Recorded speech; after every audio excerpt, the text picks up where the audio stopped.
Check sound, check sound, check sound.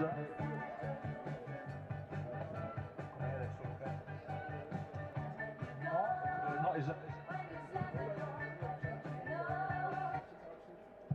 Check sound now. Check sound now. Check sound.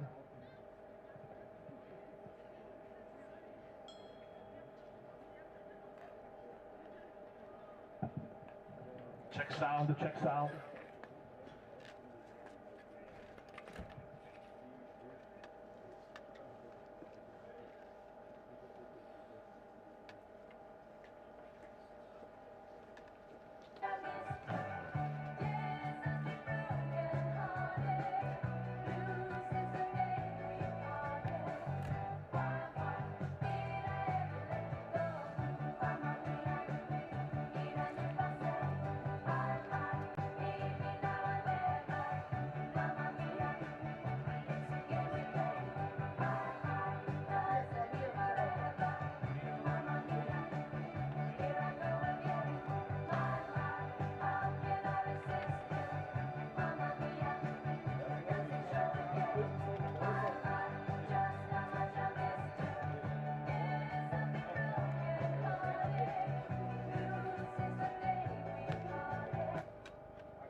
Less than 10 minutes to the first start. Less than 9 minutes now. You will see pretty soon on the big screen the countdown. We have 5 skaters from Italy in this first competition. The first one at the start will be the first one.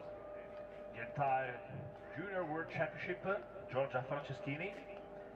Then in the fourth pair, Aurora Aiello and Noemi Libralesso. then Giorgia Fusetto. We have to wait until the 14th pair.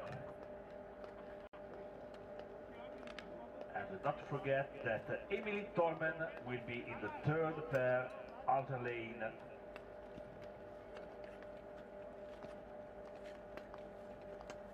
The last pair we show the competition with Victoria Dabrowska from Poland and Mikuro Matsushima from Japan.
Good morning and welcome to the Junior World Speed Skating Championships, coming to you live from the iconic Ritten Arena in Collalbo, Italy. I'm Lawrence Wildner and I'm thrilled to kick off this incredible event with you today. According to the current weather report, we're expecting a crisp morning with temperatures around -6 degrees. There is also something important I have to mention. Throughout the day, a speed skater expert will be sitting next to me at the microphone so that every little detail can be analyzed, which means right now there is Rome Turner. Good morning.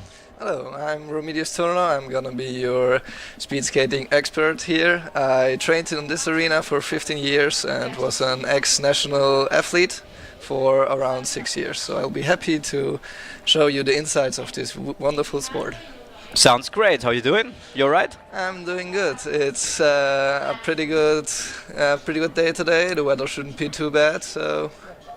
Yeah, and we are right now seeing the schedule, which means in a few minutes we will start with the women 500 meters. So yeah, we also had the whole timetable there. Maybe we can talk a little at first about the 500 meters. Like, how is it gonna work? We have one lap. And we have a bit more than one lap. We have 100 meters, so one straight and then one lap. The skaters are gonna skate a straight, do the corner, and then swap lanes on the other side. Since they have to do, one skater has to do the inner corner and another skater has to do the outer corner. So they swap lanes at the other straight to skate the same distance. Yeah. Okay, sounds good. There are also the starting lists. We will. Every time we have two new skaters, so they're racing in pairs. That's also important to mention for the people who don't know. Exactly. So we have always two skaters and they skating against each other, and they also, like you said, they have to switch lanes. Yes. So after how many meters is that gonna happen? The lane swap is from 200 meters to at most 300 meters. So after the first corner, they have 100 meters to swap the lanes. Okay, perfect. So about the regulations and everything, I think it's easier if we talk about it when it happens, so right in the moment. We have 22 pairs, so 44 skaters for the women 500 meters, and after that we have short ice preparation and the prize giving ceremony, which your sister will be hosting, like you can say. Exactly, yeah, my sister is very good at those things, so I'll leave them to her.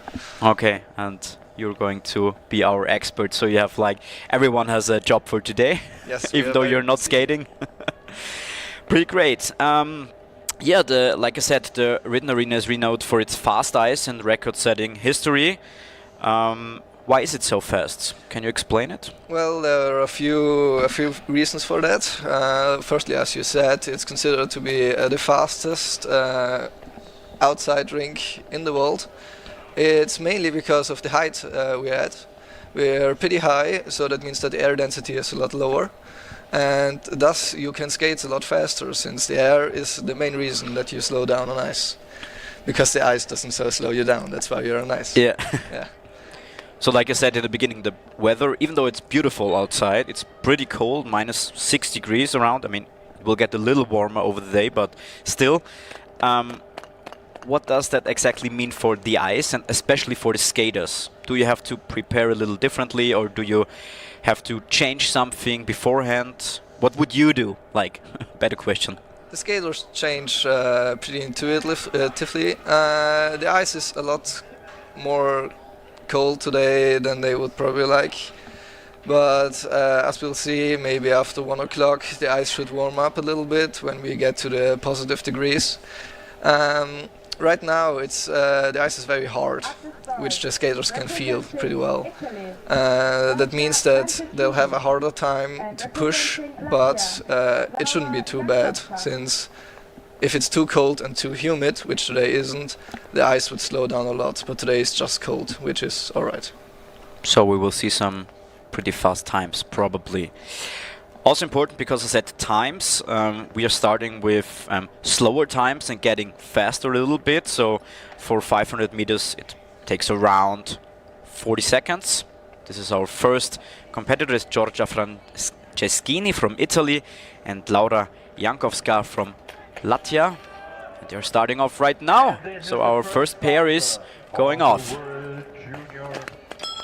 Speed skating championship, the first split with Franceschini and Jankowska. Franceschini leads 300. So down you have the insert.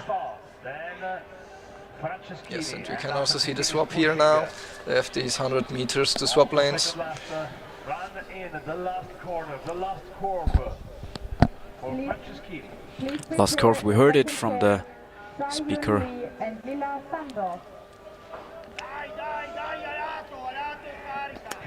So finish, like we said, around 40 seconds, around.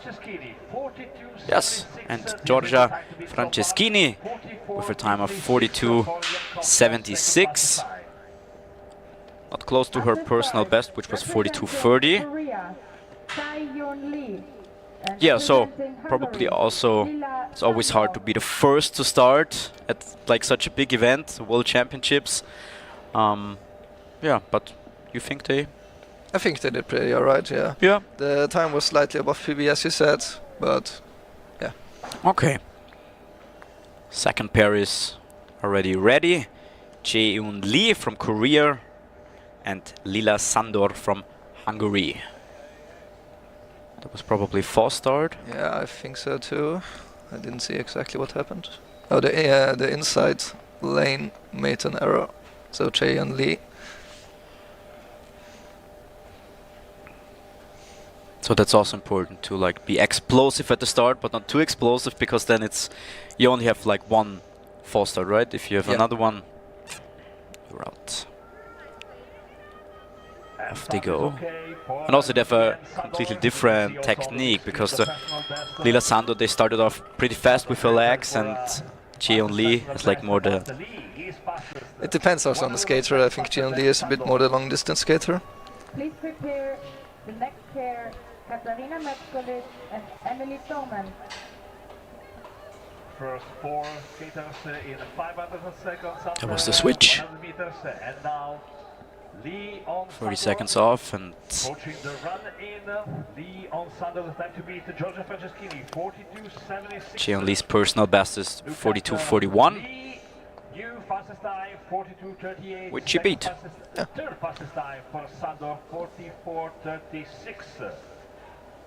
So, but like we said in the beginning, we have the slower times. We're getting faster Now, at the with start, each pair. representing Austria, So right now the Katarina Korean is Metskolit, leading, but that and probably representing will Italy, change after Emily maybe the Thoman. next pair. We'll have to see. We have to see, right? Which is your favorite distance? My favorite distance is probably the 1000 meters, closely followed by the team sprint. Okay. Good. The first Austrian, Katarina Meszkolitz. And Emily Tormen from Italy. The Italian mostly in blue. Emily Tormen from Pieve fighting against Katarina Metskolit, shoulder to shoulder on the start, and they are faster than anyone else. 116, 161. Please prepare the next pair, Aurora Aiello and So pretty Noemi fast, both of Galletta. them. There was the switch. 100 seconds after 100 meters, and now Tormen. Katarina is now on the outer lane. Tormen seems to be faster than Metskolit on the finish line. Tormen with the new fastest time, 41.36. So, first on and Metskolit. second. New second fastest time, 41.71. And this is Close also to her the new personal fastest best. time for Emily Tormen. The Austrian. Now, at the I think the start, ice today is pretty representing fast since Italy, they are very Aurora close to their personal Aiello best most. and So I think we'll see some representing very fast times today. Noemi Galletta. We hope so. All the best, of course, to all the skaters. Next up, there's an Italian match. Aurora Aiello and Noemi Libralesso.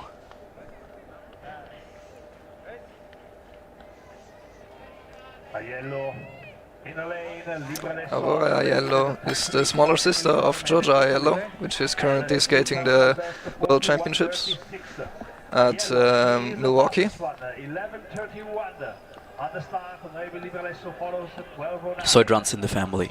Yes. Please prepare the next pair, Sarah Rosno and Kuro Samdal. Which is the same with you, because your sister's also doing speed skating, and My sister is still in the national team, yes. She wasn't able to qualify for this World Championships, Aiello for Italy. but I'm sure she'll qualify for the next. Yes, it is 41-49. alright, second and fifth, Aurora Aiello, which we talked about, pair number 4 of 22. And that is a big PB for Aurora Aiello. It is. Austria, Sarah Rosno. So if we're starting off that fast, it probably will get pretty fast in the end, where we have personal bests around exactly 39 seconds, a little bit under it. So yeah, looking forward to that. Pair number 5 coming up, Sara Rosna from Austria and Guru Samdal Melhus from Norway. It was nice on the inner line. Sarah Rosna is also the smaller sister of another skater here, Janine Rosna. Janine Rosna is one of the stronger skaters, if not one of the strongest skaters right now. So I'm sure we'll see a lot of them today. Austrian is leading. After 100 meters, this is a long competition. little time gap. Longer than the expected. Rosner against, But she's now the outer lane. Rosner against Tormen. There's the finish. And Rosner is coming back now with the Italian is catching up. 81, the new fourth best time. Yeah, but still, 85 for she managed to be in front. Fourth place so far for Sara Rosna, Representing Latvia, Anke Kuchina. sister of Janine Rosna, like you said. Yes. And I think that was a PB for both, if I didn't. It's raining PBs today. Yeah. At least right now. And it's getting even sunnier outside. Sun is coming out. Ance Kuchina from Latvia and Signe Eid Kirkeseter. I hope I pronounced it right.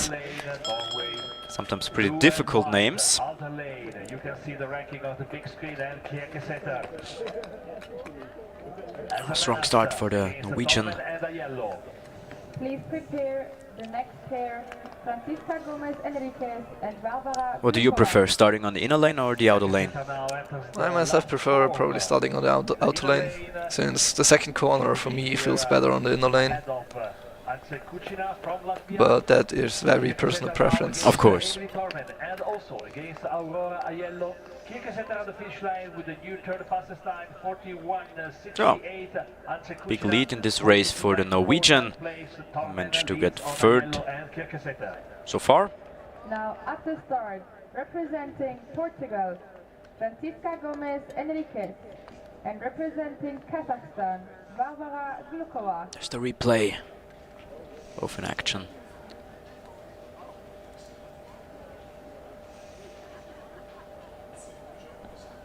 Alright, next up, Francisca Gomes Enriquez from Portugal and Varvara Glukova from Kazakhstan.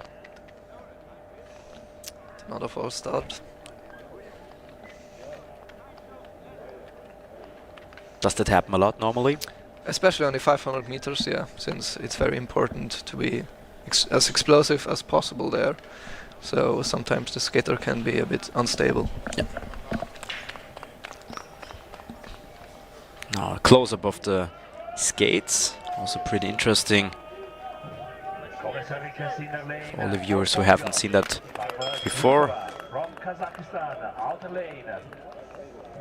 Also for us it's pretty difficult at the 500 meters to like explain a little bit more about the regulations, the technique details, because it's so fast. You only have like 40 seconds and after that it's over and the next pair is starting off right after that. That's why it's the favorite distance of many skaters, since it's over very fast. So, last meters.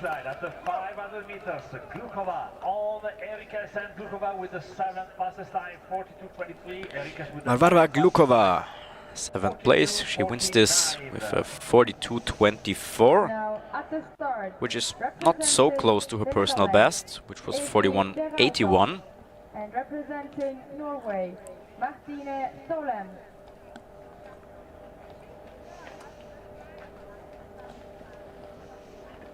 And they are already here. Evie de Ruyter from the Netherlands, Martine Solem from Norway, and Ruyter is starting on the inner lane. The well-known colors of the Netherlands, black and orange, and also for Norway. Yeah, in the second picture you could see the sun pretty good, which is getting stronger every minute. Martine Solem also participated in the Youth Olympic Games, which a lot of skaters today will be skating in the next few years probably.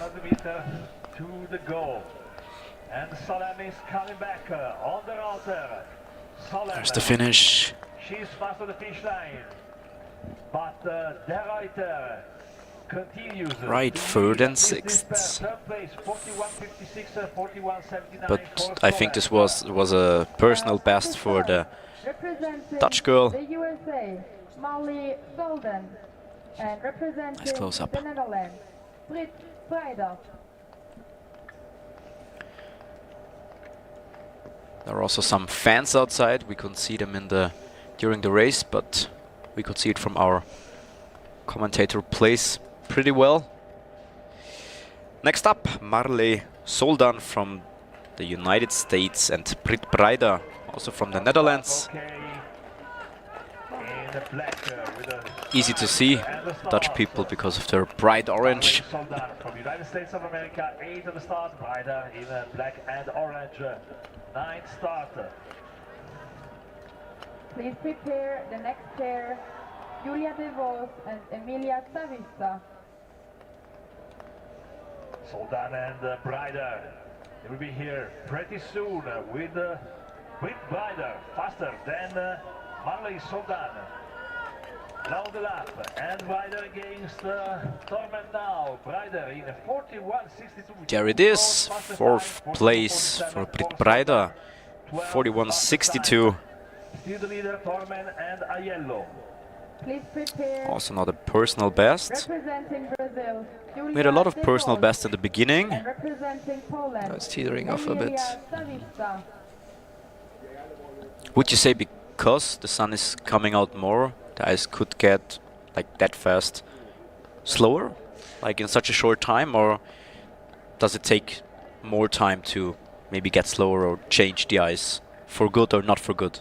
Normally it takes a bit longer, a few hours at least. Okay. And while we're talking, next pair is up, Julia De Vos from Brazil and Emilia Zawista from Poland. With a fantastic start, 11.07. Julia De Vos Ghost sounds a little Dutch to me. Yeah, she also trains with the Dutch team. So, since Brazil is not really a place you really think of ice, but For the leadership of Emily Torment, for the second place of Aiello, for the third place maybe of Evi De Rauter. De Vos coming back So, on the finish line.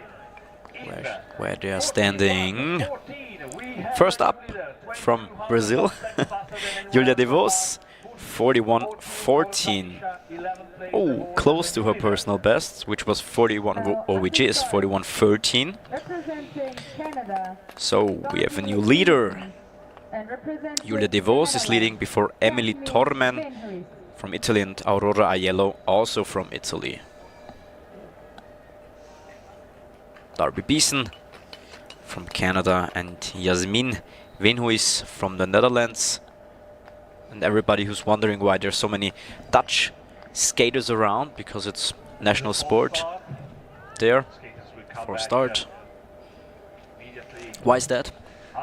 it's because in the winter, some years ago, all the rivers froze over. So instead of with cars or something like that, they used the skates. Like in many years before cars even existed, they used skates. So that's why it became the national sport there. Nice story. Good for them. Alright, next try. Darby Beeson and Yasmin Venhuis. And the start now is okay.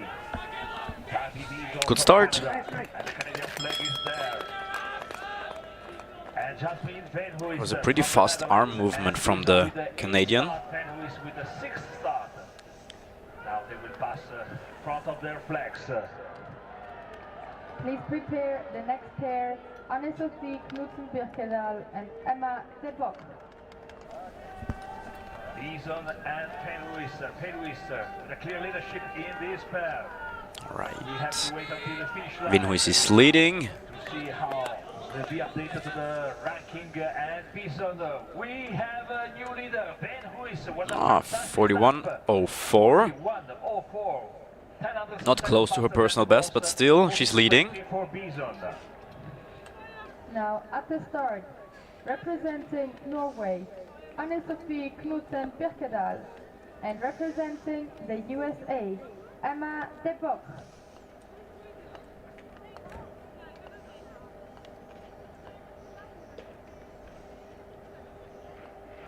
So next up, pair number 12, Anne-Sophie Knudsen-Birkedal from Norway and Emma De Bock from the USA. For start.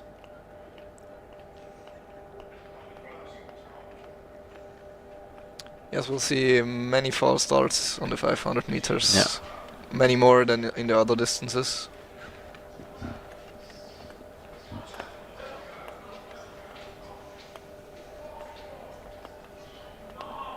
Next try. we are with Off they go. Norway and United States of America, Norway, Pair number 12 from 22. So after them, 10 more to go. Birkedal is leading so far. Please prepare the next pair, Sophie Adeberg and Lee Won Lim. And you can hear it in the background, so right when they're off, 20 seconds after, the next pair is called to prepare. So it's pair after pair, there's no big pause between. Finish line is coming. Yeah, close to each other, 11th and 12th for Birkedal and De Bock.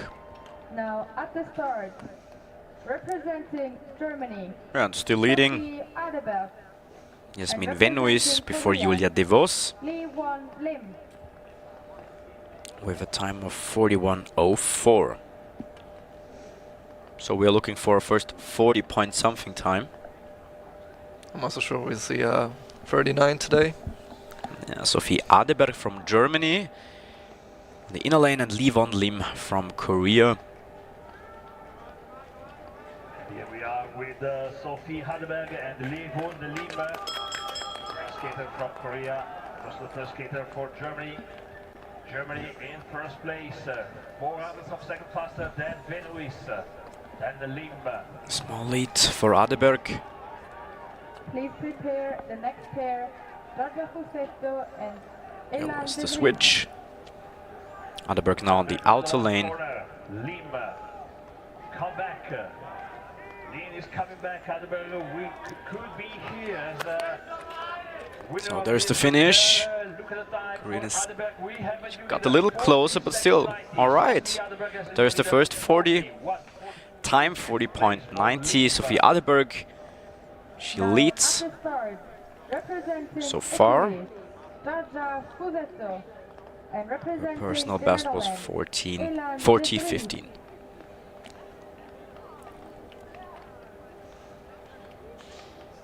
You're happy so far with the times? Yes, I think it's not every day you see PBs fall like this, because especially many skaters skated at Insel, which can be extremely fast. So I'm happy that some PBs have been made till now. Another false start. Giorgia Fusetto from Italy. She has a personal best of 39.53, so pretty fast. And Elan de Vries from the Netherlands. Georgia Fusetto is probably the fastest sprinter we have right now.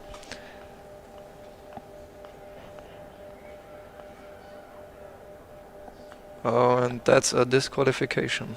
For the Italian. I think it was the Netherlands. Oh, so We come back pretty soon. so if you have the second false start, you're out. At the Yes. start. All right. Sad to see, of course.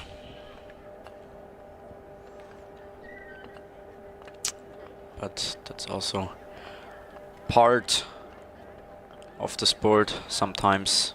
But of course, you never want it to happen at the World Championships.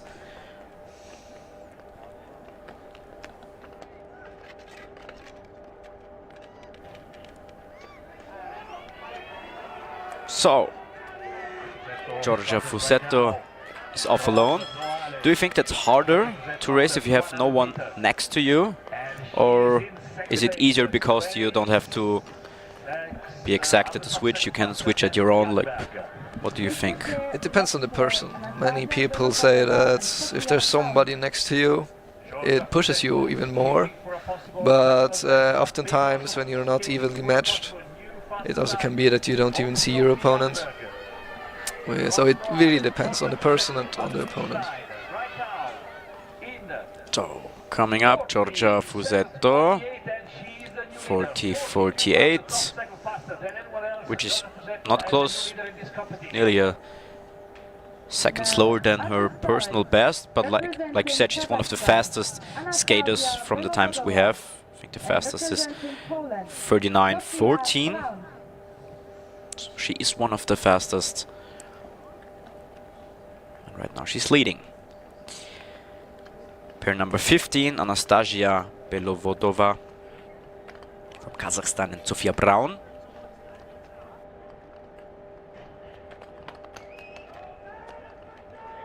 Kazakhstan in the blue, Poland in white, red and black against Georgia Fusetto. I don't see time of Georgia Fusetto on the big screen. Belovodova with the 5th fastest time, Brown with the 15th fastest time. Please prepare the next pair. Julia Belovodova is leading. and Paula Albrecht. 5th place so far for her. Belovodova now, outer lane. Last corner. And Brown coming back in the inner lane. Could be here, Sofia Brown, shoulder to shoulder with Sofia participated in the World Cups and the Senior World Cups this year. Belovodova in the 7th place, 41, Not in the 500, in the but 5th place, 41.36. As you can see, 5th place, 41.36. 48. And also second slower than her personal best. Representing Poland, Julia I mean, I think today we can compare their personal best to the times here because the track is so fast, because the Ridden Arena is known for its fast track.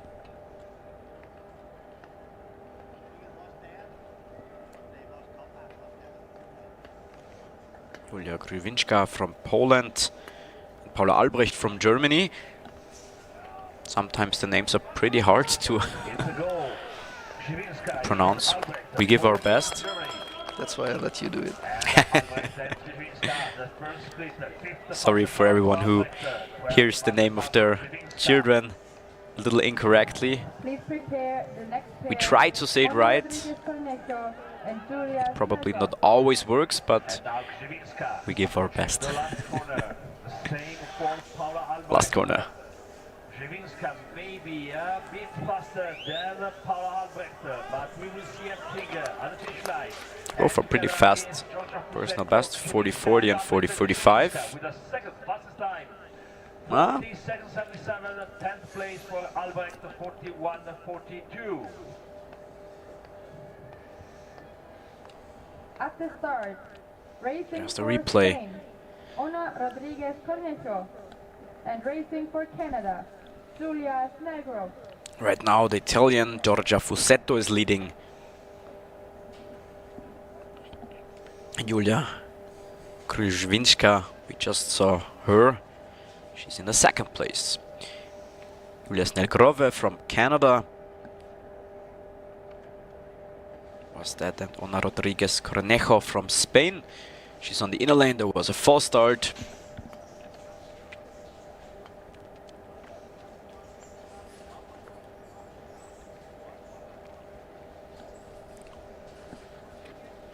Next try.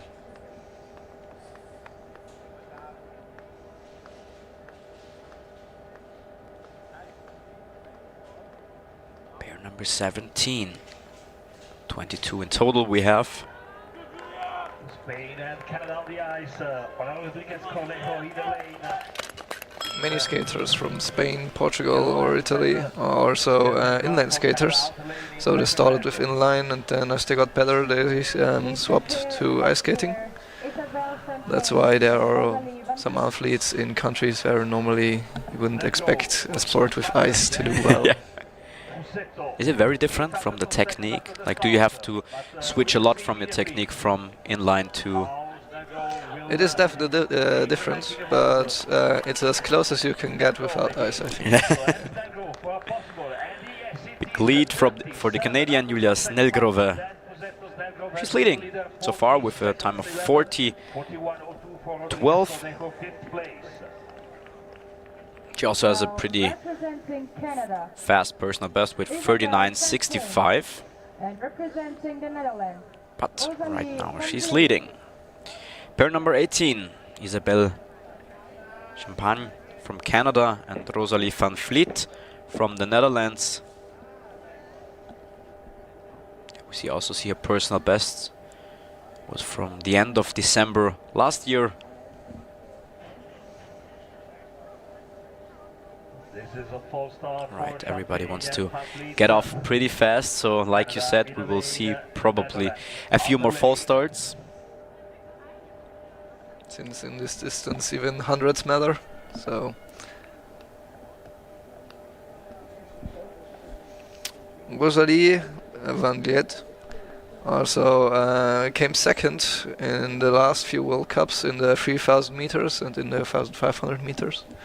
So she's the sprinter, but she's very good.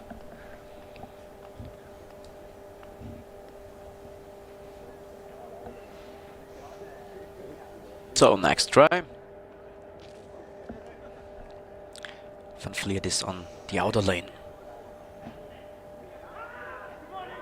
Champagne against Van Vliet, Canada against the Netherlands. Canada in the lane, the Netherlands out the lane.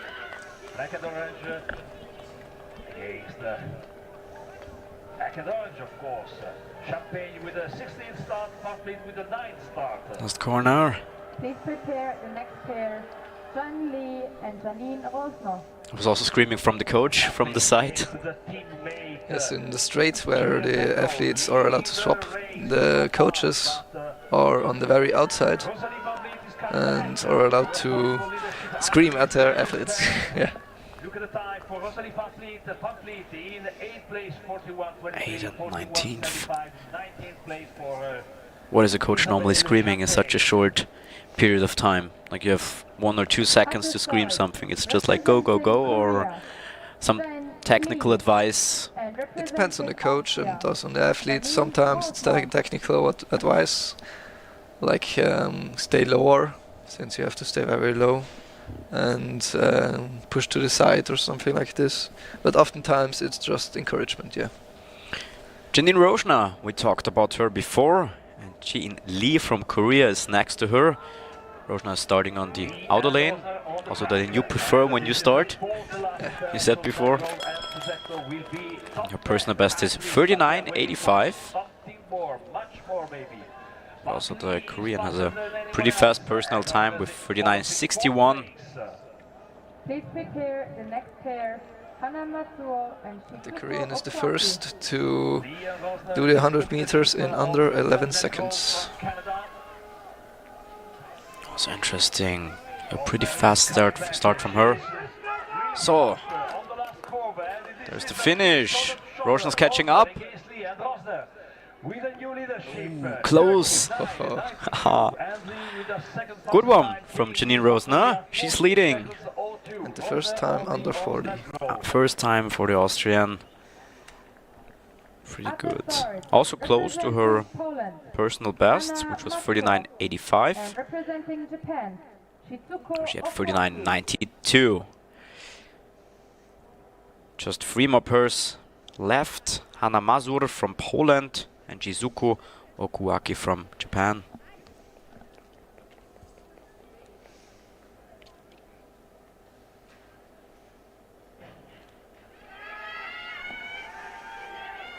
Matsuo and Okuaki. Matsuo in the lane. Shizuko Okuaki exploding from the start. And Okuaki. Polish girl also has one of the fastest personal bests. These two Strong athletes, start from Okuaki. these two athletes are very strong sprinters. Hana Mazur won many of the last 500 meters, but Ozuaki Shizuko also won 2 of the last 500 meters. Alright, let's see. Ooh. Very strong time from Big lead. Also personal best for her.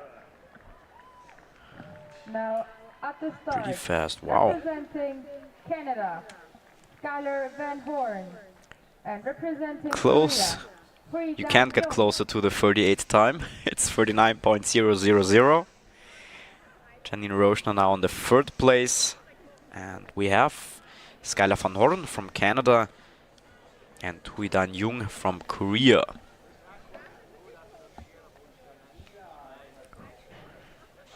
Jung has the fastest personal best from all the skaters we have in the 500 meters with 38.96.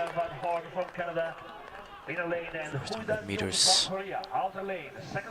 Jung is also one of the fastest sprinters here, so let's see if she can beat the time for Okuaki.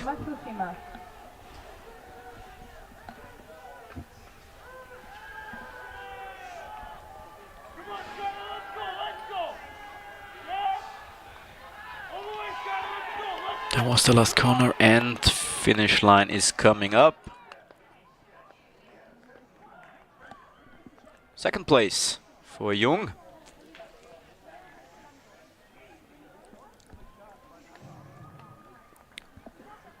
At the start, So still in the lead, Poland, Victoria Shizuko Dabrowska. Okuaki with her 39.0 time. Matsushima. And we have the last pair. So, Victoria Dabrowska from Poland and Mikuru Matsushima from Japan.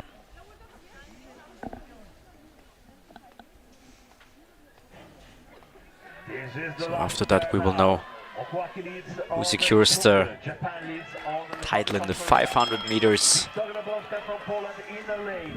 Off they go. Third fastest start for Matsushima. And third fastest start for Dabrowska. And Dabrowska is pushing all the hopes of Poland. On the shoulder of Victoria Dabrowska. Matsushima in a lane. Dabrowska now out the lane, and Matsushima seems to be faster than Dabrowska. Matsushima So,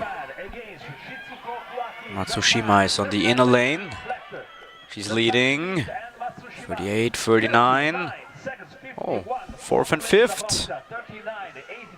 So we have a winner. Shizuko Okuaki with her 39.0 time before Huidan Jung from Korea and Hanna Mazur from Poland. And Janine Rosner secured the 6th place. Pretty respectable. She isn't really a sprinter. So what's her favorite distance? I think the 3,000 meters. Okay, so way longer. Yeah. So that's pretty, like you said, respectable standing for her. So big congrats to Shizuko Okuaki. We will have the prize giving ceremony right after that with Shizuko Okuaki, Huidan Jung from Korea and Hanna Mazur. But the lead, or the time gap between Okuaki and Jung, pretty big. So we have 39.0 and 39.30. It's larger than normal, yeah. I think Okuaki had a very good run today. Same with Young. She didn't do bad, but I think Okuaki just blew it out of the water. If we take a look at the overall points, because right now we just have one event. In the meantime, we will have the prize giving ceremony.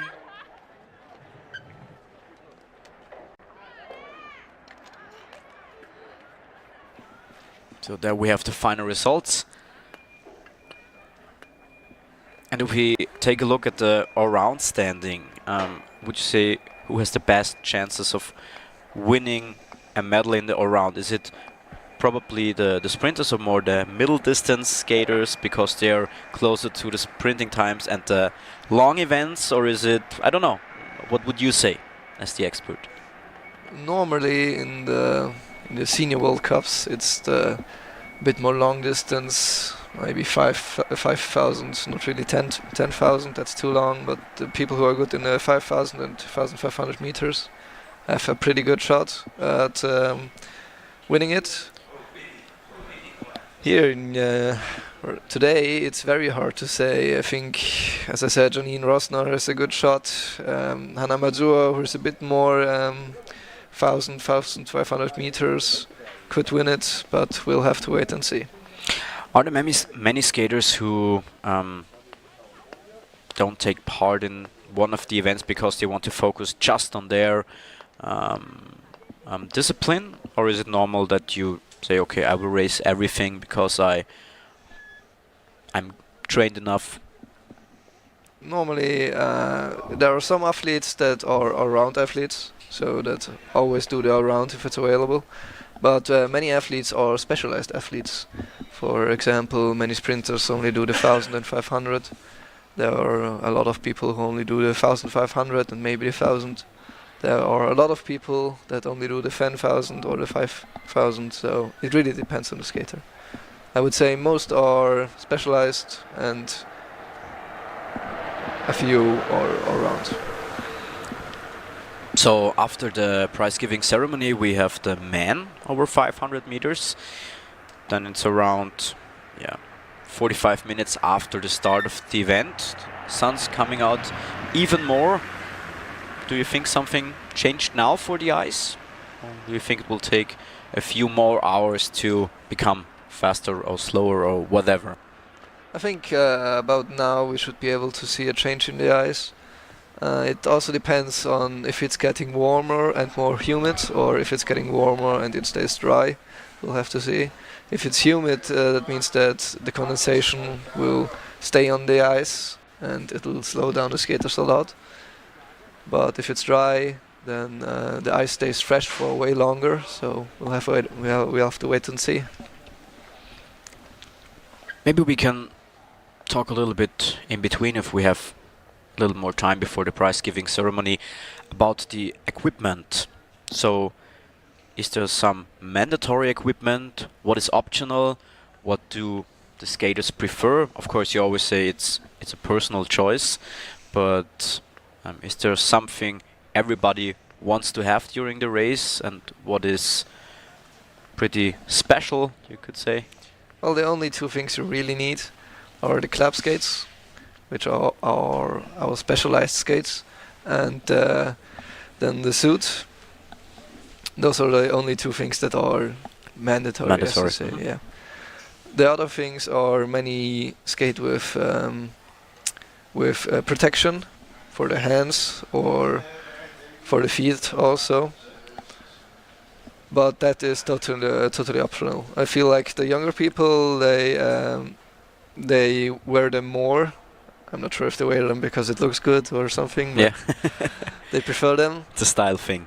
And almost all skaters also wear eye protection, especially because as you get faster, the wind is gonna go into your eyes and you're gonna not be able to see anything anymore. So many wear sunglasses. Especially like a day today, the sun is gonna come out. It's gonna be pretty low, the sun. So without glasses, it's gonna be almost blinding.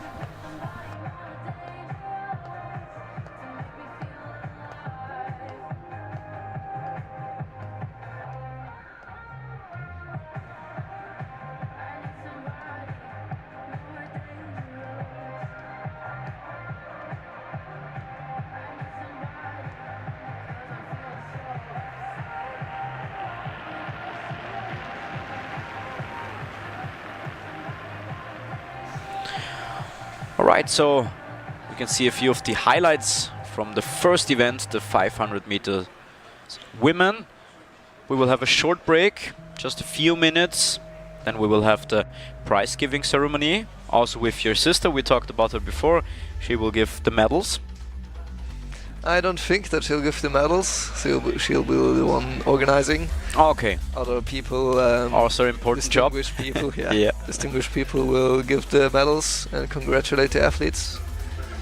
Yeah, so in a few minutes we will see the prize giving ceremony for the women, and right after that the men over 500 meters. So stick with us and have a short break. Grab yourself a coffee and we will be back.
All right, and there we have it.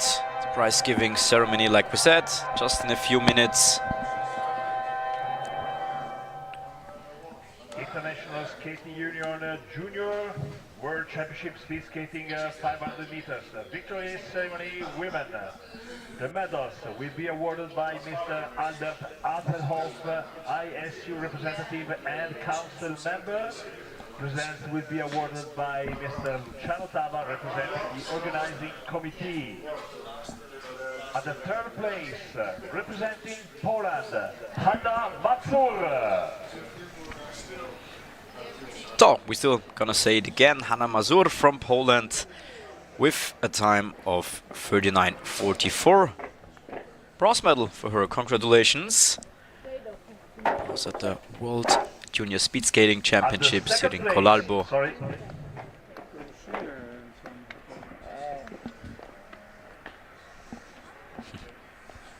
At the second place, representing won a few bronze medals in the last 500 meters. There we have Huidan Jung from Korea, 39:30 is her time. So, vice world champion. She came second in the last 3 World Cups, so it's another silver medal for her. Consistent. Very consistent. And also from Asia, but from Japan, is Shizuko Okuaki, who nearly beat the 38th time, so she had a 39.00 and is world champion. This will be her second gold medal this season. So double. Double 500. Yeah. Congratulations to all the medal winners. Anthem of Japan in tribute to the winner.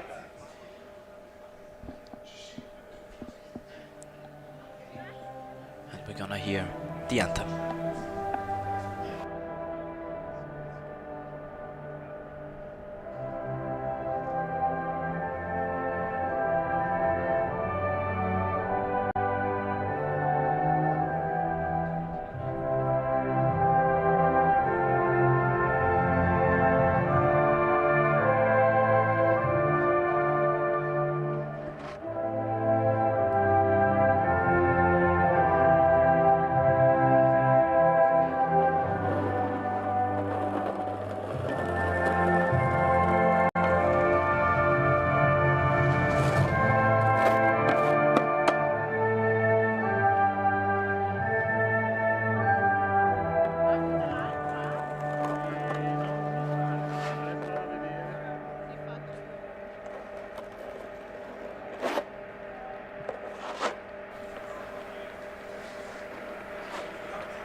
I think that was it. National anthem of Japan. Congratulations again to Shizuku Okuaki for winning the world title. Huidan Jung secures the second place. There are also the times in the insert, and Hanna Mazur from Poland is third. Any words from you for the 500 meters women before we end this first event of the day? Particularly, they skated well, all 3 of them, so I think they deserve it. First close-up of some of the fans. And even though it looks so sunny outside, it's still pretty cold. Never forget that. We have around -5 degrees probably right now, so they're standing there for a few hours. So it's getting colder. All right, we have a time of 10:19 right now, and in nearly 9 minutes we will start with the man over 500 meters at 10:28. We have a pretty strict time schedule, so we'll stick to that. We won't change that. So we can always tell you how much time we've got left and how long the pause will be. So 10:28, we start with the men over 500 meters. So we have around 8 minutes left. Another short break, and we will be back in a few minutes.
3 minutes to the start.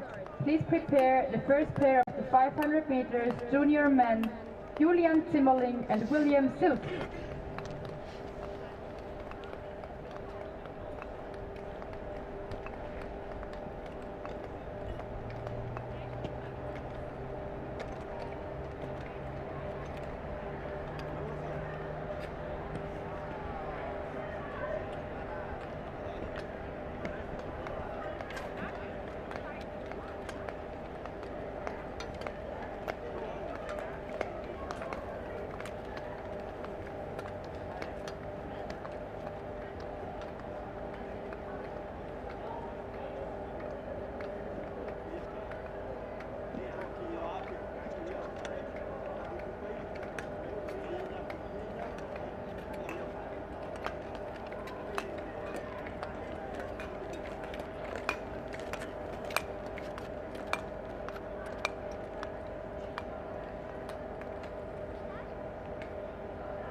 At the start, representing Austria, Julian Zimmerling, and representing the USA, William Silk.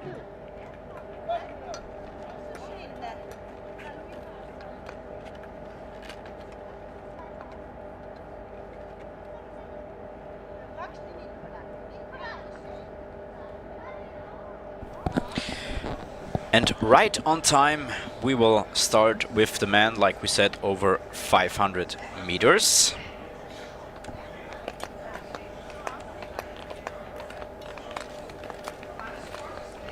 There we have Julian Zimmerling and William Silk. Zimmerling from Austria and Silk from the US. 500 meters. Man is on the way. It's a bit hard to see at the start, but the first few steps after the start are very... they push behind them. Normally, like you can see now, they push to the side, but to gain a lot of speed really fast, they have to push directly behind them at the start. It's for like 5-6 steps, and then they transition into the normal skating movement. So, first time we have pair number 1 of 23, Julian Zimmerling leads with a time of 38.57. 38.46 is his personal best. And maybe also interesting is the track record, because we talked about how fast is ridden, and it's from Jeremy Wotherspoon from February 2004, and it's 34.89. Yeah, and the world record is from 2019, Pavel Kulisnikov with a time of 33.61. Very insane times, yes. Insane times, yeah. Pair number 2, Vlad Popa from Romania and Sam Chamberlain from the US. And most of them have a time close to 37 point something, 38.50 is Popa's personal best. Chamberlain has a 38.45. Popa and Chamberlain in the inner lane. They could be shoulder to shoulder on the run. Great close-up. Trying to beat for Julian Zimmerling, Austria, 38.58 at the Here's the finish. Popa in the 4th place, 38.92. Second and 4th. Chamberlain with the new 7th fastest time so far, 38.86. For Popa, second for Chamberlain. And I think this close-up you can see pretty good how sunny it is today, even though it's so cold. because you have the skaters skating directly into the sun, so you just see the silhouettes. It's also for the skaters double sun, since it also reflects from the ice to the skaters. So now you need your glasses. Yeah, you really need them. So, Mika Kolder from the Netherlands and Gabriele Fichiera from Italy, they both have their glasses on, of course, and they are ready to start. Gabriele Fichiera is from Sicily. He's an ex-rollerblades skater, so inline skater. And he always flies to us to train here and stays here for many months. So he knows this track pretty well. He knows this track pretty well. So maybe a little advantage for the Italian Now we have to see over in the lane, the Dutch guy. pushed also by the Last corner. colleagues, by the teammates. Fichiera against Last Kolder. sprint. Fichiera and Kolder. Kolder as a new leader. Ooh, but the 38 Dutch is leading. seconds Mika back, Kolder 38.08 with for Fichiera. 38.01. Wiesberg was the fastest one. Mika Kolder Which is leads, personal the best for Netherlands him. in 38 seconds flat on And also a personal Gabriele best for Fichiera. 38 seconds at 800. Now at the Pretty start, good. representing Italy, John Bernardi, and representing Korea, Gi-ho Yoon. And like we had it before, no breaks in between. Coming up, John Bernardi, also from Italy, and Gi-ho Yoon from Korea. First ones to have a personal best under 38.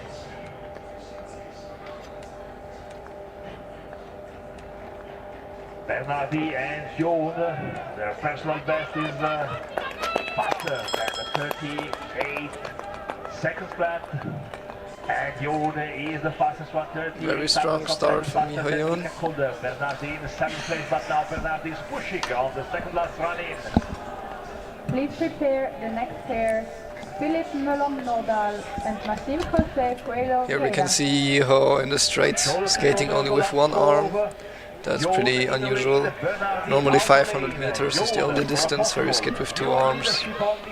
But do you think he does that? Let's take first a look at time. Gi-ho Yoon is leading with 37.81. Oh, personal best. Small PB. Yes. What do you think? I think because he's used to do more the 1000 or 1500 Now, meters, at the start, and he's skating this representing more Norway, as for Philip all-round Melon purposes. Nodal, and So representing he's more used to Portugal, doing it with one Maxime arm. Jose Coelho Vieira. Philip Nordal from Norway and Martim Jose Coelho Vieira.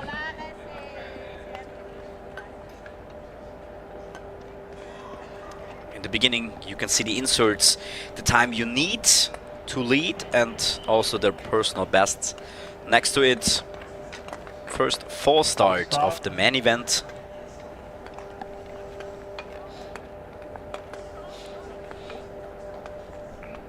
But as you promised it in the beginning from the tournament, especially at the 500 meters, we will have a lot of false starts because every hundredths of a second counts.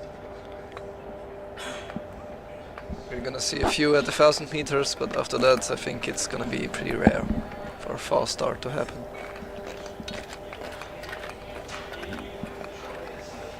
Next try for the Norwegian and the Portuguese.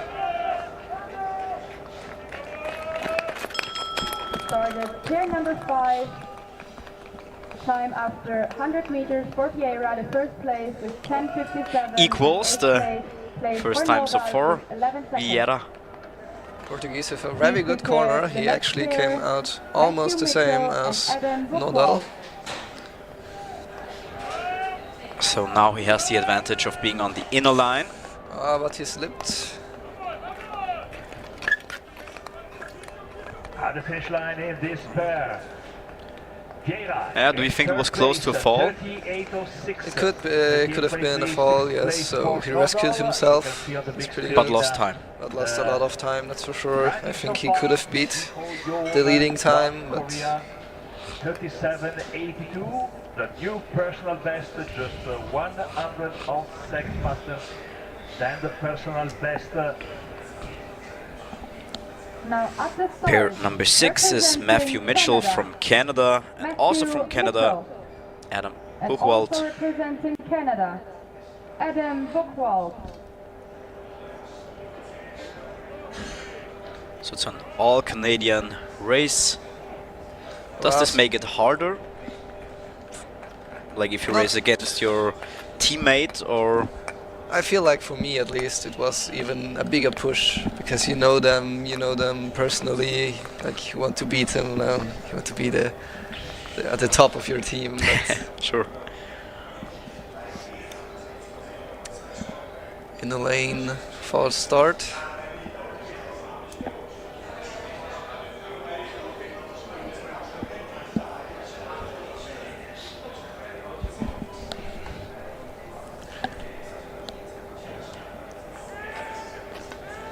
Here you could see very well the pose at the start before they go down into the position. It's just to stay stable, so they keep their hands in front of their torso, so they don't slip when they go down. Since you need to stay almost perfectly still for the start to count.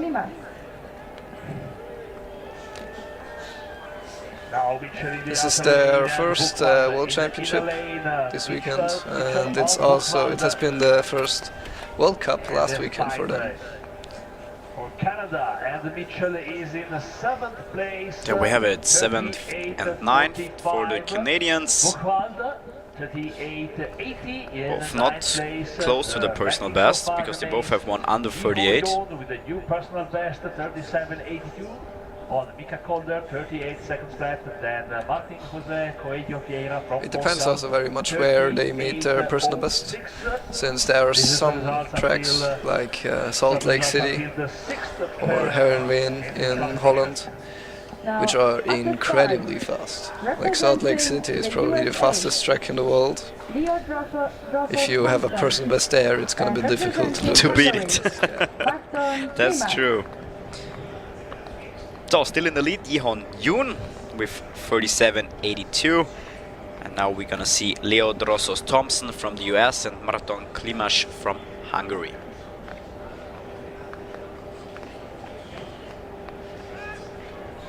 Leo Drossos Thompson from United States of America in the lane.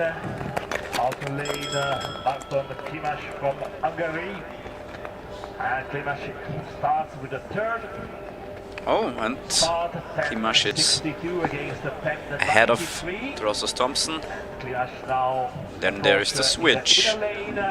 It's pretty hard to tell, but if they come out at the exact same time, like even if the other skater is the other corner, if they come out at the same time, the outer corner has, I can say the other corner has to switch first. Meaning that the inner corner oftentimes has to break a bit. 8th and 10th for both of them. So it seems the Korean had a pretty good time. From Korea, 37.82, new personal best. So Yoon still in the lead before Mika Calder and Martin Jose Coelho Vieira. And Next up representing the Swiss, is Nico Bergok. Luca Rintala from Finland and Nico Berga from Swiss.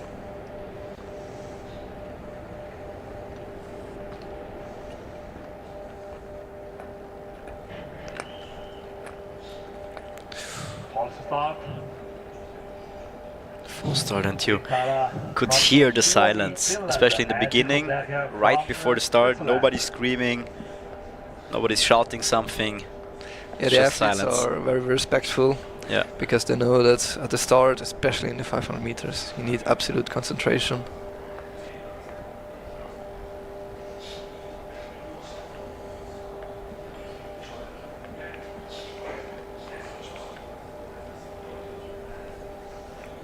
So once again,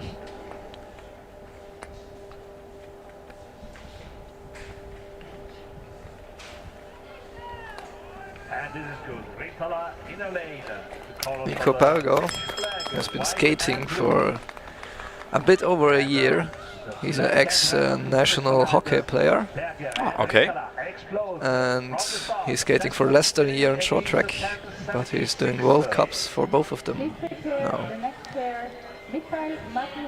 So, but that must be because we talked about the Spanish guys who switch from inline to speed skating to... Ooh. Oh, he saved himself there. Yes, he did. And Rintala against Ico Jon and Berger in second place. 37.95. Second place for Berger, even though he switched. I said, he slipped maybe, nearly slipped. At place for Rintala. And because he said he was a hockey player, that was the slip. That must be even more difficult to switch from hockey to... I think it's harder than from inline, yeah. A lot taller. Mikhail Matruikin from Kazakhstan and Lorenzo Minari from Italy is the next pair. Pair number 9 out of 23.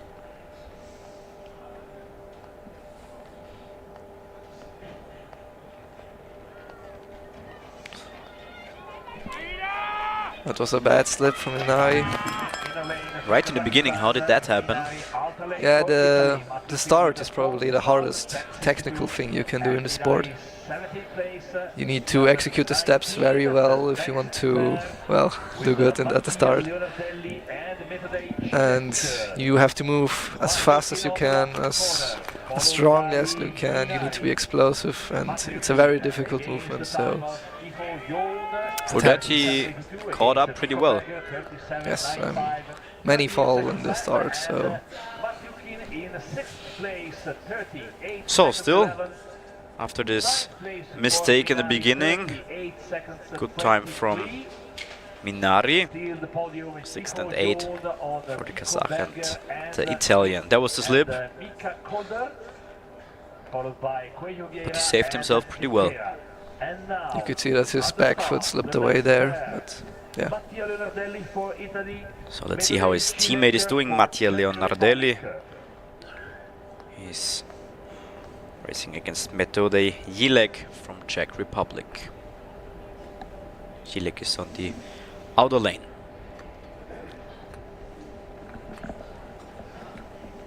Jilek is probably one of the strongest skaters, strongest junior skaters, because he just participated in the World Cup, in the Senior World Cup, and he came second in the 10,000 meters behind Davide Giotto. So that's probably not his best distance, the 500 meters, if you say 10,000. Yeah, But he still does it, of course. for the all-round he has to do it, yes, exactly.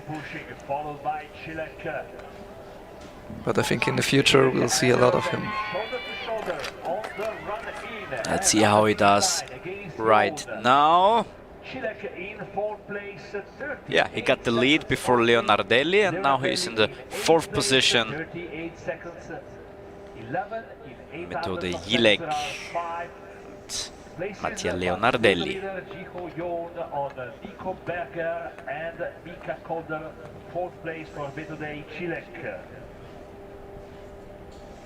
Now, at the start, Pair after pair. This is Lime Kitchell from the US. And representing Kazakhstan, Ruslan Tianadilov. And Ruslan Tianadilov from Kazakhstan is our pair number 11. So we are nearly half through.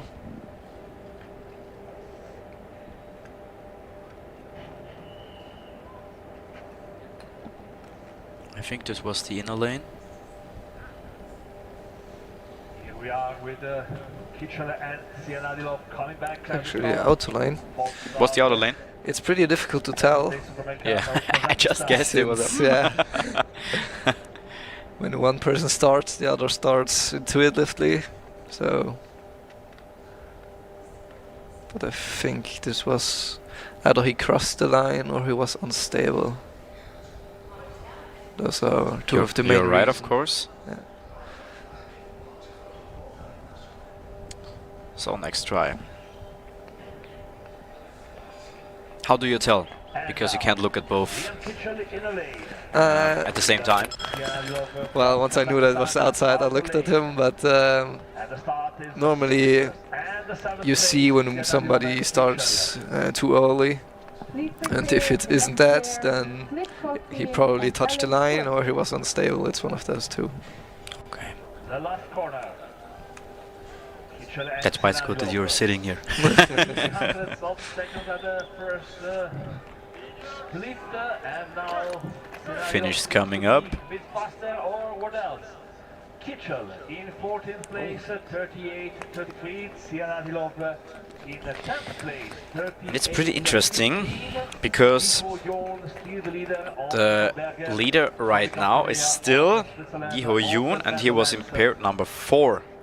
And now we have coming up pair number 12, so for 8 pairs nobody was able to beat the time, and we talked about it before, the times are getting faster, so the skaters are getting faster, they have faster PBs, so Giho Yoon must have had a pretty good run, yeah. Pretty good run, yeah. It could also be that the PB of Yoon is a bit lower, maybe because he wasn't on a good track when he made it or something like that, but let's see how long he can hold it. Alex Wood from Canada, outer lane. Kochin, Ukraine, Inside. lane. False starter. Ukraine, We have blue Lip and yellow, Kochin Canada in from the red Ukraine and Alex Wood from black. Canada.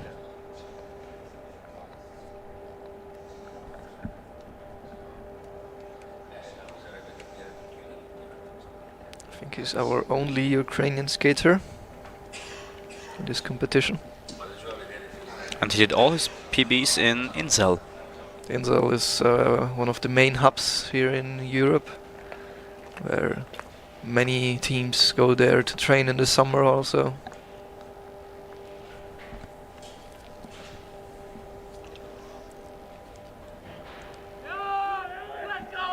And the start is okay now. And what do you think, like from a tactical perspective, if there was already a false start in your pair? How do you change from, like, at the start? Because you can't go off as, I won't say explosive, but you have to be like a little bit more careful, right? Because if you do it wrong again, you're out. Yeah, it's definitely, it hits your nerves pretty hard.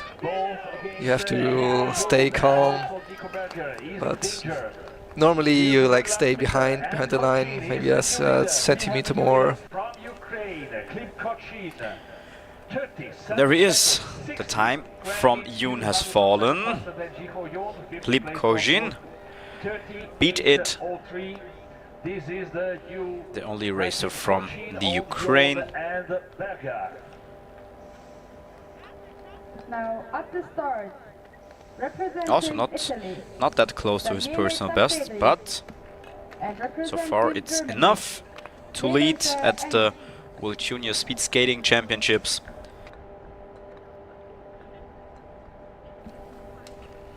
Daniele Zampedri from Italy and Levente Engst from Germany. Engst on the outer lane, Zampedri on the inner one. So, and Zampedri is the first skater whose personal best under 37 seconds. First skater so far, of course. Zampedri is also actually not a long distance skater. This is his first event. Or not first event, but first international event. He's normally a short track skater and has done many World Cups for the Italian team.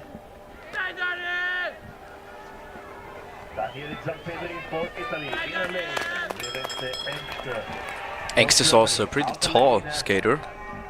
Very tall skater. Normally being tall and sprinting isn't really a good mix, but he seems pretty fast right now.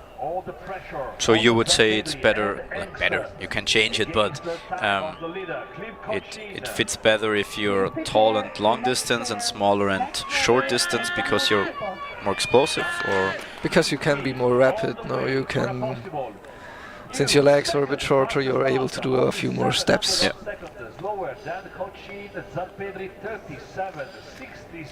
Pedri is second place for him so far. 10 pairs left. But height is not really a general rule. It's very dependent on the skater. There are tall sprinters and there are small, long distance runners. And representing Hungary, Janos Sipos. Pair number 14 is Max Weber from the US and Janos Sipos from Hungary.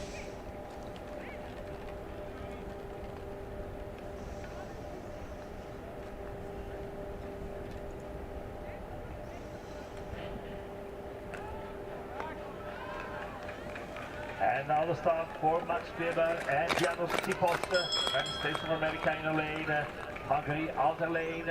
Sipos in the second place, Weber now Equals in the first 100 meters.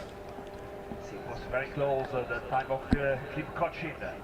Please prepare. This is There's- the third 10:49 time in the 100 meters. Weber and Sipos. Sipos in the inner lane, fighting against Clip Kochin. The Hungarian also had a very close left arm to his back. He held it very tight. 37 seconds. Third place for him.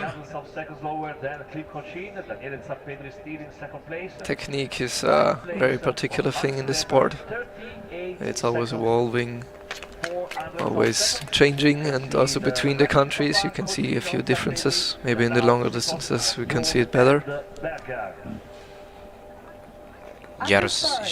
Jerzy Stadnicki from Poland And representing and Lukács Hungary, Schoma from Hungary. Stadnicki on the inner lane, Schoma on the outer one.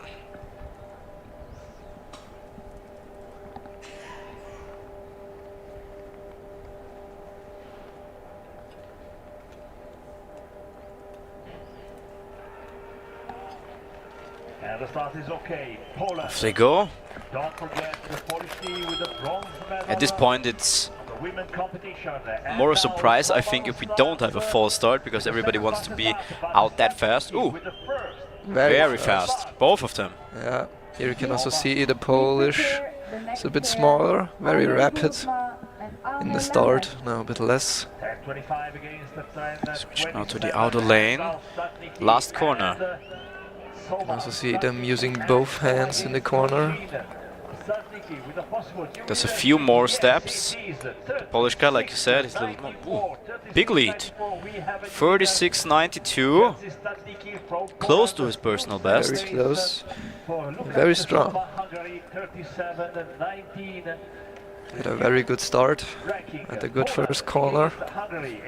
And his personal best didn't happen long ago, on end of December last year. Representing the Netherlands, Arjen Tomaszów, and the last World Cup I presume. Arne Lernes.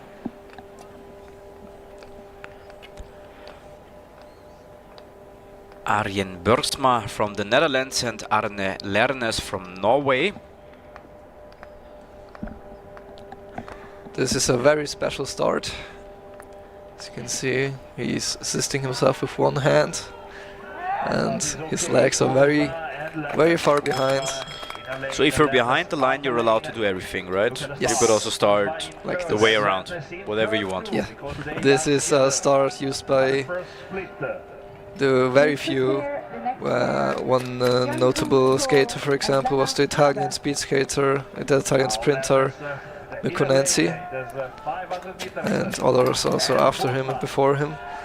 It's a start that is extremely difficult to learn, and for some people it helps, for some people it doesn't. It's very subjective, this start, yeah. And a new leader is Arne Lernes from Norway. And Arjen Bursma from the Netherlands is third so far.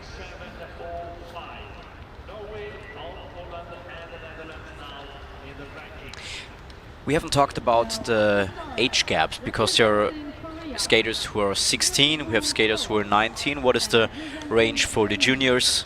And Well, what of a difference does it make if you're 16 or 19, because you have probably 3-year gap? well, the oldest you're allowed to be is 19, and the youngest you're allowed to be is 16, as you said. There can be a big difference. It depends very much on the person, since some develop themselves earlier, some develop themselves a bit later. There are even some that only in their 20s really start to get fast. It is very subjective. That's why you can see some 16-year skaters being extremely fast, like Hannah Mazur before. She's only 16 or 17 compared to Janine Rosna, who is 19. It depends very much on the skater, if it is a difference or not. Also interesting to know. So next up, while we were talking, there was one fall start, and we have Iunvo Ko from Korea and Lennart Grabe from Germany. They have now their second try. Grabe on the outer lane. You can see in this position they're very relaxed, and then they go down, tense and ready to explode. Lennart Grabe, Germany, outer lane. And Grabe, he Strong start from Lennart Grabe. 6:14 for the first 100 meters.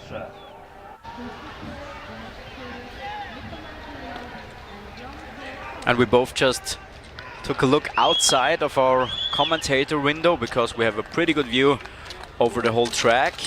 And I even would say, in natural, like if you look outside, it looks even faster than on the screen. The 4th and 6th place for Lennart Grabe and Iunvo Ko. It's difficult to capture the speed in the camera, it's true. Yeah. Especially because you have to think that one round is 400 meters and 500 seconds goes by in a bit more than 30 seconds.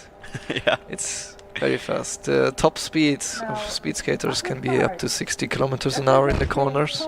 Wow. So that's pretty fast. So everybody who has the chance to come here Should come, yeah. should come, because then you can see the true speed of it, because it's, like you said, pretty hard to capture that with camera.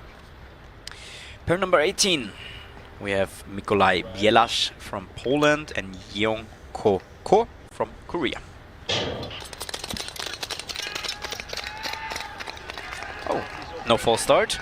That's good. Today I must say there have been almost too many false starts. Normally there are like 5 or 6, but today I feel like there have been 20 already. It's a pattern. Yeah.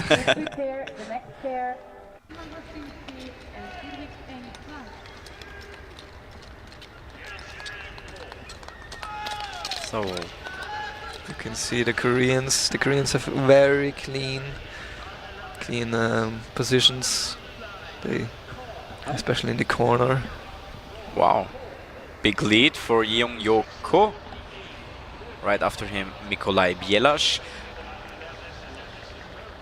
Could you, like in this short period of time what we have, the difference between maybe the Asian skating style and the European skating style?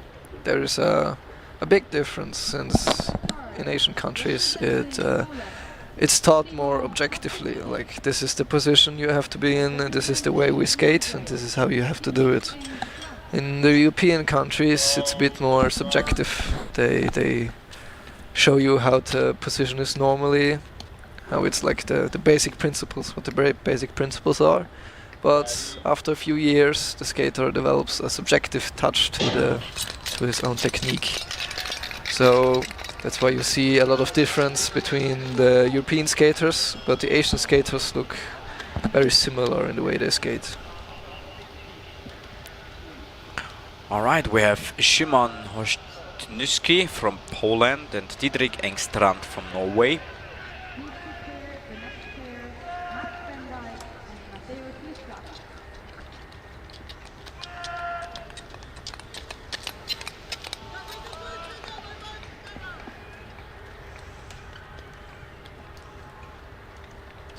Simon won one of the last 500 meters in Poland. 9th place for him. 2nd place for Strand. And we're getting closer to the end because we only have 4 pairs left. And this is Mats Bendik from the Netherlands and Mateusz Slivka from Poland. Mats Bendik is one of the stronger Netherlands skaters we have right now. Though he's not really a sprinter, he's more of a long distance runner.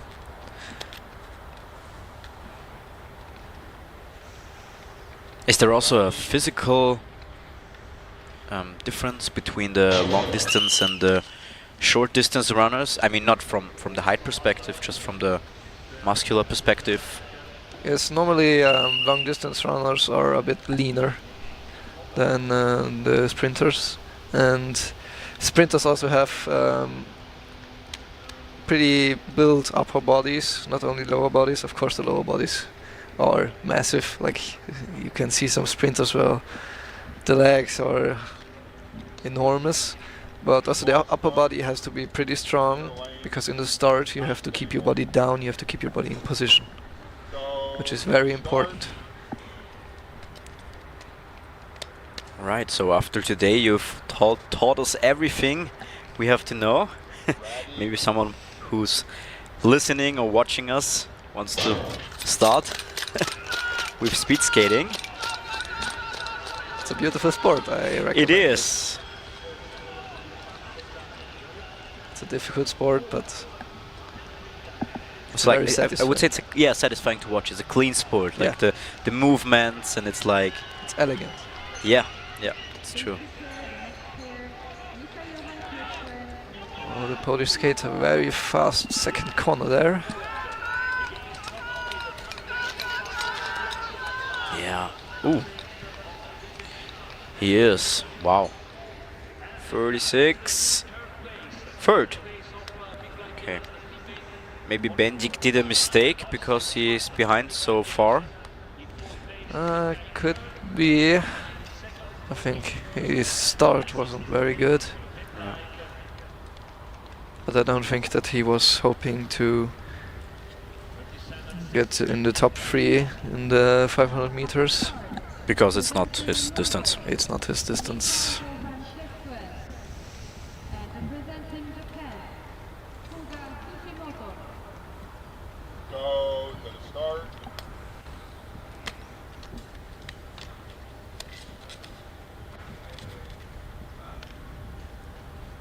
Alright, next up is Mika Johan Klefstuen from Norway and Fuga Fujimoto from Japan. You can see the Japanese, they're very famous for being incredibly rapid in the start, the first 100 meters. And these two guys are also the first ones with a PB under 36 seconds. And Fuga Fujimoto He's flying. is extremely fast, first time under 10 seconds in the 100 meters. Extremely low in the corner, you can see here. In the last 3 World Cups, he was always on the podium in the 500 meters, so let's see if he can repeat this here. Alright, he has a good chance of doing so. He's leading. Fuga Fujimoto, and right behind him is Mika Johan Klefstuen from Norway. Very close to his PB, Klefstuen. Yeah, and there are only 2 more pairs left, so 4 people.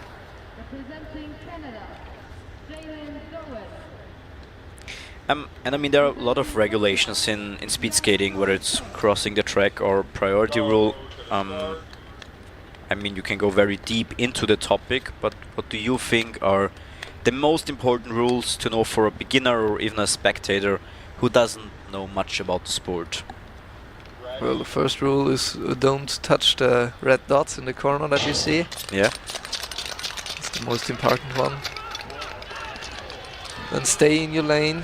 You're not really allowed to touch the lines. The only time you're allowed to touch the lines is, as I'm sure we'll see here now, from the Canadian skater.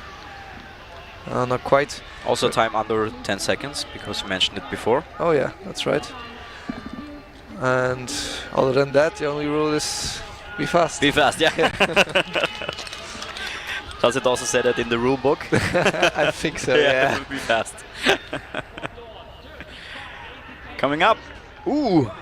Very, very close. Yes. Lead.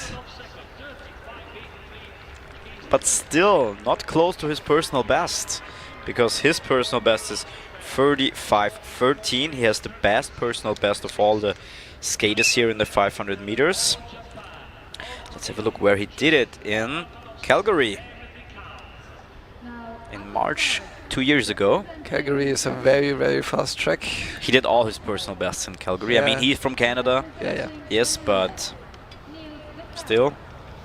He also won many of the last sprint events, World Cups.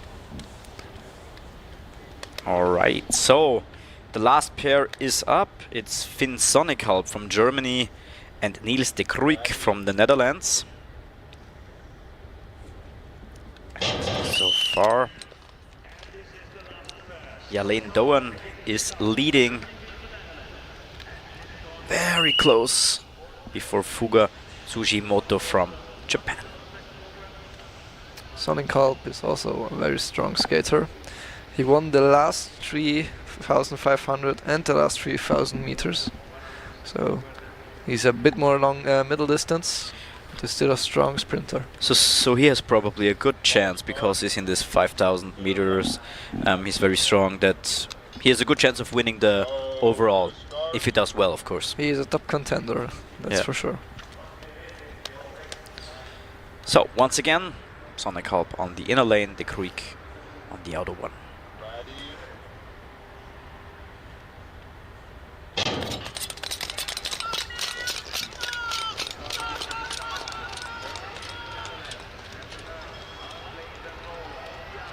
Sonnekalp also holds 2 junior national records for Germany.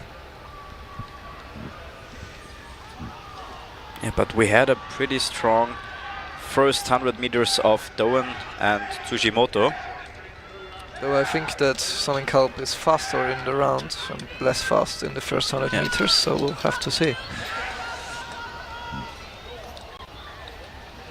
The finish line comes up. Oh, very close. Close one. Third place for the German. Secured his medal. Secured his medal.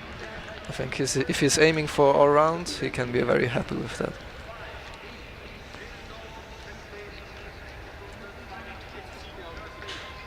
So we are once again a little bit ahead of our time schedule. So the time is now 11:08, close to 11:09, and we've planned with 11:14. So a few minutes left before we start with the prize giving ceremony. A short roundup from you. I think that the PBEs weren't that available now for the men. Yes, like it was for the women, because we had a lot of them in the beginning, and I think it's because the sun now came out completely, and the top layer of the ice is a bit soft now, maybe a bit too soft. But the times were still pretty fast, so I think we can be excited for what's to come.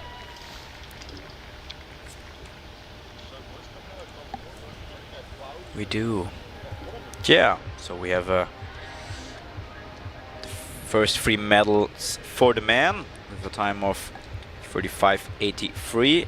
Right behind him, behind Jalen Doan from Canada, is Fuga Tsujimoto from Japan with 35:84. And then is Finn Sonnekalp from Germany with a time of 35:91. In a few seconds we should have the whole results here for you to see. There it is. So compared to the women, the first three are very, very close together. Yeah. Between the first and the second, there's only 100th.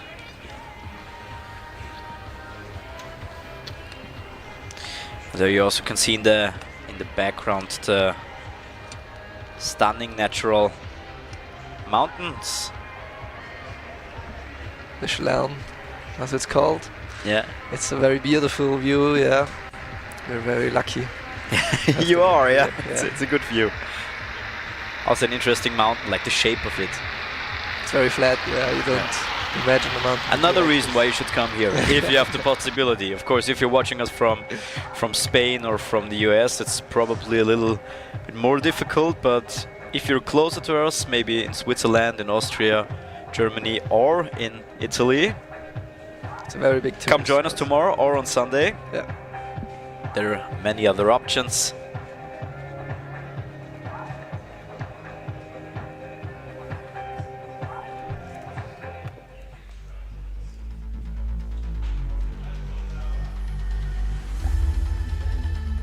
So now we're gonna see a few of the highlights, and we will have in like 3 minutes the prize giving ceremony for the men over 500 meters.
And we are back for the prize giving ceremony, and we just talked about it, Roma. It's always the question how fast the skaters can change from their tracksuit to their training suit to make themselves ready for the prize giving ceremony. I mean, is there like a classic ritual you have if you switch, like you go exactly right down from the lane and then into your training suit, or does it take more time than that? Normally don't really think about it because you just want a medal. Yeah, be happy about the medal, of course. So you go outside, and then normally there's somebody from the organization committee saying you have to go hurry up. the ceremony, and then you hurry a bit. So yeah.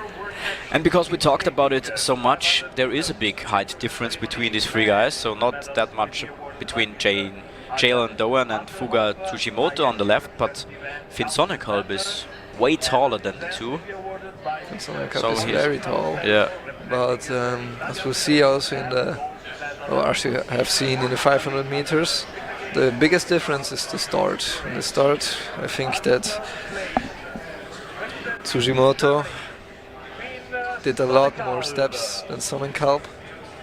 Same as with the Canadian Jalen Doan. So, but there we have Finn Sonnekalb, who secures his medal, his bronze medal, with a time of 35.91.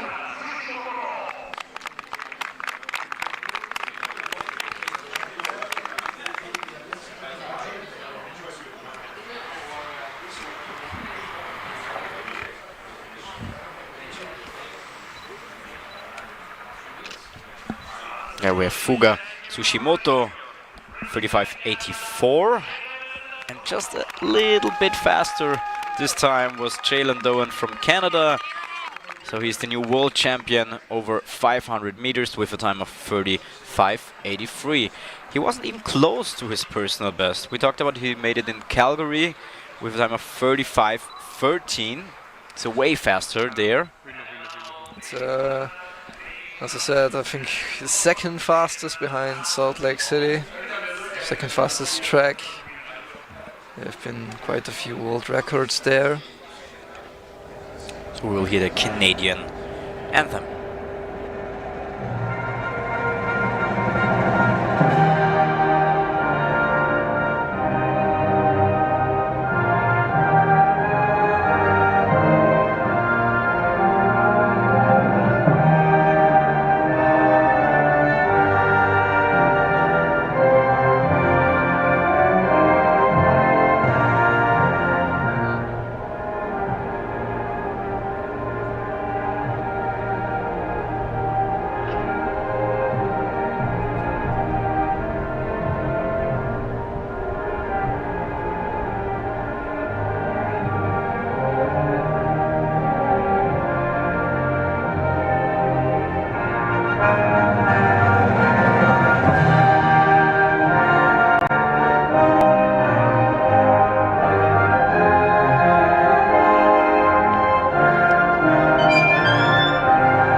Round of applause, of course, for our medal winners from Canada, Jalen Doan, who's world champion, Fuga Tsushimoto from Japan, and Finn Sonnekalb from Germany. And of course, a picture together. Down there you have the times again. Yeah, this wraps up the first man event. We will come to the women in a few minutes. At 11:32, we will start with the women over 1,500 meters. We have 19 pairs, so 38 numbers of skaters. And yeah, so we have a short break, of course, time to make a ice preparation. And yeah, we will be back in a few minutes.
And we are back live. I hope you enjoyed the break as much as we did. Always good to have a coffee in between the races, even though we aren't that stressed out like the skaters, but still. There are many skaters actually that use coffee before the race. Yeah, and we do it before the commentating. Exactly. So it's like, we could say we are skaters ourselves. I mean, you are, of course, I'm not, but I feel like one. Good, we changed the distance and we are back with the women. We are now at 1,500 meters, so way longer, like we had it before. Now 1,500 meters are almost 4 rounds. To be exact, it's 3 rounds and 3/4. And as you can see, they don't start at the same line. The outside skater starts a bit further in front. It's because the outside skater has to do one more outside corner than the inside skater. So that the distance is kept the same, the skaters don't start at the same line. Yeah, these are our first pair is Isabella Vargas from Colombia and Guro Samdal Melhus from Norway. Of course, there are many names now we've already heard. There will be a few new ones. For example, I don't think we saw Isabella Vargas before. She's an inline skater from Colombia. I sent for you so you do have a little bit of a knowing how much time it will take around, I mean, as faster as we get, but around 2:05 maybe. That's maybe in the middle. We have the fastest times right under 2 minutes. These skaters all have a time around 2:10, 2:09. So let's have a look. 1:30 we are. There's the hear bell. now the bell, yeah, to signal the last lap. So that the skater doesn't have to look at the lap counter, but only has to listen for the bell. This is especially important for the very long distances, like the 10,000 meters. It's 25 laps, and it happened more than once that the skater mistook the last lap for the second to last, or And then so stopped 1 lap too early or something like that. It can happen.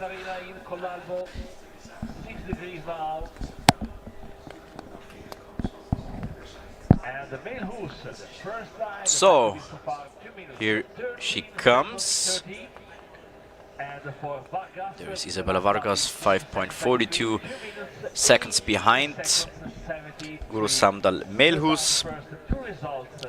Yeah, and for example, because I told you that before, the track record is from 2007. It's from Irene Wüst and it's 1.5678. And the world record is from 2019. It's from Miho Takagi and it's 1:49.83, and it's from 2019. Just so everybody knows what's possible. Yeah, the track record I think was made around in the European Championships in 2007. There were very ideal conditions. Many track records fell there.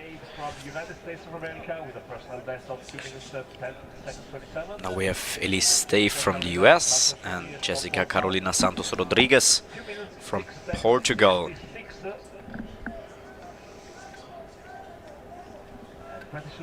The way the skaters think is now also very different to the 500 meters. In the 500 meters, all you have to think about is being as fast as you possibly can. Like you said, in the rule book. Yeah, exactly. Be fast. Now in the 1,500 meters, it's important to get to a speed that's very fast, but that doesn't burn you out in like a round. You have to be able to maintain a specific speed for 3 rounds. Normally you see skaters going up a second a round, so maybe the men start at 28, go up to 29 and finish at 30. it depends very much on the skater. There are some skaters that prefer to start faster and finish slower, or some that are very consistent. So you mean you have like a negative or a positive split? Exactly, Yeah. yeah. But it's very important to be able to finish the race without burning yourself out before that. And in your opinion, what is, from a tactical point of view, the hardest distance? It's probably this one, the 1,500 meters. It's also many athletes say it's their hate distance, because it's extremely difficult actually to skate well. You need to be fast, but you still need to be able to do this for 3 rounds. It's incredibly taxing. It's not only your lungs, but also your legs. Everything will get tired. Everything will hurt in the last corner. It really is the distance that hurts the most, I think. So there are very few that actually like this distance, but I think it's a good distance nonetheless. And so far it was a good run for Jessica Carolina Santos Rodriguez with a time of 2:08.52. Not close to her personal best, which was 2:06.66, but so far she's leading. And now, pair number 3, we have our first Austrian, Katarina Meszkulitz, Representing Austria, Katarina and also our first, because we talked about it before, Brazilian. Julia Devos. So originally from the Netherlands, but Julia De Vos, skating for Brazil. Training with the national, or not the national, but the Netherlands teams. There are a lot of teams in the Netherlands. I'm not exactly sure which teams he's from, but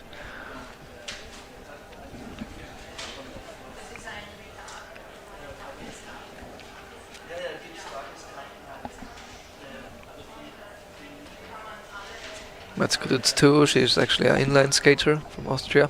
Austria has many inline skaters in their national ice skating team.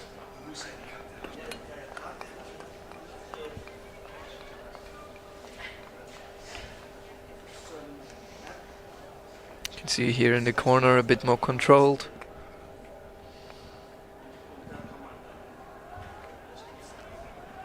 And also now in the straight normally you only use one arm in the straights, except for the first 300 meters. There you will see people use 2 arms to accelerate up to a specific speed. And maybe in the end. Or And maybe at the end, yeah, for the last 100, maybe 200 meters, 300 meters. But then you will use one arm as not to tire yourself out too quickly. There are also people who like to skate with no arms, so both arms behind their back, or like Meszkulitz here with both arms. It's all a question about aerodynamics and how the skater themselves feel about skating.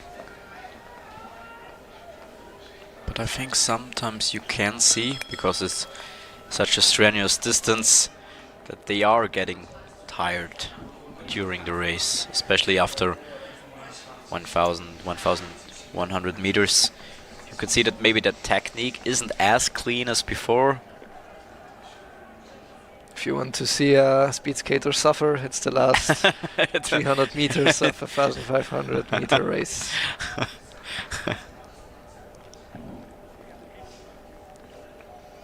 So we're coming to the big suffering.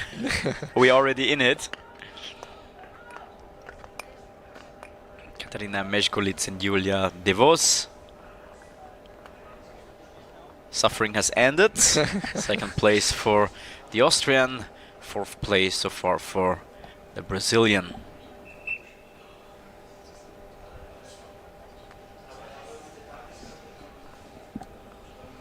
Now, at the start, representing Kazakhstan, Aysada Rimbeck.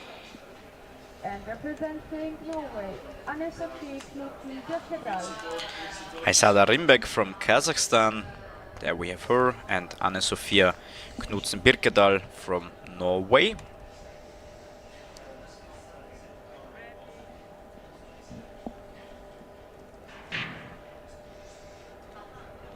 Rimbeck from Kazakhstan. In a lane, Birkedal also participated in the Youth Olympic Games 2024. Both of them are 17 years old.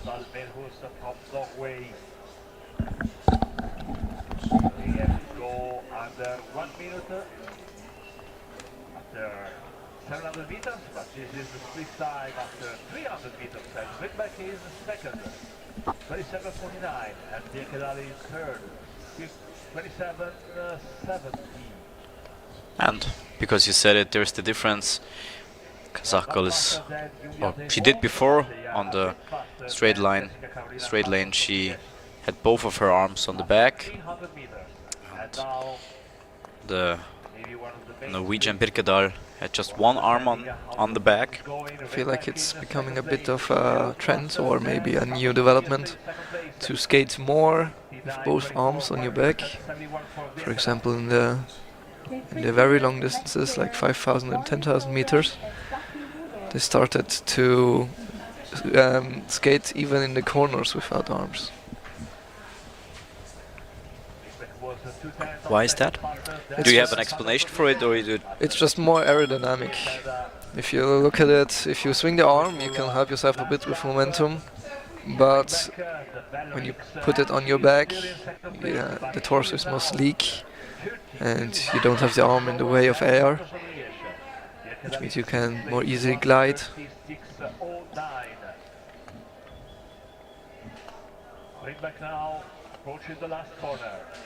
Which is also why it's ideal in the long distances, because there you have to glide for a very long time and very efficiently.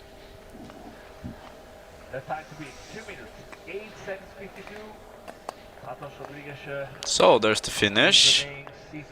2:0:10. No, 2:10. 2:0. 2:10 and 2:12. Second place for Rimbeck and fourth so far for Birkedal. Yeah. Both of them not close to their personal best. I mean, what is close for the 1,500 meters if you're 1 second behind? Yeah, maybe around 1 second, max 1.5, 2, but 1 second I would say is pretty close. Yeah, so for Rimbeck it was pretty close, for Birkedal it wasn't. Oh, but there's a big PB difference. Marley Solden from the US, her personal best is 2:04.94, and Saki Judo from Japan has 2:06.74. So we're getting faster. A big jump in the times. Here maybe we'll be able to see the difference in technique, especially between the Japanese and the Americans. You can see the Japanese, I'm not sure if you can tell, but it's very clean technique. They're very low, very controlled. Comparison to, comparison to the Americans. What we saw just now was, I think, that Saki Judo was actually exiting at the same time as Molly Solden, but Mari Solden didn't give her the right of way, so I'm not sure if this will lead to a disqualification. We'll have to see. How long does it take, or do they have to finish the race and then they will get disqualified? They finish the race and then if they get disqualified, they will get disqualified. And normally, if the athlete wants to, they can repeat the race at a later time. Alone? Alone. Okay. Since it wouldn't be fair. So what was the problem exactly? If the skater on the outside corner is faster on the straight, or exits the corner at the same time on the straight where they have to swap, then that means that the outside athlete is faster than the inside athlete. And that he will have to swap before the inside athlete, else they will collide normally. And also, I'm not sure if you saw, but when the American athlete swapped before her, Saki Judo had to brake a little bit as not to crash into her. So, Saki Judo, yeah, close to her personal best. At the start, representing Norway, Signe Eide Kirkesetter. But I think it was fine, right? I'm not sure. It was pretty close. It's a bit hard to see on the broadcast.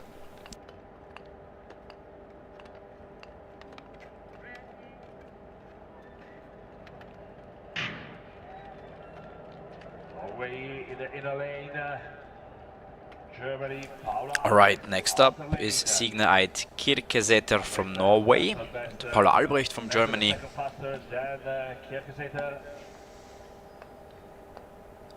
Albrecht too participated in the Youth Olympic Games. And here you can see very well how the athletes warm up on the very inside lane, the warm-up lane, before they start. So sometimes, I mean, probably not, but did you see that it happened that someone warmed up, like slipped and then crashed into the skaters who were just on track, or does this never happen? It's sometimes, I myself haven't seen warming up athletes crashing into an athlete that was currently racing, but it happened a few times that they fell onto the track while the racer was at another point. Okay, and what happens? So they have to do it all over again? No, as long as there wasn't a crash or an incident or something, the race continues as normal. There are people in the corners who look always at the red dots, and if they have to be moved, they will move them. Okay. I don't only know the word in Italian, the picchettaro. So if that happens, they will stand up, fix the corner wheel fast, and the athlete has to, well, get out of the track, obviously. Okay. So that the others can continue. But you haven't heard that someone crashed into someone who was racing? I'm sure it happened at some point. At some point, because I was just curious, what's the rule for it? Yeah. If you crash into someone, because it's if someone's leading and you're way behind, and then someone crashes in the person way behind, it's a little unfair, of course, for the person in the front to do it all over again, especially if it happens in the end. Because you said it's such a strenuous distance. Normally, races don't get repeated. Yeah. Except if really there was a grave incident where the athlete had to brake or was pushed unfairly. We just hope that it doesn't happen, and exactly. We don't have to know the exact rules for it. All right. This was Signe Eide Kirkesetter and Paula Albrecht. At the start, representing the Kirkesetter is leading so far, Albrecht in the 7th place. And we're coming to Jessica Forstova from Czech Republic and Anastasia Belovodova from Kazakhstan. Pair number 7. And in total we have 19 pairs, 38 races. Here in the close-up of the shoes you could see these shoes are custom made for the skaters, at least most of them are. So the skaters can also choose the colors and what to put on the shoes. Some are very creative. What have you customed on your shoes? I'm pretty boring. I put them in just white, everything white. Okay. Maybe you will change it after. Let's see. A bit slower, but the competition is very long and Forstova could come back in a while. 14th start for Forstova, and Belovodova continues pushing on the legs. This is the 4th lane for Belovodova. So there we are nearly In the leadership position. 2 laps to go. Now, at the moment, Belovodova is leading. which is the leading time. And I call to the start the pair from But still Korea, way to go. Seo Hyun Kim and Chae Eun Lee. And like you said, you can sometimes see it in their faces they're fighting. Yeah. New third They- place at the beginning of the last The face lap, of pain. 133.09, 136.27 for Forstova. Milwadova taking now the inner lane and Forstova the outer lane. So, last corner. You can see a very good 1500 meter athlete. By the way, they skate the last lap. Normally, like, they try to not let their technique break down. They should finish the same way that's how they started. Right, she was leading at the half, now 5th place for Anastasia Belovodova and 11th for Jessica Forstova. 13 seconds, 57. Saki Judo remains. What's like a typical interval session for 1500 meters? I mean, typical, that's probably not, depends on the coach, but what is your typical interval for 1500? 1500. It depends a bit. Normally, you can do like 2 laps at 1500 meter pace. So for example, it would be a lap in 28, a lap in 29, something like that. And you repeat that maybe 2 times, two sets of 6 or something like this. Or there are like 3 rounds is also very normal, where you almost have a simulation maybe of the 1500 meter rounds, where you really try to do the exact time that you want to do at the 1500 meters. You do that 2 or 3 times. Normally you don't do it alone, since you can, if you can swap the leading position, you can do more reps or mass sets. So yeah.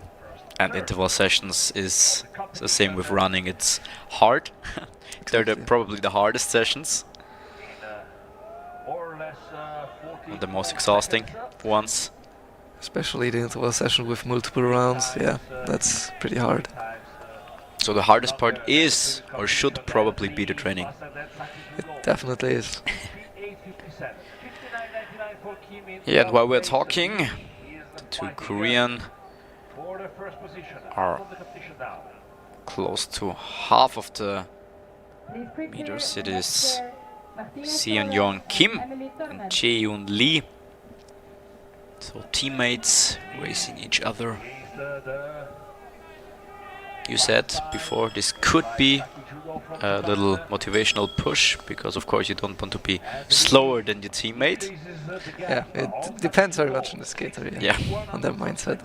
131.38, 134.85 for Kim. In 10th place, 200 meters now.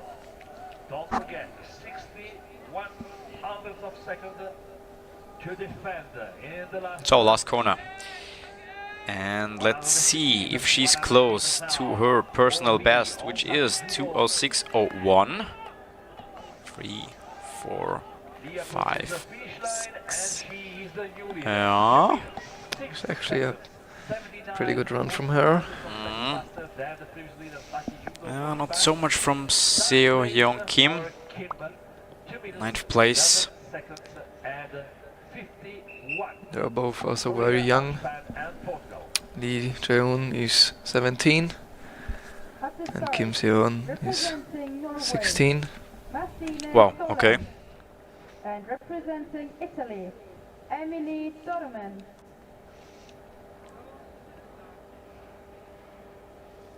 Pair number 9 is Martine Solem from Norway and Emily Tormen from Italy.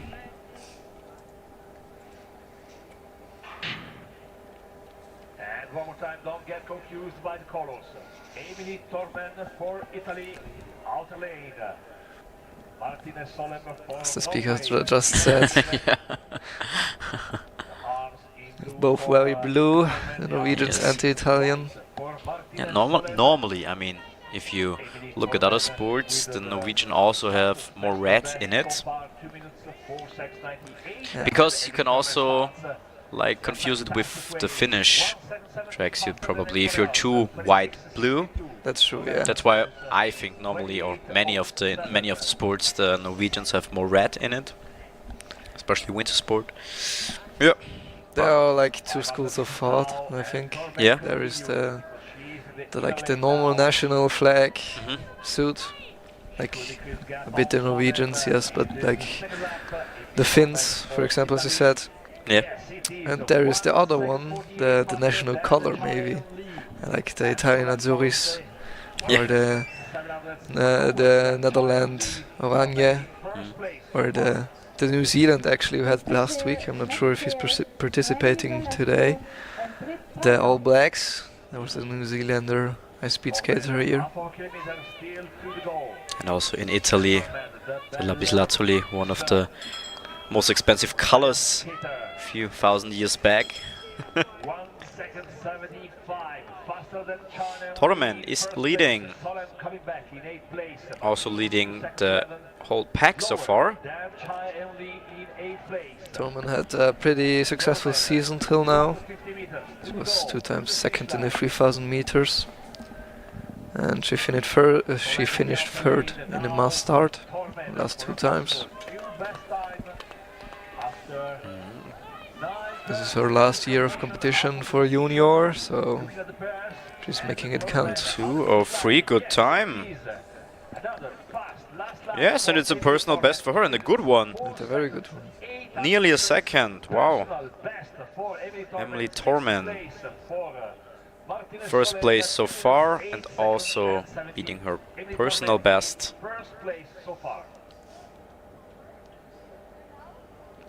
There she is. Coming up, here's her teammate, Noemi Libralesso, and from the Netherlands, Britt Breider.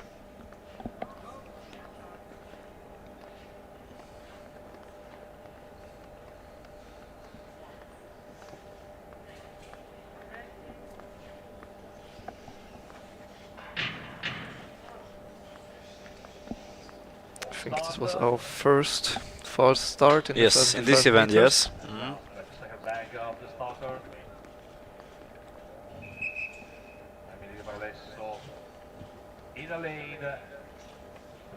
I also saw once at the mass start, which was quite, I mean, fun is probably the wrong word because it's not funny, but you don't think about it at the mass start that there is someone who does a false start, you know. I actually haven't ever seen the false start at the mass start. Yes, it was 2 years ago in Cell, Ah. also at the Junior World Championships. I think for the women, I'm not 100% sure because it's 2 years, was 2 years ago, but I can remember there was a false start at the mass event, which was quite unusual. Like you said, you have never seen it before, and Outer lane for Britt Breider from the Netherlands, orange and black. Time to beat. Britt Breider is that now it's easier to differentiate the both of them because the bright orange and of course the Italian blue. 71 on the Chai Eoline, 2 minutes 4 seconds later. For Emily Tormen is the new personal best. Breider with a 7 star. Britt Breider has a very controlled, very not low, but Breider taking the inner lane. very concentrated way of skating. Outer lane.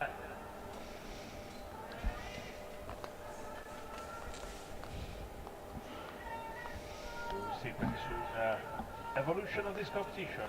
They started in the 7th and the 14th place. Nearly half of the race is over. Place, only 67 hundredths lower than Emily Tormen. Libralesso still in 14th place, but Breider is pushing. Britt Breider is leading Pressure on Breider, at but the some moment. pressure also on Emily Tormen. Please prepare the next pair, Tomoka Okwaki and Sophie Adeberg. So we're coming to the point of pain, like you called it. At this point, you just have to try and finish the race as best as you can. And Breider still in 2nd place, but doubling the delay. Doubling the delay, 1 second 44, 1:21.07 against 1:34 flat for Librelesso. And the Italian coach is giving her the sign how she has to, like, best way to swing her arms. He was like showing her the rhythm. This is Mirko Nancy, as I said before. He's also the sprinter with the very strange start. He retired 3 years ago. Okay. Yeah, totally exhausted. There's also a phenomenon, maybe you can call it, the 1500 meter cough, as it's known under the athletes. Yeah. It's after the 1500 meters, maybe 10 minutes after, you start coughing because because the air is also cold and your lung is very tired after. Because you breathe so hard, like Exactly. deep in, So fast out. the lung is pretty tired Yes. for a few hours after. No, never heard of that. Interesting. 1500 meters cough. Have to remember that. Alright, Tomoka Okuaki from Japan and Sophie Adeberg from Germany. Black and red. Adeberg in black, outer lane, black and white. Okuaki needs have the a look personal at the best if she wants to around beat the standing. Adeberg doesn't need personal best. We'll see pretty soon Okuaki in 6th, Adeberg in 10th. Okuaki half a second slower than Tormed after 300 meters. Adeberg coming. What is harder for you? Is it following the lead or leading? What do you like more? She is the leader. Oh, Probably following, because Following? you have a target in front of you now. Mhm. You have to snatch. Of this competition, 1500 meters It- Okuaki yeah. second place. But if it's very close between two skaters, it's always Second place, a big push. 52 of seconds lower than Tormed. Adeberg in 5th place, 1 second 57 lower There was the switch. than Tormed. Please prepare the next pair. Isabel Champagne. Does this sometimes happen that some of the skaters forget to switch lanes? Because they're just exhausted maybe in the end, or... There's been a big incident with Sven Kramer, one of the best skaters there was. On the 10,000 meters, his coach actually told him to swap into the wrong lane because he So got that was a confused. mistake of the coach. I think it was in the 23rd lap of 25. Yeah. So he was disqualified on almost one of the last That's laps. That's hard. So it happens in the 10,000 meters, but Which tournament? I think it was actually the World Cup or Okay. the World Championships. It was a big tournament. A big tournament. Okay. Always happens at the most important stuff. Emily Thoman still in the lead. Yeah, second place for the Japanese. 2:05.74. Yeah. Also more than a second away from her personal best. At the start, representing Isabelle Champagne Canada, from Canada. Isabelle She has a Champagne. time of 2:03.17, and Nele Göppelt from Germany. 2:04.84 is her personal best.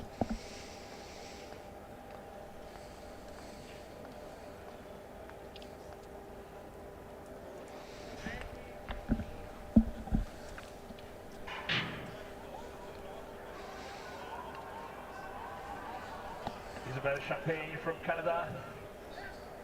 Inner lane, Nele Göppelt from Germany. Outer lane,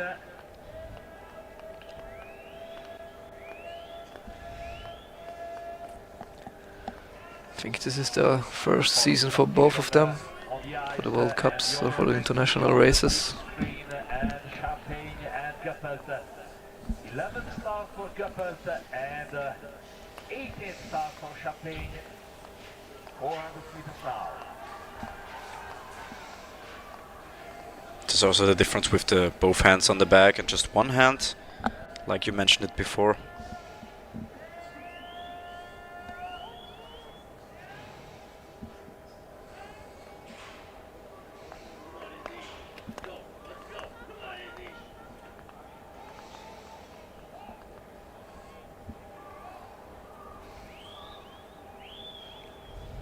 Sometimes the skaters feel like they can't accelerate enough if they have both hands on the back. And the 13th start, the 13th split for Champagne. Please prepare the next pair, Emilia Zavisa and Emma Debock.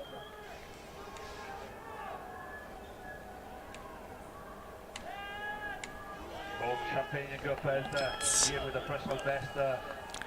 Have a look at the Previous personal best was Emily leading Tormen, pack, Goppelt Emily now. Tormen, Place at the beginning of the last who lap. also Champagne managed to is secure a place personal best. at the beginning With of the last lap. 2:04.08 is leading And Goppelt, behind her, but with a bigger gap, 1.67 seconds is Tomoaka Okuaki, and then there comes Jae-eun Lee from Korea. So Tormen had a pretty strong 1,500 meters, especially if we have a look when she raced. She was in pair number 9. I think she can be pretty happy with the time. Yeah.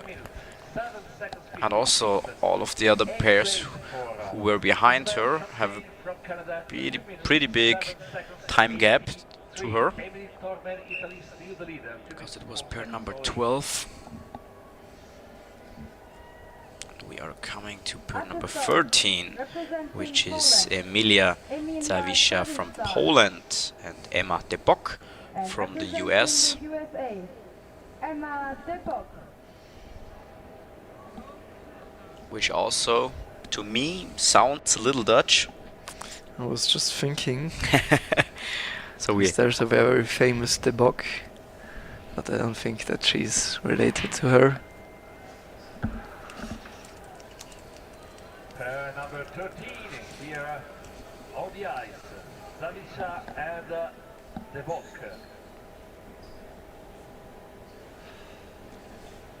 Both need the new personal best if they want to take first place, the overall ranking, at least until the 13th pair, and they start with the 13th. So 3 laps to go. And start number 20 for Zawisza.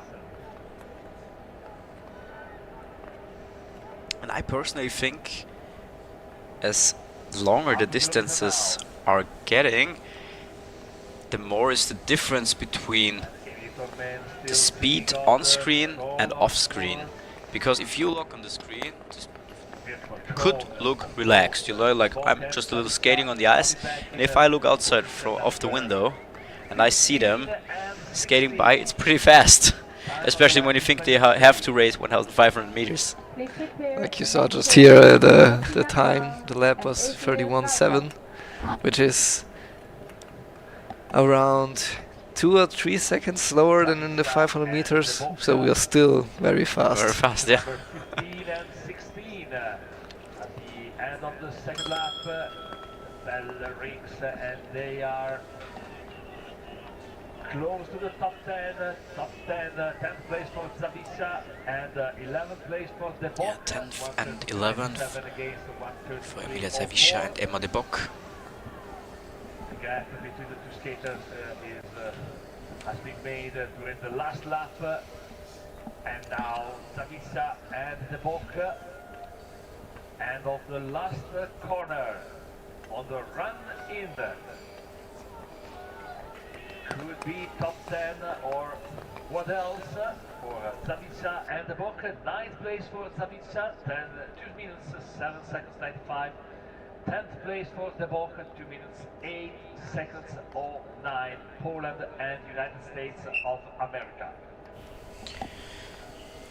Alright. Just both of them at the start. finished their Representing Poland, distance. Sophia Braun. And representing the Netherlands, Next we have Sofia Braun, also from Poland, and Evi de Ruita from the Netherlands. Few of the nations are coming up pretty often, which is sometimes Poland, Canada, the Netherlands, Japan. Not so many Germans, a few Kazakh. Poland and the Netherlands. Yeah, the sport is very popular. The Polish, for the Netherlands, also the Norwegians, not so in the other Slavic countries. Actually, in Belarus, it was very. But very we haven't common. seen neither men or women from Belarus, right? Those are currently still because of the war. Okay, they're still prohibited to Yeah, they're take still place. Okay, prohibited. so Belarus and Russia is banned from Which is participating. normally they Alright. would be pretty strong. I'm a bit surprised that we aren't seeing China today, since normally at the World Championships they are also very present, very strong. Did all of them withdraw? Do you know? Some years the team doesn't come. I'm not sure why. It's the same with America. Wasn't here 3 years ago, I think. I'm not exactly Yeah, sure why. okay. But it's a good point that we haven't seen any Chinese skaters. The end of the previous lap, but they are in 4th and 5th place. Please prepare the next pair, Jasmine Vanehouse and Darby Beasy.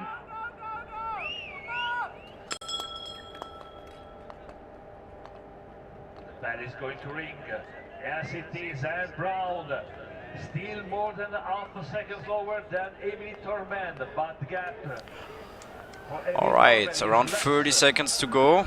Then at the end of the previous lap, and also De Ruyter is coming back in 4th place. 2nd and 4th at the end of the previous lap. And both Sophia Brown and Efi De Ruyter, not only for the leadership in this lap, but also against Emily Tormand. Here they come, finish line. This could be a new leading time. No, very close. 2 and 3rd. Emily Tormand still in the lead, yeah. Evi De Ruyter, 2nd place, and Sophia Brown is 3rd. And Sophia Brown also has a very good personal best. She's a 2:01.84. Representing the Netherlands, Jasmine Now Vanehouse. we have Jasmine Venuis from the Netherlands and Darby Beeson from Canada.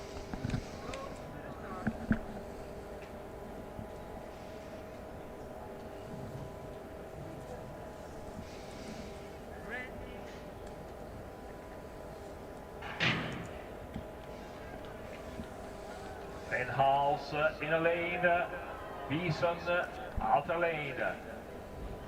Black and orange Vanehouse, black and red for Beeson, Canada against the Netherlands. Jasmine Vanehouse we lead at the end of the first lap maybe. On the Darby Beeson. We're getting closer to the end because this is pair number 15, so there are only after that 4 pairs left. Maybe strategy, tactic, she will come back in the last part of the competition. Jasmine Vanehouse. Maybe if you look at the times now a bit more clearly, you can see the difference between the skaters. Those who prefer to start fast and those who prefer to stay constant.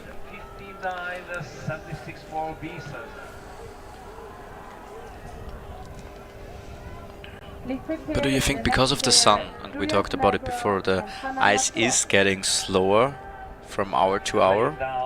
Because I mean you can change the fact that it's getting warmer and it's so sunny, because on one side it's just sun, on the other side, like to our commentator box, there's 1/4 sun and the other 3/4 are in shadow because of the building.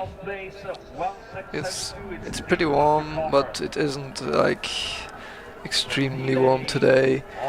We're still at 7 degrees, I think. So the ice is getting slower. Yeah, I think it should have around 0 Oh, 0 degrees. 0 degrees, yes. So the clock is wrong here.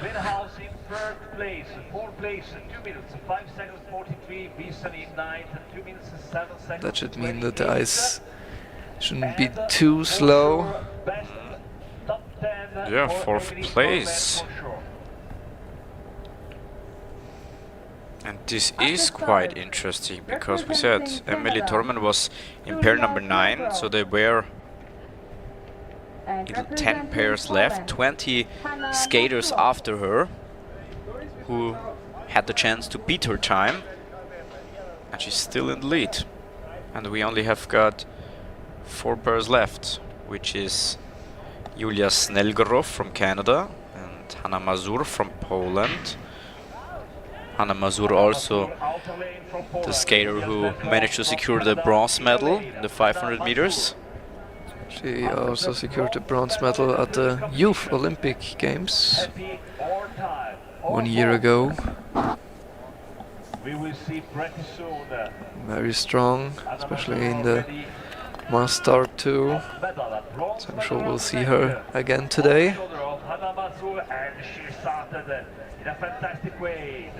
She's, I think, a skater that likes to start a bit faster. This is the fastest pair so far, and Mazur taking the inner lane. Snelgorov in the outer lane after half a kilometer. It seems that The screaming in the back. The screaming is normally the rhythm of the skater, or the rhythm the skater should make. So Some trainers use their hand to indicate the rhythm they should skate. Some scream, some clap.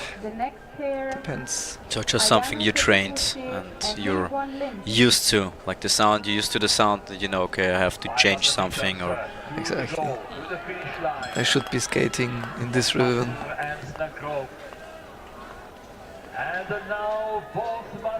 but still falling a little behind, just a little. But if we think back just 30 seconds before they were in the lead, also had a, I say, pretty comfortable lead. I think that means that Emily Tonen was very constant with her times, since Mansour started with a 31, but... Or she had a negative split. I mean, I can't remember her race exactly, but... The first round was 31, the second was 33. Let's see what she has here now. Ah, okay. Another 33, so she managed to... So, Hanna Mazur is our new leader. 2:03.72.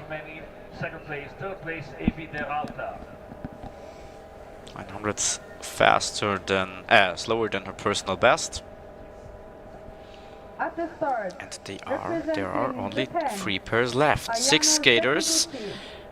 And the one from Japan is Ayano Sekiguchi and Lee-Won Lim from Korea. So it's an, I could say, Asian race.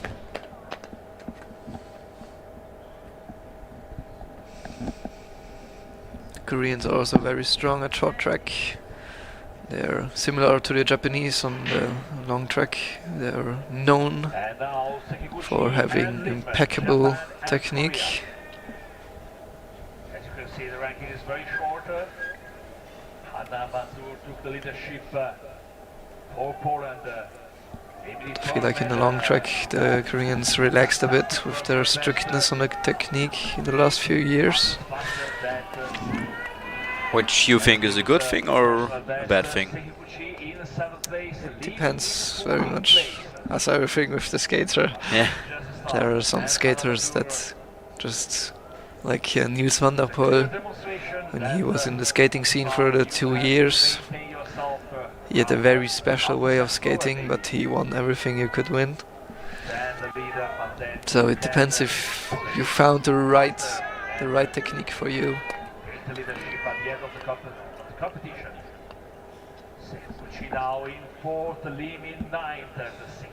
Because if you try to be too strict with your technique, it makes you tense, and skating in a tense way means that you're losing your ability to skate for longer periods of time.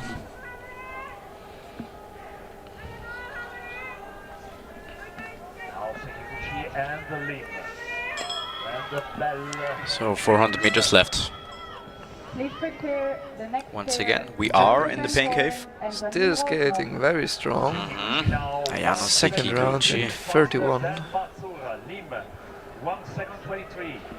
She's taking both hands to finish the race. So far, Sekiguchi for Japan and the Lim. When you're racing and like the stadium speaker is saying things like and he's in the lead or whatever, do you hear it, or you're just so much zoned in and focused that you just maybe hear your coach or see the sign he holds in? New lead for Ayano Sekiguchi. Good time. Yes. 2:02.43.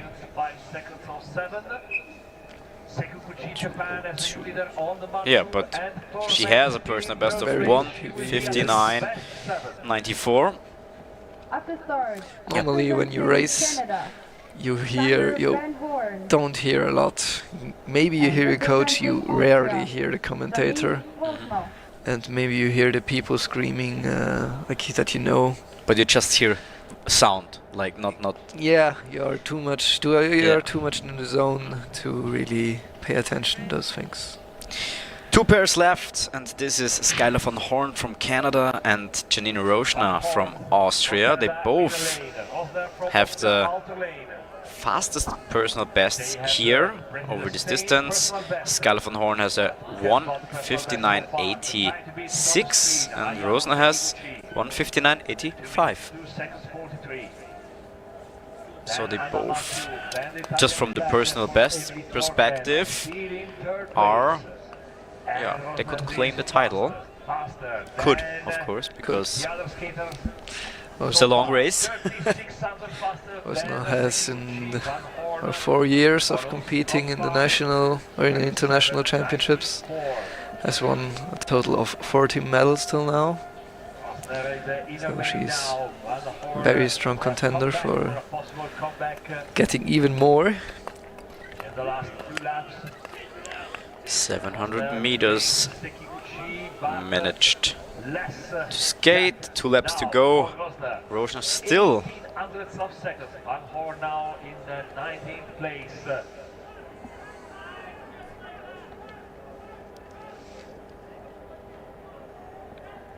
Please prepare the next pair. Rosalie Van Vliet left and hand on Melissa the back, Schaefer. just the right hand moving. Same Same with Van Horn. So final lap, lost a little bit. I think her last lap. Yeah, and like you said before, I think Sekiguchi was very constant. Like, she never slowed down really. She managed to keep the speed. The last lap was only, I think, a bit more than a second slower than her second to last lap. And there is Roshna, 1:55.6. I think. Oh! Wow! I thought that maybe her last lap would be very, very constant since she's a long distance skater. Yes. Great for her, which means it's a medal for sure. Because even if the last two skaters are before her, she has a bronze for sure. Alright, but we still have two skaters left, and this is Rosalie Van Vliet from the Netherlands and Melissa Schaefer from Germany. Van Vliet on the inner line, Schaefer on the outer one. And right now we have Janine Roshna in the lead before Hanna Mazur from Poland and Julia Snellgrove from Canada.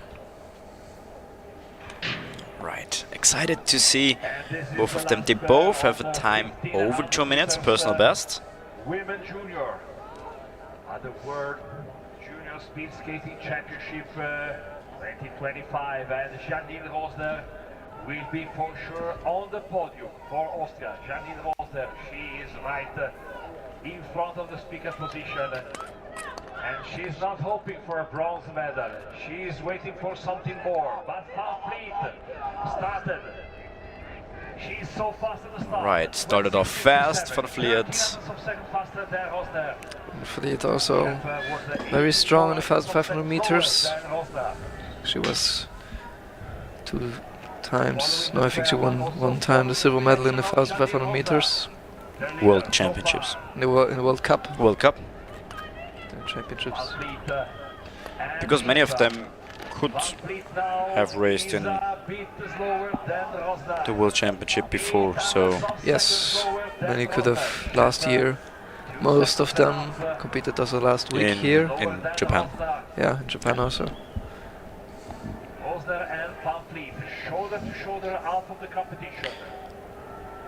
So, more than half of the race is over.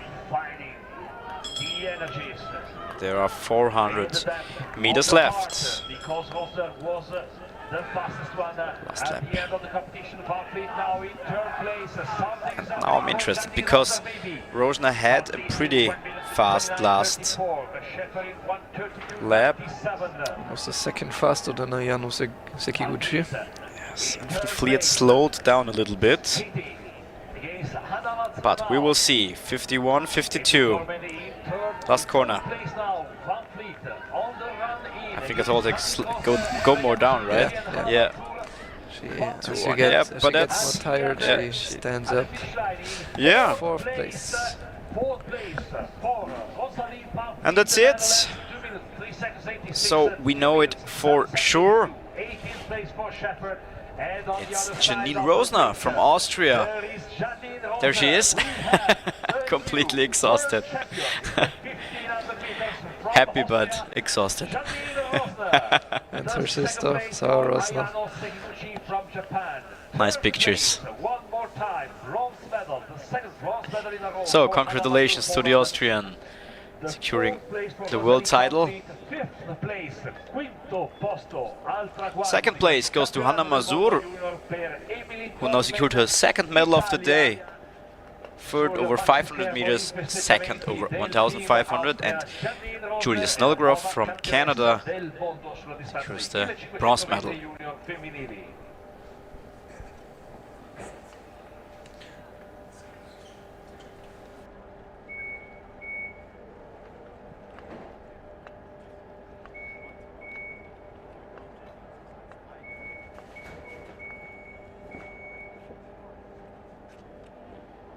So, there was a mistake by me. I just did a look at the overall woman standing, where Janine Rosner is leading, because she was 6th at the 500, now 1st at 1500. So, let's correct this. Janine Rosner won the 1500 meters. Behind her is Ayano Sekiguchi from Japan. And 3rd is Hanna Mazur, but still, 2nd medal for her of the day. 4th place goes to Rosalie van Vliet. So Rosner before Sekiguchi and Mazur. We just had it in the insert. This is just for the 1500 meters, and the woman all-round standing is Rosner leading before Hanna Mazur and Julia Snellgrove. But I think this will be our last medal for women today, since after there will be the semi-finals of the mass start. Yes, that's true. And we are pretty much in time, because the award ceremony should start right after. Of course, we have to give the skaters a little bit of time. Like you said before, when we talked about it in the break, that when you secure a medal, you want to celebrate not too much, but just a little. We saw Janine Rosner with her sister, and I think she's already at the... I'm not sure if she's gonna go on the podium with her skates. We'll have to Probably see. not, no. She will change into some sneakers, which is probably more comfortable. Especially if after 1500 meters, for example, you need a few minutes to cool down. Yeah.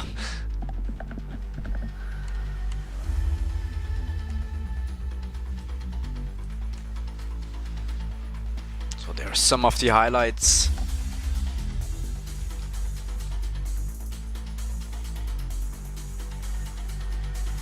So what is the normal thing you do after you win a medal at the World Championships?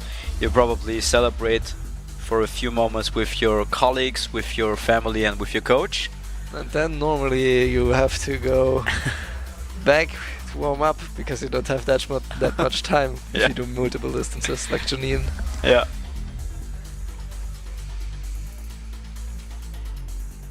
But after that you have enough time to celebrate. Even though she still has, she has the mass start, of course. Between the 1500 meter women are 2 men 1500 meters, because we have 11 pairs, and then we have a short ice preparation, and then after that we have like the second half of the 1500 meter men, then of course the prize giving ceremony, and after that we have the first semi-final for the women mass start.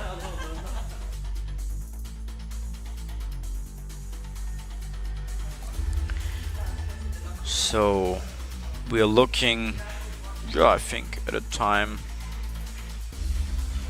to... I mean, it's difficult to say, because in the mass start a lot can happen. The time differs a lot, and we hadn't had any crash today. We just had 1 disqualification. So Was it disqualification? yes, because of second false start. Oh yeah, that's true. Yes. Yes. And of course it's not always that easy to say if the time will be right on time, or if you like 5 minutes before or 5 minutes behind. But in a few minutes we will have the prize giving ceremony for the women over 1500 meters, and yeah, I think we should start in around 14 minutes with the men over, with the first half of the men over 1500 meters, and in between that we have the prize giving ceremony. So stick with us, and in a few moments we will have the pictures for the ceremony.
Alright, and we are starting with the prize giving ceremony for the women over 1,500 meters.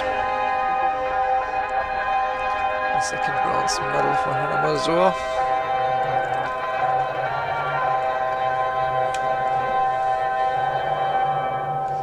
International Skating Union Junior World Championship Speed Skating 1500 meters. Victory ceremony for the women. The medals will be awarded by Mr. Albert Azelhoff, ISU representative. The second time of the day that Hannah Mazur is standing at this place. Italian Federation. And she is pretty young. Representing I think Poland, she's 17. Hannah Mazur. 16 years. 16. And the young 16, because her birthday is at the end of November. So big congrats to her. Hannah Mazur from Poland, bronze medal over 500 and now over 1500 meters. Representing Japan is Ayano Sekiguchi.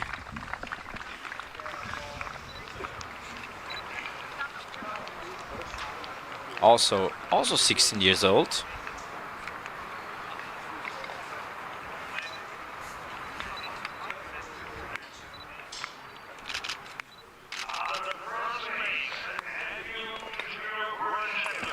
And I have to correct myself, it wasn't Hannah Mazur's birthday wasn't at the end of November. That was just her latest match on the ICU result site. But more important, world champion over 1500 meters, Janine Rosner from Austria with a time of 2:01:60. So we're gonna hear the national anthem of Austria.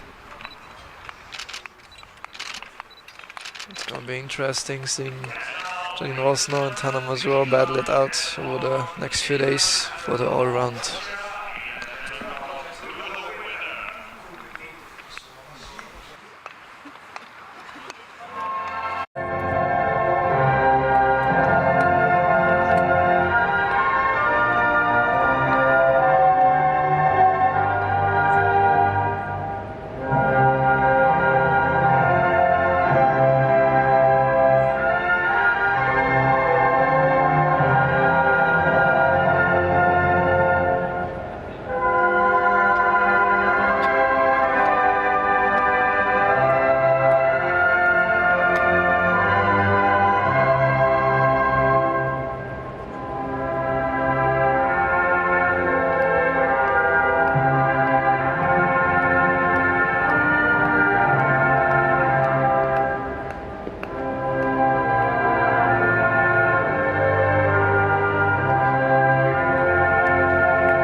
This was the Austrian anthem.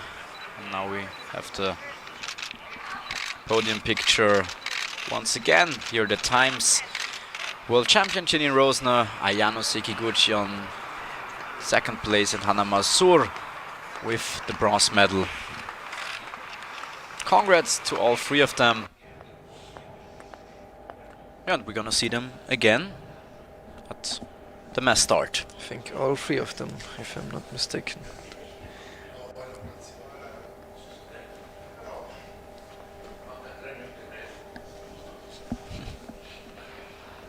Nice pictures.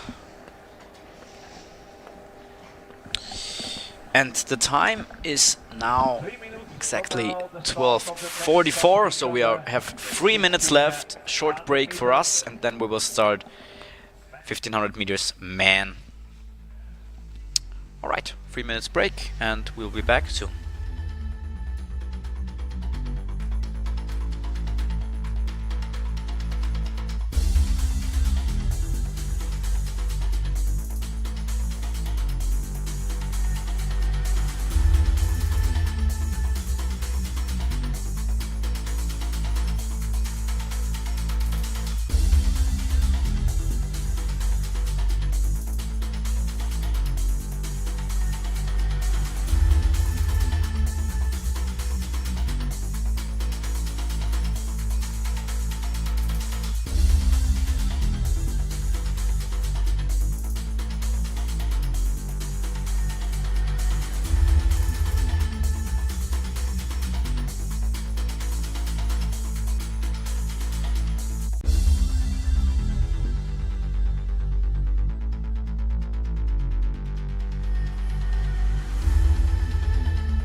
1 minute, the first start of the 1500 meters man.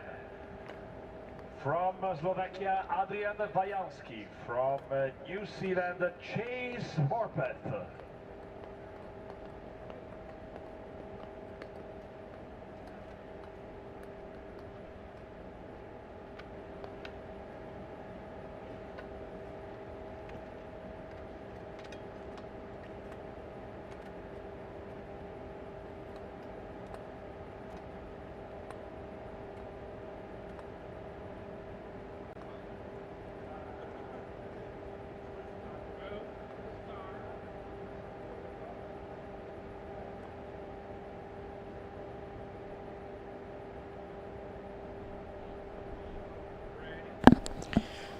Short break is over.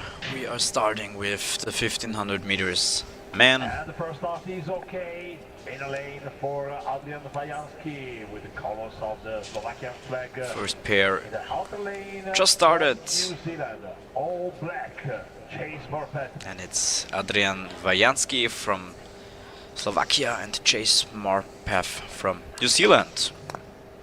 As I said before, here you can see the New Zealand suit, or the All Blacks, as they are called also in football, or not in football, but in rugby. Rugby, yeah. Right, they're pretty good at This is Chase's first, well, last week was Chase's first World Cup, this week is Chase's first World Championship. The next pair with And of course, once again, we have to tell you the track record and the world record. Track record from 2007. I think you said this was at a specific event, 2007 European Championships, if I'm not mistaken. Okay, so maybe that's right. We haven't checked it, but you think that that's fine. It was Enrico Fabrice with a time of 1:44.72. And the world record is from 2019. I think all of the world records are from 2019. I think it was in Salt Lake City then, but we'll have to check too. Yeah. It was Kjeld Nuis with a time of 1:40.17. Close to 1:39. Yeah, I think the 1:39 we will see in the next few years. I'm sure that not a lot is missing, so we'll see it soon.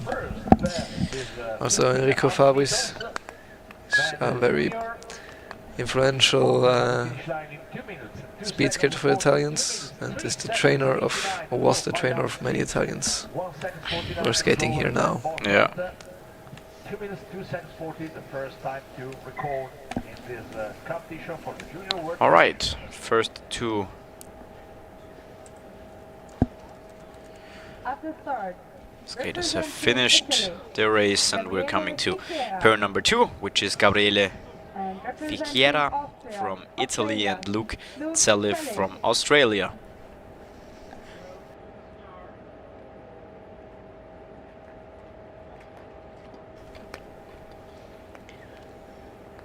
Fichiera on the inner line, Zelif on the outer one. With 23 pairs in total, but we will have a short ice preparation after the 11th pair. Zelif is also the only Australian skater we have here. Is that because, I mean, of course, because it's so far away, or does it have any other?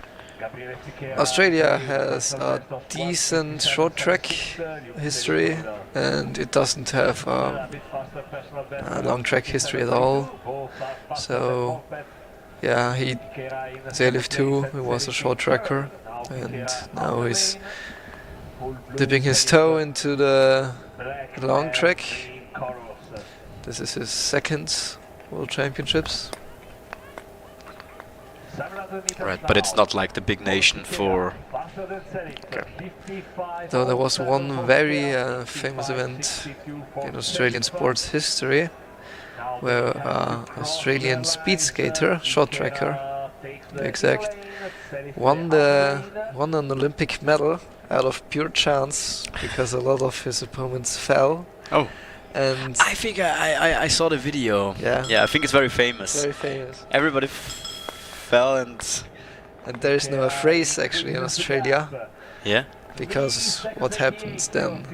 There is like a phrase pulling, I'm not sure how it's called, pulling a name of the skater means doing something that you shouldn't have been able to do. Some little trivia. Was really strong in the last lap, and Tikea approaching the run in the last line in running first place for Tikea. With new possible best time. And there is the finish line. Gabriele Ichiera, also with a big personal best. Very good PB. Over 1.2 seconds for the Italian. And Deliv sadly had to break because of the right-of-way rule for a second, meaning he lost a lot of time there. So first PB of this 1500 meters. Next up we have Sergio Alvarez Fernandez from Spain and Nico Berger from Switzerland. I think Nico Berger was the one you mentioned before because he started doing high-speed skating just a year ago. Yes, he was a hockey player. He played in the highest league of hockey, but on the junior level he could play. And now he's training the year and has gotten very good, extremely fast. Such a short period of time, that's great. Yeah. You can still see some kinks in his technique. But to For say example, that, what?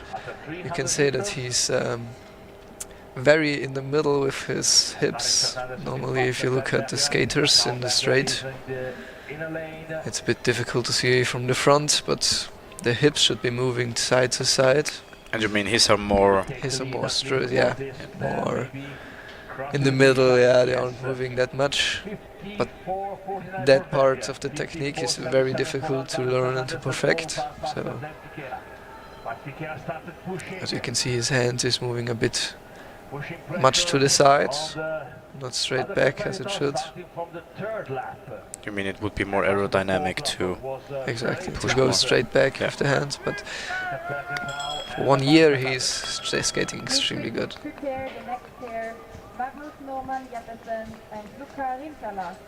Yeah, still in the lead. Yeah. But there are around 20 seconds left.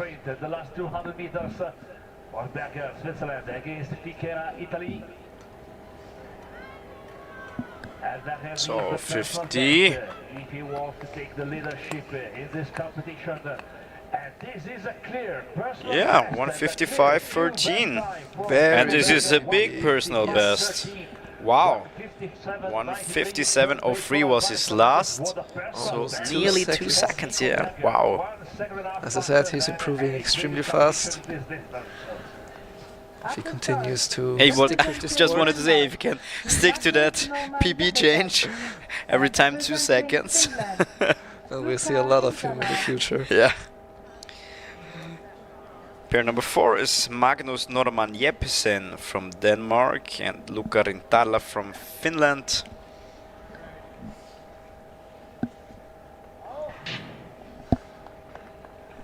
And both Berger and Tikera sent a message. The personal best is possible.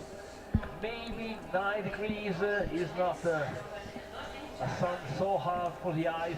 Maybe this is the fastest condition of the ice today. We will see pretty soon. And we just heard it from the stadium speaker. He said probably the fastest condition of the ice today. Now that Would you say so too? it seems pretty fast. You can also see that if you look at the broadcast, you can see a slight sheen on the ice, like it's reflecting. Mhm. a bit, not too much. I could be, he's very That happy. means that the ice, Position. there isn't much humidity, because if there were too much humidity, it would immediately get like a milky film over it. But it doesn't reflect like a mirror, because if it's hot, too hot, it Yeah. means the top layer of ice melts a bit, and then it reflects like a mirror, as I said. Yeah. So I think the conditions right now are pretty good.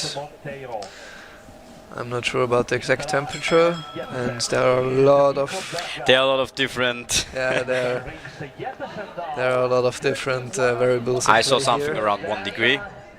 So Like a few degrees above zero is, I think, Okay. the sweet spot. but we are still just at the beginning for the 1500 meters, so maybe in the end temperature has risen to maybe 2 or 3 degrees. So there is the finish line coming up for Sergio Alvarez and Magnus Norman Jeppesen and Luca Rintala. Second place so far for the skater from Denmark. And the personal best for Jeppesen, I think.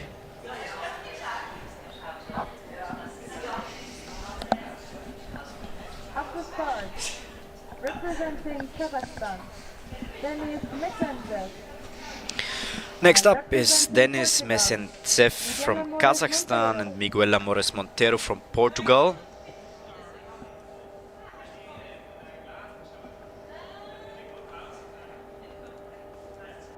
There you see the age and the personal best and the time they have to beat to secure the first spot, at least for the moment. You never know. Off they go. With the sun red and green. Mesentsev, blue and black inner lane for Kazakhstan. Conditions aren't like last week. There was a lot of snow and rain during the race. Oh, what does the So- rain do to the ice? The rain sticks very fast to the ice and creates a lot of little humps. And skating over them is like skating over sand. It is incredibly difficult because all those little humps are incredibly strong braking force. So snow is still, it's not ideal, it's not good, but it's not as bad as rain. So the conditions today, in comparison to last week, are almost heavenly, I would say. So Here there we is the see- switch. We also saw the right-of-way rule again. Maybe you could explain it again in easy terms for the viewers who haven't like got it right. If both skaters arrive at the swapping straight at the same time, then the skater on the outside has right-of-way, since he came from the outside corner, which would normally indicate that he's faster than the skater who arrived at the inside corner. So the inside skater is not allowed to swap until the outside skater has swapped. And it doesn't happen that often because normally the outside skater isn't as fast or maybe faster than the inline skater, Exactly. inside skater. It sometimes happens if like a sprinter is matched against a long distance runner. Alright, 5th and 9th place for Mesentsev and Montero. And Italy still on the virtual podium of this competition so far. At the start, representing Italy, John Bernardi. And representing Kazakhstan, Ruslan Zianadilov.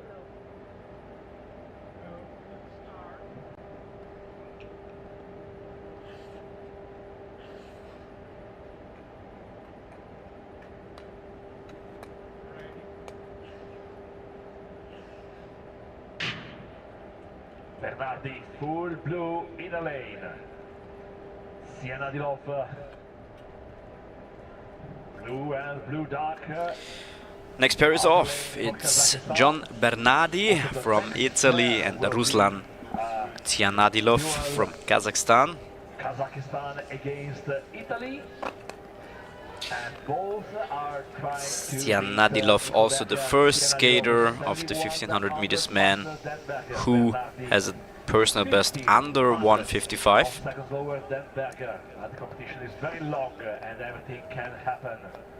From now on, this is just the sixth pair and we have to wait until the end of This is the also his second World Championships.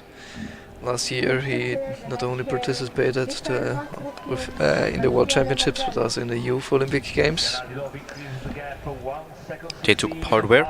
In the Youth Olympic Games? Yeah, which country or? I think it was Finland this year, but we have to check, I'm not sure. Okay.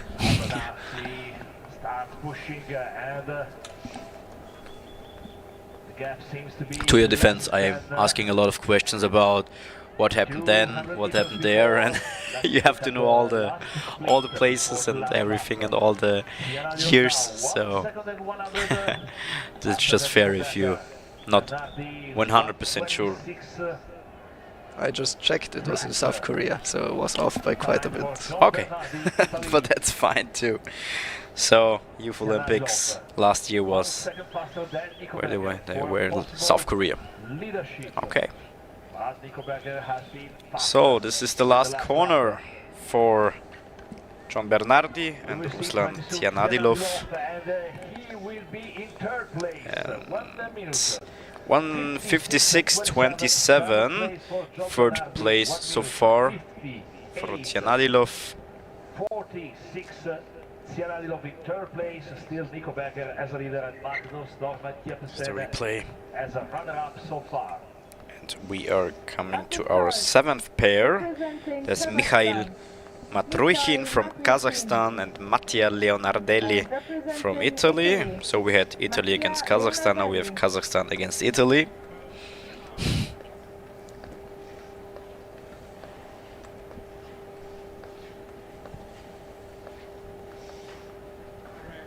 Are they paired together when you compare their personal best? So because sometimes you have some people in it, we will see it in the pair number 9 where we have Mikolai Bielas, who has a personal best of 1:50.51, which is quite faster than most of the skaters in this section.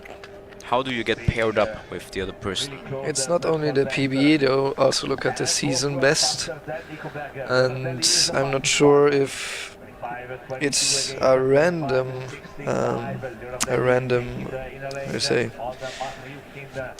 Choosing? Yeah, if it's a random choosing of the pairs after that with a bias on the personal and season bests. Yeah. But the personal bests aren't always reflecting how good they are at the moment. So the season bests are better at judging how good someone is this season. Right now, strong lead for Leonardelli. He started very strong, 28-0. It'll be hard to keep up. Because he has... See him slow down a bit now, but it doesn't look too bad. 29-7, still respectable. Even build up the lead, but final lap. I know Mattia very well, I know that he'll push to the end. We could have pretty soon possible new leader with the Italian flag. Mattia Leonardelli. There he comes, last corner. We count so much. Yes, 50. So seconds are counting. Is he chasing his personal best? He is. 1:54.31. Bit more than half a second of PB. Congrats to the Italian.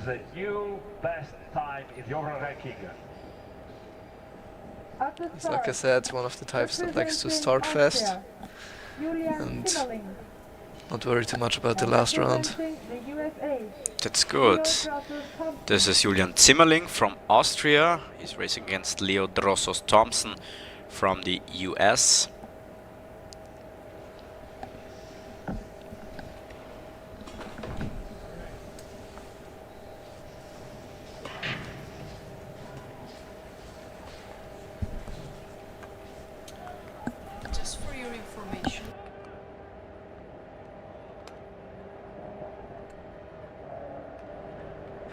Simmerling and Dawson Thompson.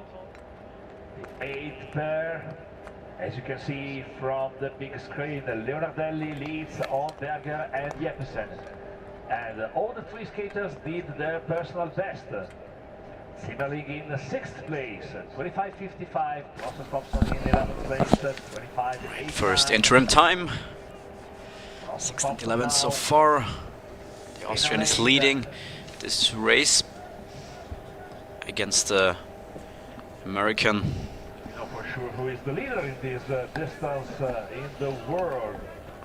There's another skater from the United States of America. The name is Jordan Stoltz, maybe Leo Thompson. 2 laps to go. To repeat. More than a half. Please prepare the next Half of the pair, race. Nikolai Bielas and Kyung Kim. Simmerling in 5th place now, 1 second and 4. Lower than Leonardelli. Dawson Thompson 1 second and 80. Lower than Leonardelli. The Americans do have a very unique technique. I'm not sure if you're able to see it well, but after they do their step, the way they pick up their foot and put it back down is very unique. They hold it up very, very high. It's a bit hard to see now. But if you do higher steps, it's more exhausting, right? Because you have to Normally, raise yes. your leg or your knee higher, which means more more movement and more work for the muscle, or the muscles in general. We're talking 8th place so far for the Austrian, for Julian Simmerling. Maybe you can see it here better in the slow motion with the... was too short, but talked about it. Maybe we see it again. We've had some other skaters. Nikolai Bielas from Poland. Next up, and Seung Kim from Korea. How's your technique when you move from one leg to the other? And from now on in both How mine was? It was fine, I think. I wasn't extremely technical skater, but I was told that my technique was good. Okay. So, not perfect, but good enough. I was similar to Nico Berger. I had troubles with my hips. Okay. I think I didn't feel like I skated strangely, so. Alright, that's good. There's the lead for Nikolai Bielas. Bielas actually a bit more of a sprinter. Last week he had a podium on the 500 meters. Please prepare the next pair, Adam Buchwald and Alex Wood. Bielas still in the leadership position from 3300 to 31 after 700 meters. Kim trying to cover the gap, more than 1 second gap for Kim. Here they come. Second last lap for both Bielas And whenever you can hear the bell, we know Bielas, there is 1 lap left. Kim in the 5th place. Strong second lap. 124.44 for Kim, 122.83 for Bielas. Actually strong second lap for both.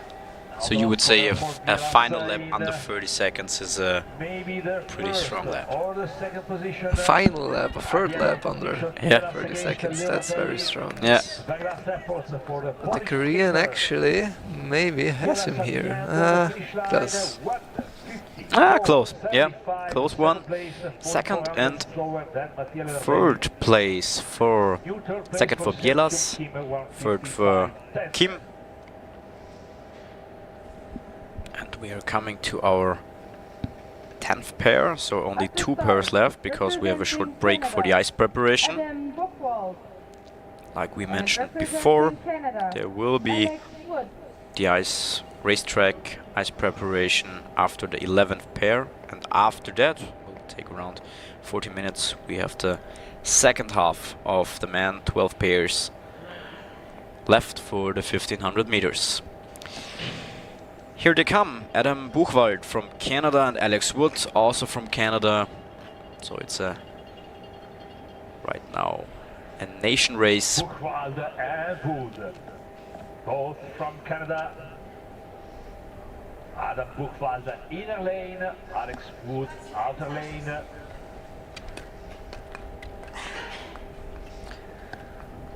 Buchwald till now only did 3,000 meters in the World Cup last week. And now Wood is in the inner lane, Buchwald outer lane after half of a kilometer. Same with Wood. Wood also had his first World Cup last week. I think now you can see it pretty well that they, Teammates, especially he's not racing his foot too high when he makes the steps. It's like pretty close to the ice. At least if you compare it to I think it was Bernardi or Leonardelli. I'm not quite sure if it was one of them. You said I that. feel like it's less than American, but it's still more than the European style. Eighth and 10th place so far. We've got some seconds left. Around 13 to 15 seconds, last corner. Finish line shorter to shorter for the two teammates from Canada. They are pretty close to each other. Together, almost together, at the finish line, and We're taking the lead. Yes, it's Wood and Buchwald 8th and 9th. Close together. 9th place, the pair of the Canadian skaters.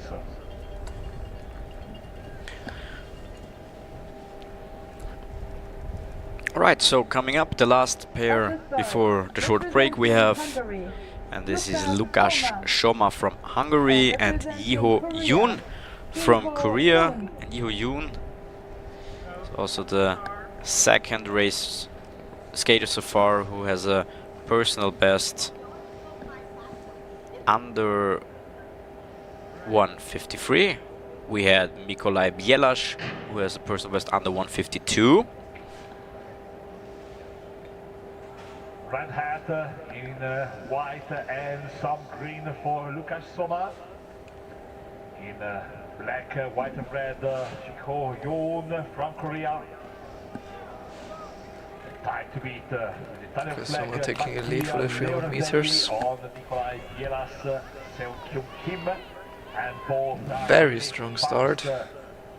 After 300 meters, Szoma more than 1 second faster than Leonardelli. Yoon half a second faster than Leonardelli. The first position of Mattia Leonardelli is in danger now. And it will be in danger from now on. Yeah, he has way more movement, Position.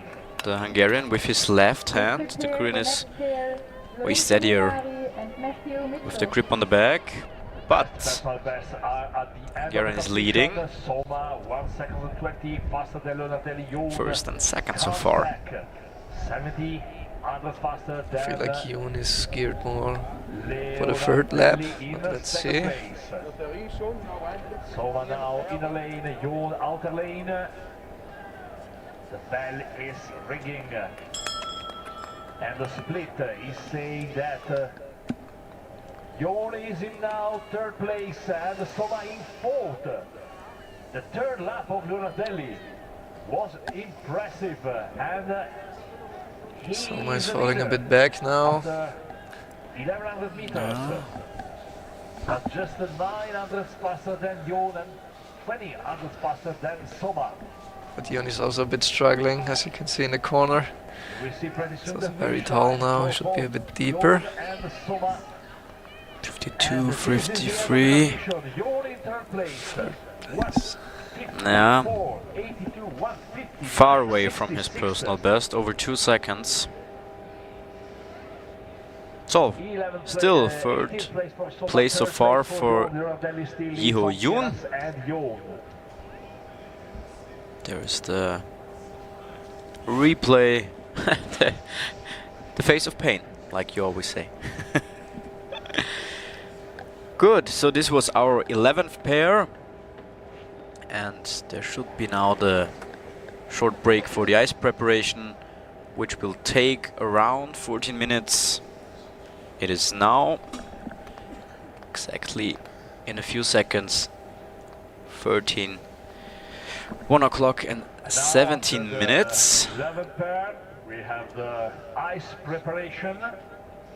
In the meantime, the standings are Yes, Lionel. they just 12 with Lorenzo Minari told us and we have the Matthew Mitchell. short break Ice now, so preparation around will last 14 17 minutes, maybe 15 sounds better.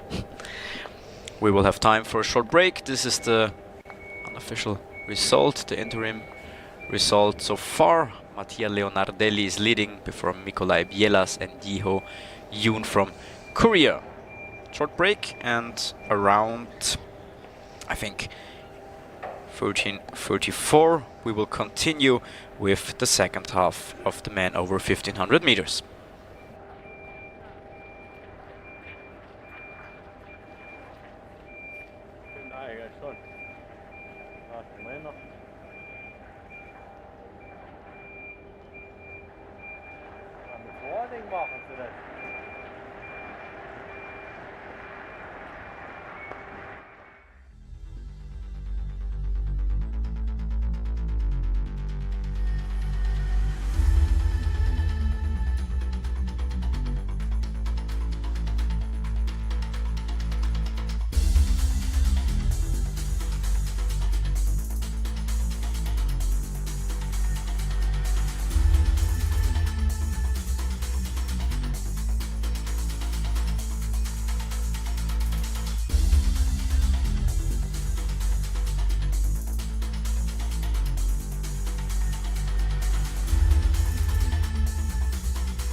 competition is going to restart. At the start, pretty soon, the pair number 12 for Italy, Lorenzo Minari. For Canada, Matthew Mitchell.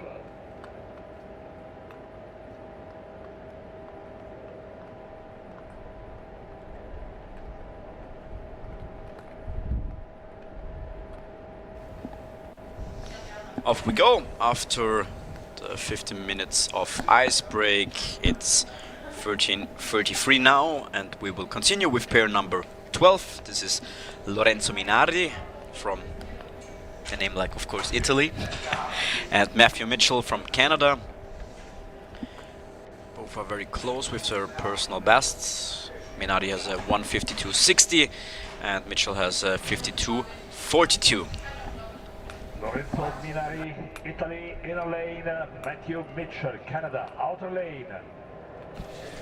Minari in full blue and Mitchell in black and red. The time to beat. So we have 12 pairs to go, 23 together. Second place for Nikolai Bielas, Poland. Third place for Yo Korea. Strong start from Minari.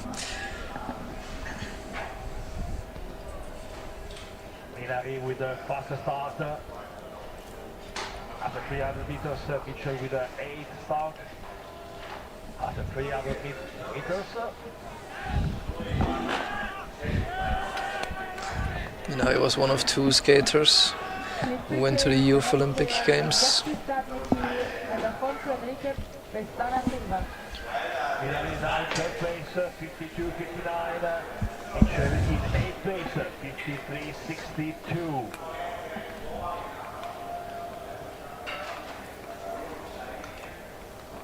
One kilometer now for both Minari and Mitchell, Italy and Canada. On the track. So we have the bell, 400 meters left, so last lap. Still leading, Minari. Second, faster than Leonardelli, 5200. Actually, I'm not sure what happened to his shoe. On his right? On his right foot, it seems like he has some tape on there. As if it broke or something. But do you think it was during the race or before? It must have been before the race. But do you have like an extra pair just to be safe? Normally not. First place. Normally not, okay. I mean, he is far away from his personal best, because his personal best is 1:52.60. Seems so. Still in the lead. I think he slipped, like, I mean, I don't know. It looked like if he could have slipped out a little. It's possible. It's a bit strange. I've never seen a shoe like this. Yeah. With tape on it. Next up is Jerzy Stadnicki from Poland and Afonso Henrique Pestana Silva from Portugal. The Portuguese guys always have the longest names. They have 4 names in it, and it's hard to fit the whole name in the insert. Gotta keep them on their toes. But normally you only have one pair of shoes that is custom made for you. Maybe once every 2 or 3 years you change pairs for a new pair because your feet change. But I don't think you... So you don't have 2? Normally not, no. But also Silva in this pair has participated in 1 Senior World Cup.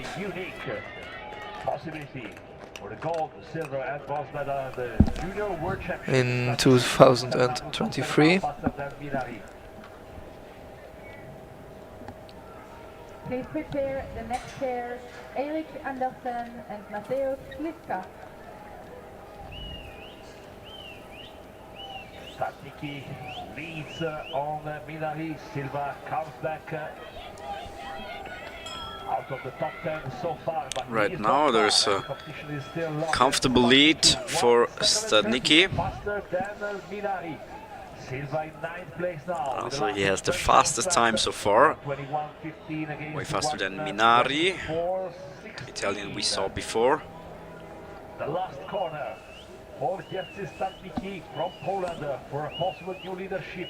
So he has to do the last corner himself because Pestana Silva is far behind. This could be a new PB, and it is. 151.81. It is. It's a clear personal best. Yeah, 155.41, nearly 4 seconds behind for Pestana Silva. And we have a new leader. At the start, representing Norway, So it's Erik Jerzy Andersen, Stadnicki before Lorenzo Minari and Mattia Leonardelli. Mateusz Slivka.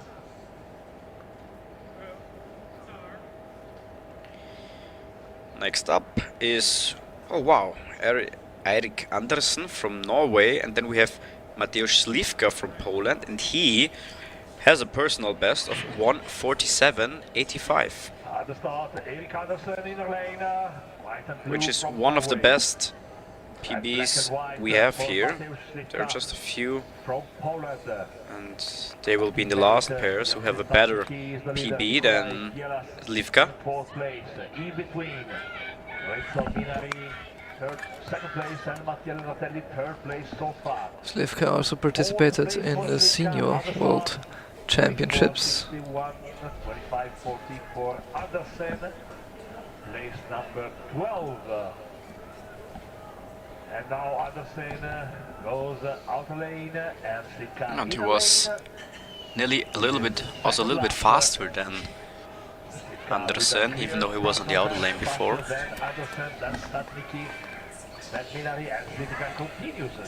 Oh, okay. 11 hundredths of second Though he has a very Stadnicki. peculiar Prepare the next technique in the pair, corner. William Silk and Philip Why? Nordal. His body is normally you want to have your hips very deep into the corner, but his shoulder is deeper in the corner than his hips are, Half of the competition.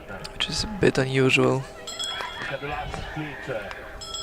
Before the last lap, and Slivka Does this change the aerodynamics? Not particularly aerodynamics, more the centrifugal forces. Normally, I would think like this, for me it would be harder to skate, but as I said, technique is very subjective. You mean if you can skate with this technique, skate with it? If you can skate well, if you Yeah. feel like this is the technique for you, then go for it. 48, 49, 50. I mean, he had a 147.85 personal best, so it wasn't close. But he's the new leader, Mateusz Slivka from Poland. So he's leading the pack At right the start, before his... representing the USA, Oh no, he's... William Silk. And representing Norway, Philip Have another look at the Nordal. right list.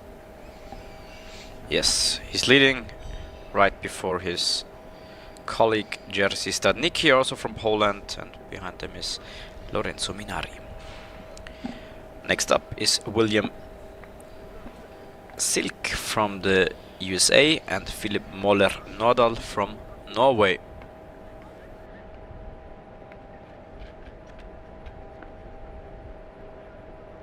Silke in a lane, Nordal outer lane, coming back at the start. Alright, there was a false start. I wasn't able to see which lane.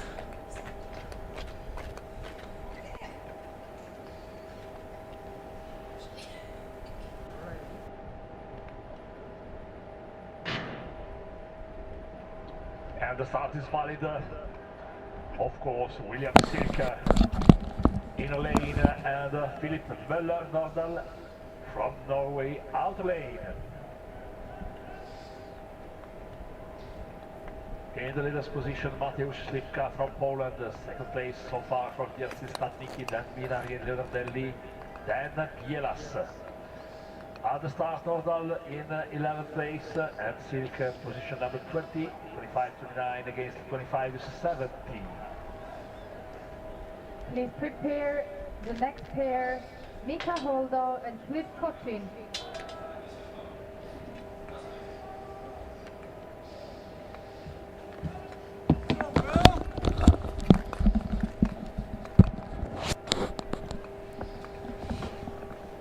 Place now for Nordahl. All right, 2 laps to go. And the gap, the delay is less than 1 second.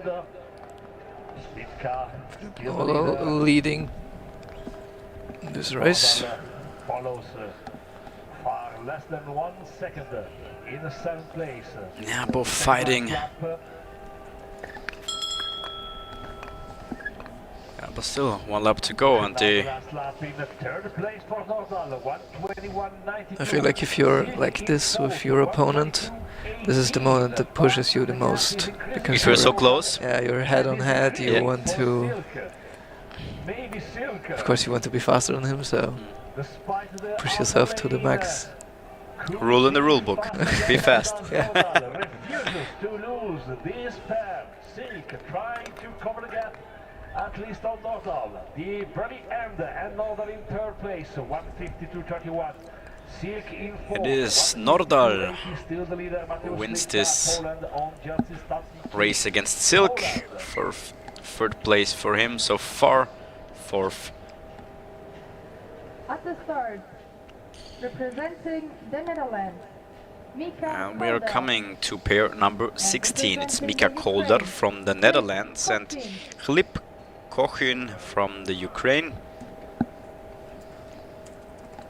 As you mentioned before, our only Ukrainian skater we have.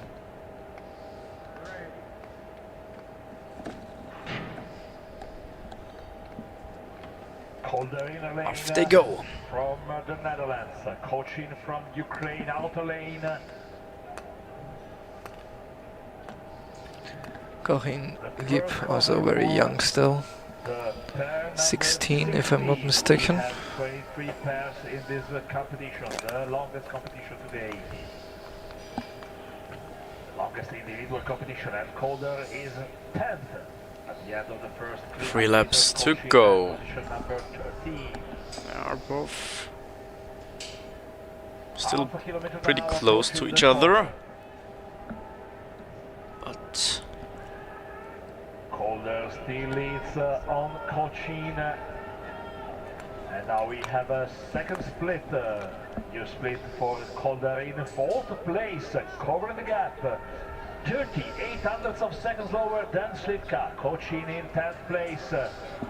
They have to cross the line, and Calder takes the leadership. So see here the right-of-way rule, he has to do this.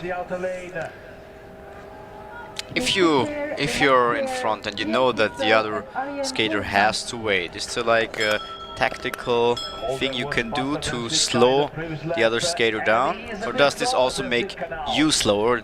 That's why you don't do it, because in the end, of course, you race against the skater next to you, but it's also the time in general which counts. So of course, if you're faster, it's good, but you have to be faster than everyone else too. So is there like an option to be tactical and think, okay, I can like slow him down but still be as fast as before, or isn't that an option? Not really, since most of the time you're faster than your opponent. Since you're faster, it's difficult to hinder him a bit. You need to slow down to do that. So not okay, so no. So you have to slow yourself down to slow the other one down. Okay. All right. Both of them managed to At the start, finish their 1500 meters Liam Kitcher. very well. And we have Liam Kitcher from the US and Arjen Bursma from the Netherlands. Next up, pair number 17. And after that, we have 6 pairs to go. So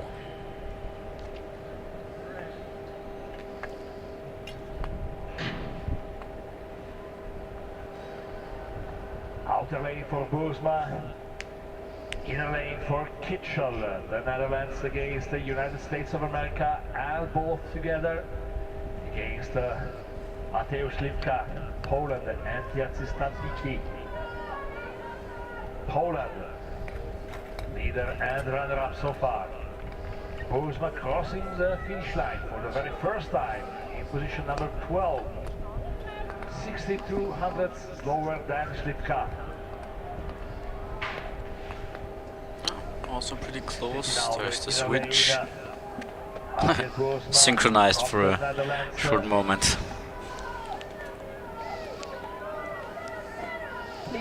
I'm not sure why, but that does happen multiple times. Like here, almost. Bozma now in 15th place. Which is not a thing you want, because you want to be moving faster than your... Well, it depends on your style. Quiet second lap for Bozma maybe. Kitchell follows. If you have the same rhythm as your opponent, but you're able to bring out a lot more power with each step, and it doesn't matter. This is probably also a question about height, right? Because if you're way long legs than your opponent, we remember the protest for the man over 500 meters. Finson and Kalb. Yes, and then because it was like one head between them, just in height. So if he does a step, he's way further than if someone who's one head smaller does a step. Yeah. If he does 3 steps, the others need to do 4. Yeah. Something like that, yeah. Arjen Bursma secures the 8th place so far, yeah, far behind Lime Kitchell. 20 seconds so far.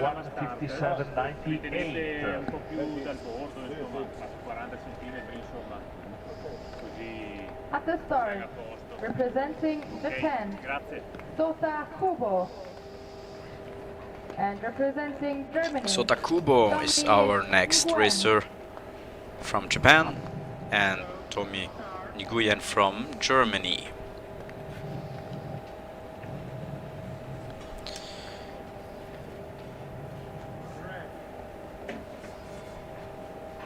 And now we are coming to the really fast personal bests, all of them for our next upcoming races. Have a personal best under 150. Faster than the time of the leader so far, Mateusz Slivka. 12 degrees in the air. Sota Kubo was very good in the Youth Olympic Games in the 1500 meters. 8th place for Tomi Nguyen from Germany. Kubo just only 9 hundredths slower than Mateusz Slivka. This was just the launching lap. A straight at the beginning for finding speed. Sota Kubo and Tomi Nguyen. Of them with both of their hands on the back. With a possible new After best 700 time, meters, 52:01 exact same time as the leader. 8th split for Nguyen, 52:74. please prepare the next pair, Taiki Shingai and Max Weber. Slivka in danger, the leadership. Now the lead is a little more comfortable, but he was on the inside lane. And now Kubo is 28 Kubo hundredths of seconds lower than lost a little Slivka. bit Nguyen in 9th place. of his time. Slivka against Kubo. Now he has to go And also Kubo on the against outside. Staniki. For a possible new second fastest time. Last around 20 seconds left, last corner. Could remain as a leader also after this pair. 48, 49. This is gonna be close. 2:20. Actually, For Nguyen, 11th place, Not really, not really. 152.19 152.19 for Sota Kubo, 4th place so far. But 152.19 means he's also, yeah, around nearly 3 seconds away from his personal best. The USA, Max Weber.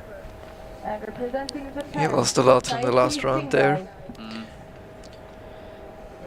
Does this maybe also has something to do with the fact that most of these skaters are racing all distances, And of course, if you have a personal best, maybe you just did this specific distance on the day, but if you have already got 500 meters and you have like the mass start left and so on and so on, of course your legs get tired, more tired over day, and then you have a like a break between and so on. The 500 meters are okay, they aren't that tiring. The 1500 meters are very tiring, so those athletes who are doing all three distances today are gonna have a hard time. And other than that, if you do all distances in a world championship, then you're gonna have a hard time. It's a lot, especially in the tomorrow and the day after, Sunday. If you do every distance there, then You're gonna sleep well. Yeah, you're gonna sleep well. You'll have your plates pretty full. Please prepare the next pair, Yenwu Ko and Yongbo Ko. Shingai cutting some delays with of under 28 seconds. from Poland. We'll see pretty soon. Shingai won the 3000 meters last week. It was very bad weather. 10th place for Weber. Slivka remains the leader. On Statsniki, on Calder, Shingai in between. So there is the last corner. At the last curve, Taiki Shingai from Japan and Max Weber from United States of America. He's standing up a bit now, he's very tired. End of the competition. Pretty soon they are Still pushing pulling through. Yes, but there are some meters to go, and he's Fastest time for Taiki Shingai on the last lap, 1:53.14. 53.14 for Taiki Shingai, Position number 20. 7th place, but 1:49.61 is his personal best, so it's far away. That's why I was asking, because it seems a little to me, I mean, Yeonwoo Ko. I don't think that the ice got so much slower over the last 40 to 60 minutes, and now they're all, most of them are very far away from their personal best. Even though the Ritten Arena is pretty fast, the weather is great, the ice should be fast too. So It's the faster your times are, the harder they are to beat, of course, but the faster are you. Yeah, that's true, that's true. But I know what you There mean, are- of course. There are a lot of variables Yeah. to determine if today is the day where you can. Of course, because if it would be so easy to break a personal best, everybody would break his or her personal best all day. So, but If that's your time is a bit slower, that means there's a bit more space to better it. But if it's extremely fast, a lot has to be right. after our two Korean skaters, Yunwo Ko and Young-ho Ko, we only have 3 pairs left. Young Ko, a very young and strong 1000-meter sprinter. Finn Sannekar. Young-go Ko now Okay. leader, 500 of seconds, followed by Hilvo Ko, 90 hundredths slower than Mateusz Slivka. Fantastic second lap for Young-go Ko.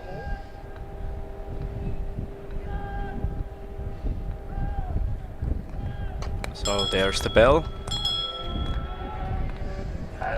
Let's see if Young-ho Ko can. Sixth place for They were also synchronized.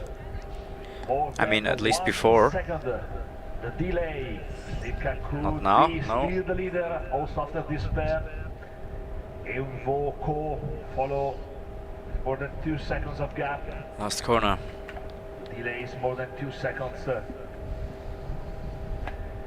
And these are the very Yeah, last but 100 meters. Not close. The sun is leading hard time now on the ice, still is and, over 150. It's 150.52. 12th place, So we need someone, 22 yeah, to be at for least Helmut closer Ko, to 150 or 150.16, breaks the 150 mark.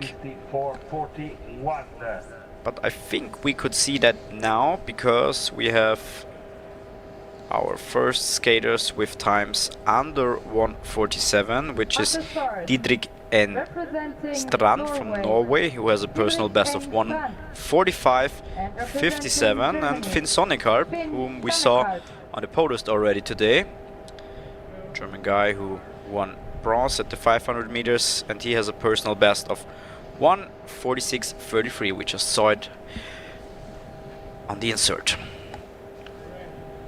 Collalbo won also the 1500 meters and the 500 meters of the Youth Olympic Games. And he won the last 3,500 meters in the World Cups. So let's see if we can repeat this today.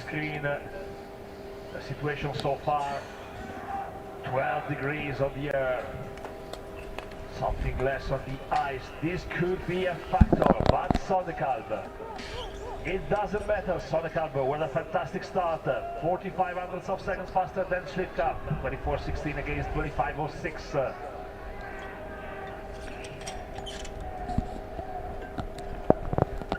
As I said before, Sonnekalb has 2 union national records. One of them is the 500 meters at 35.82, and the other is the 1500 meters at 1:46.33.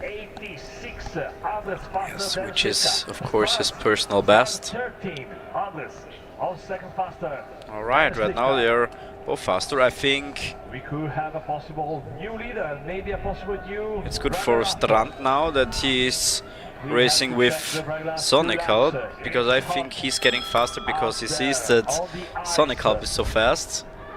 And Strand with a It almost seems like he'll be able to pull away if it continues like this. Yes. But Strand is pushing. He was also one of the top contenders in the 1500 meters this season. Let's see if Sonnekalb can keep up. Yeah, I mean he's on the outer lane now, so It's small lead for Sonnekalb. gonna be very close. Yep. Phew, very, very close, but it is Finn Sonnekalb with a 1:48.73 and Didrik and Strand with 1:48.76. So first and second place for both of them. Representing the Czech Republic. And Mateusz Śliwka goes down to place number 3 so far, because we also have 2 pairs left. Metodei Jilek from Czech Republic and Shomu Sasaki from Japan. And Shomu Sasaki is also the skater here who has the best personal best over 1500 meters with a 1:44.36. Memory from the competition, Strand and Sonnekalb, they were watching in the eyes on the last run in, and only the photo finish between them, 4 hundredths of second. Finn Sonnekalb, right under the speaker position, he's saying yes, yes it is. 500th of second, it counts. And Sasaki in third place, Jilek coming from far in position number 26, but don't forget that Metodei Jilek could be very fast at the end of the competition. Second place. Right, we already got 700 meters covered. And Shomu Sasaki so far in the second place. Like I said, he has the best personal time here. Best PB, yeah. 1:44.36, so normally the time shouldn't be a problem to beat for him. Those are 2 of the strongest 1500 meter juniors right now, or I think those are the 2 strongest. But they're struggling a little bit. I mean, at least if you look at the time. Maybe they've got some energy left for the last meters, because they have to be fast. Metodei is a very long distance skater, so I think if he surprises us, it's gonna be on the last run. But 60, 47, 48. Oh No, not quite. No, wow. 800s. Wow, wow, wow. Finn Sonnekamp still the leader. Dieter Kengstrand 400. And they're far behind. And Vitaly Chilek 400 in third place, Sasaki fourth. At the start, Yes. representing the Netherlands, Max Pendijk. And representing Japan, Taiga Sasaki. Yeah, and we have Dietrich Engstrand and Methode Jilek. They're at the same time. 1:48.77. Mats Pendijk in a lane. Off they go, our last pair, Mats Bendik from the Netherlands and Taiga Sasaki from Japan. Only the thousandths of seconds could divide Dietrich Engstrand in second place from Methode Chilek third place, and Finn Sonnekamp still the leader. Only 4 So Finn Sonnekamp is still leading with 1:48.73. back in the sprint, and Sasaki starts with the sixth So Romy, place. what happens? And, Dietrich Pendijk, Engstrand and Methode Jilek, they have the same time. Now this is gonna be either the hundreds, if we aren't able to see, the thousands, But they still count it. but they still count. Okay, so there will be a difference, and at least what we see on our schedule and all the list, I think Dietrich Engstrand was a little bit faster than Methode Jilek, so the Norwegian is second so far. And what we see now is that both of them, neither Bendik nor Sasaki, are able so far to keep up with the medal times. Difficult to say that someone could enter. But they still have got left some meters, so maybe they surprise us. Sasaki now in sixth. Yeah, but they're getting slower, not faster. Taiga has been on a lot of podiums this season, but it doesn't seem like he'll be able to do a repeat today. I don't think that they will. In 8 seconds, this is... Phew. These 3 times are very strong. No, not gonna happen. Wow, The first 3 times are really very strong. amazing. So, our last pair has reached the finish line, and we have a new world champion over 1500 meters, which is... There he is, Finn Sonnekamp. Second medal of the day, and I think if we take a look at the overall, of course he's first, because he has the third and the first title.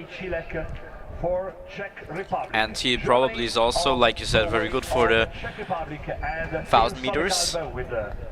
Then we still have got left the 5000 meters. So, there he is with the flag. He was very close to the junior outdoor world record. It was 1300ths. So 1:38.60 is the current outdoor world record for juniors. Pretty good, yeah. So congrats to Finn Sonnekamp and also to Dietrich Engstrand from Norway, and also Methode Jilek, who was probably, we can see the thousands, but it was close. It was very close. It was pretty close. And they are second and third, and fourth place is Shomu Sasaki. A true training competition.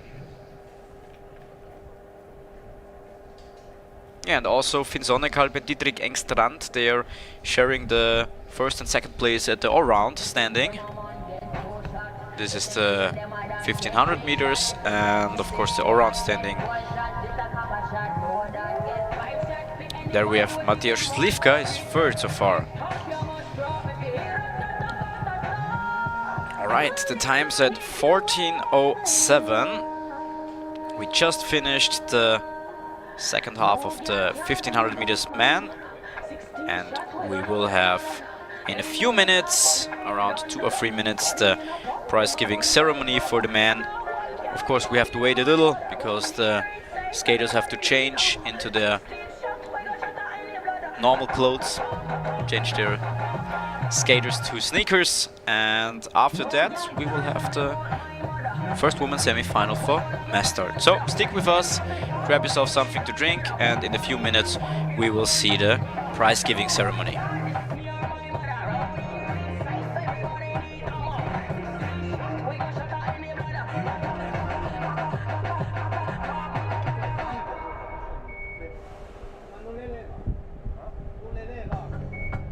Splendere i tuoi gusti musicali con Premium. Ospita una jam con i tuoi amici e condividi i tuoi brani preferiti con l'intero gruppo senza interruzioni pubblicitarie. Puoi anche riprodurre i tuoi album preferiti in qualsiasi ordine.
Alright, after a short break, we've got the prize giving ceremony for the men over 1500 meters.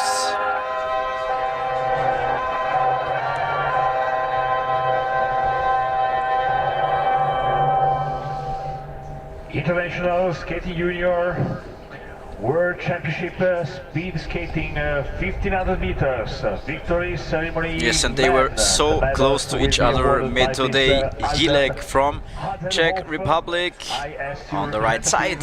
He secures the bronze medal over 1500 meters with a time of 1:48.77. Metode actually is the current outdoor world record holder for the juniors. Oh, okay, so it was he was faster than Finsonical, but not today. Was actually the favorite for the 1500. And now he secures the bronze medal. Sometimes also hard to fight against the pressure when you're like the favorite, yeah. The favorite. And right before him, Didrik Engstrand from Norway.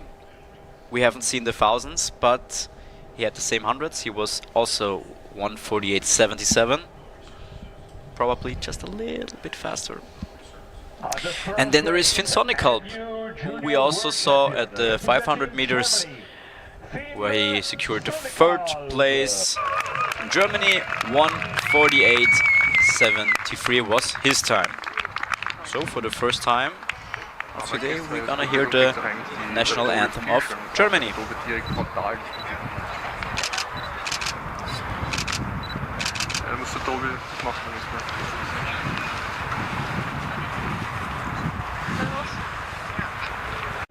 And now, ladies and gentlemen, please rise and honor the national. All right, we're gonna hear the national anthem of Germany. To the winner.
Big congrats to our medal winners, and of course we're gonna take a few pictures on the podium.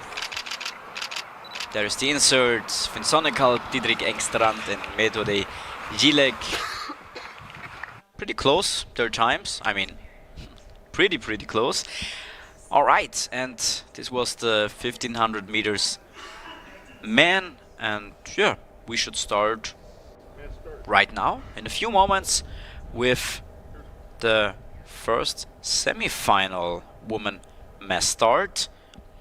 And I mean, we're gonna see some highlights, but during that, or maybe we just wait till they start, give us a few moments, give the ice some time to be prepared, and in a few seconds or maybe minutes we're gonna see the mass start. Oh, I'm getting the information right now. 5.5 minutes.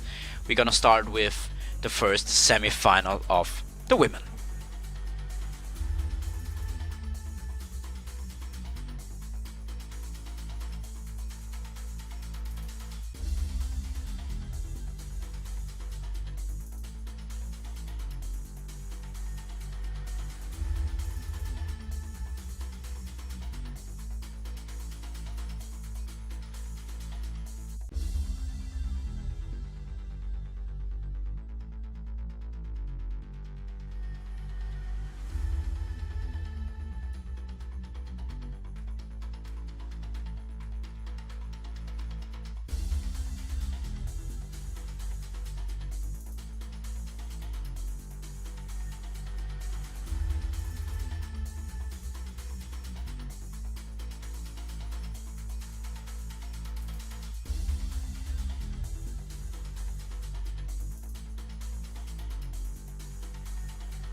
they did say they are different. I know. The hair is even from a different species than a rabbit.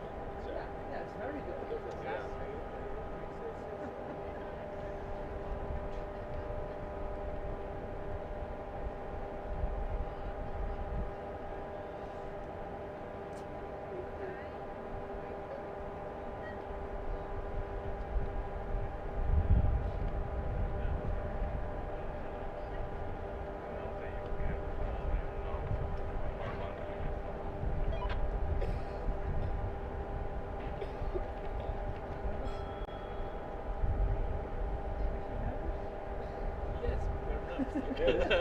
At the start for the Mastard Women Junior Semi-Finals. What is a false start though?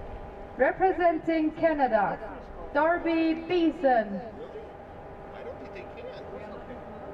No, I think they can. Representing Poland, Hanna Matsuo.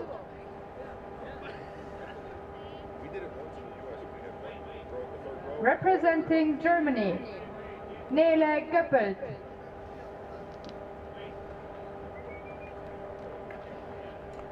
Representing Italy, Emily Dorman.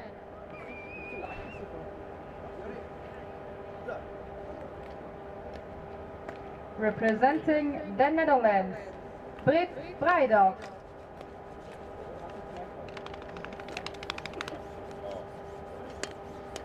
Representing Korea, Chae-Yun Lee. Alright, and they all get lined up, and these are the women for the mass start, the first semi-final from the mass start Japan, over, Saki Yudo.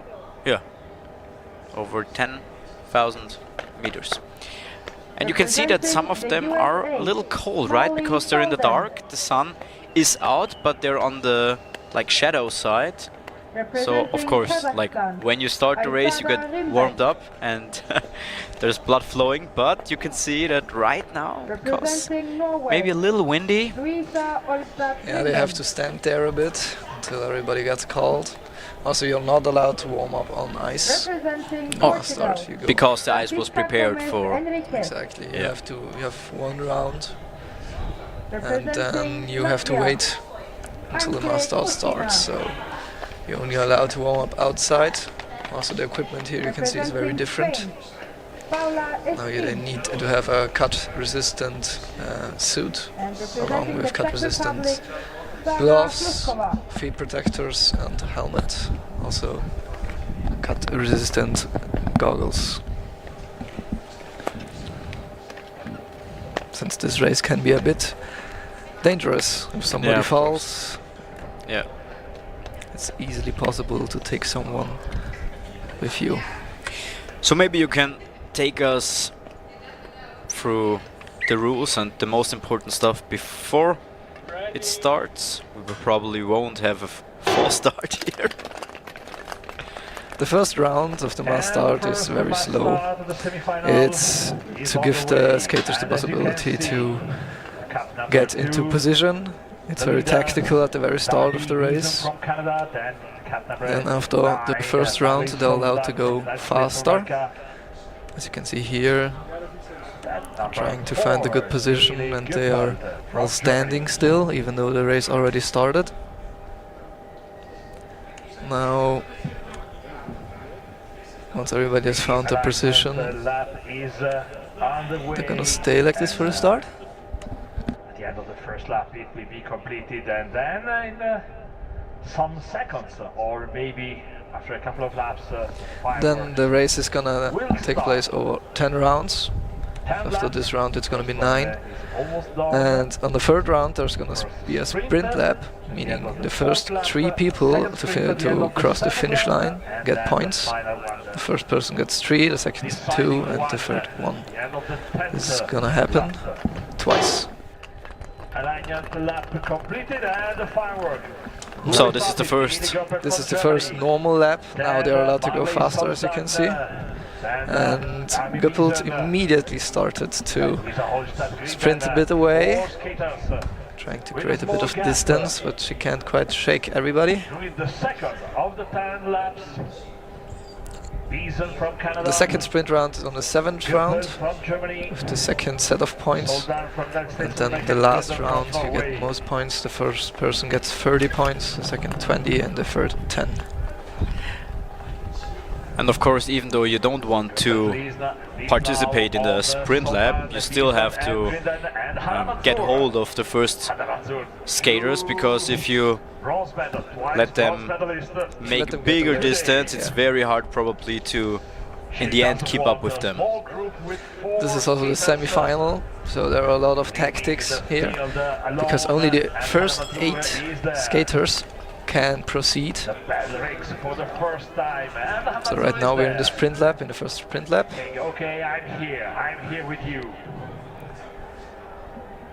Don't look behind you, I'm here, and See Hannah Mazur possible second place in picking third up the place. speed for Guppert. Now, Hannah Mazur, very Guppert strong maybe must start in first place, skater. but, She won many of this year's World Cups. as a twice bronze medalist today.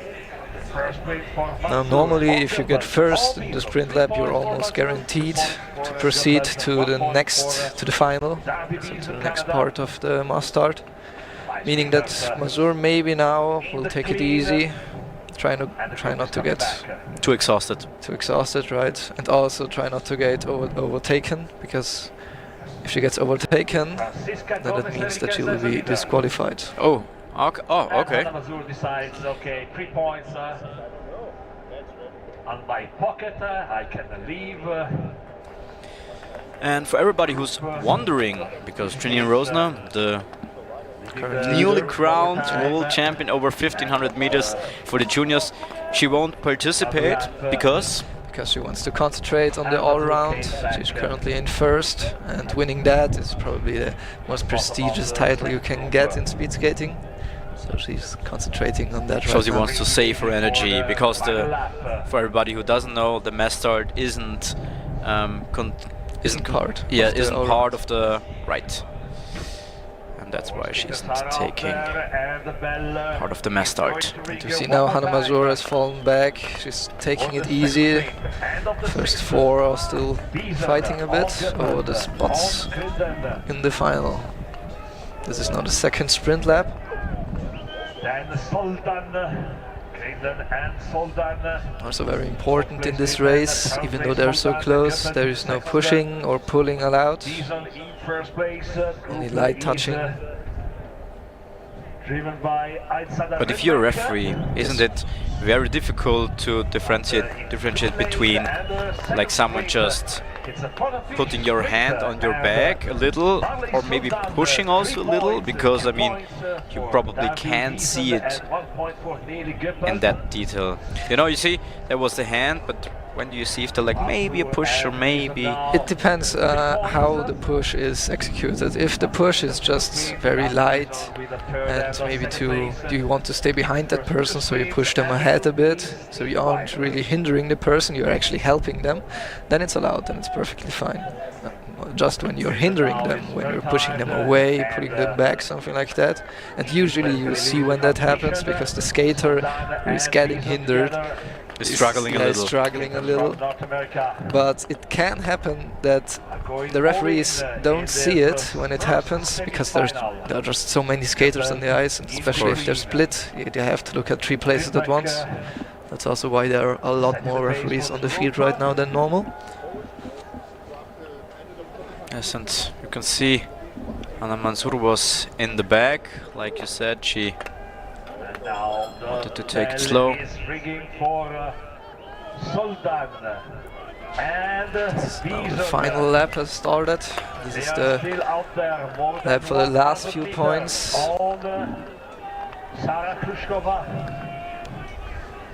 Currently the American Soldan is It's also like a sprint lap, right? yeah, Just without the special points. sprint lap for the final winner then. But as I said, in the semi-final, it's not important who wins, it's just important who gets to qualify. We have to be careful. What is happening behind The American and the Canadian both qualified easily. Third in the general ranking of this first semi-final, Soldan. wins the semi-final. I think she made the sign to eat something. Maybe she's hungry now, understandably. For the final tournament in third place, then Lee Chang and Lee. The Italian Tolman also very good at the mass start. She got 3 bronze medals in the last World Cups. So just from the points we have Marley Solden from the US, Darby Beeson from Canada and Emily Torman from Italy. And with 4 points we have Jae-Yoon Lee from Korea. Then Hannah Mazur, she won the first sprint lap with 3 points, and also Nele Göppert with 3 points. Brit Breida from the Netherlands with 2, and Francisca Gomes Enriquez from Portugal with 1 point. So these 8 skaters gonna continue to the final. Yes, they do.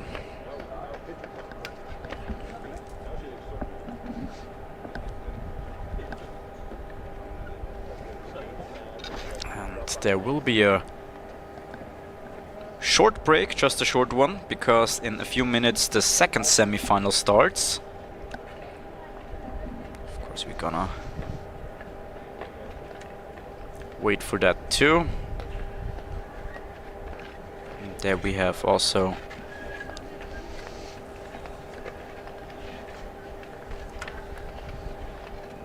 I think the favorite in the second group is gonna be the Japanese Ayano Sekiguchi. Sekiguchi, right. She was second vice world champion over 1500 meters. You can see on the big screen This is the official result. insert, right. And ranking, And they're also from the next 15 skaters. 8 are gonna qualify for the final. Jasmine Winhouse from the Netherlands, Sophia Brown from Poland. So they're all lined up waiting, of course, with a jacket, because it is cold, even though we had a sunny day. Sun right now hid a little behind some clouds, so it's getting less and less sunny, and I think colder because it's very windy. If you watch the flags outside,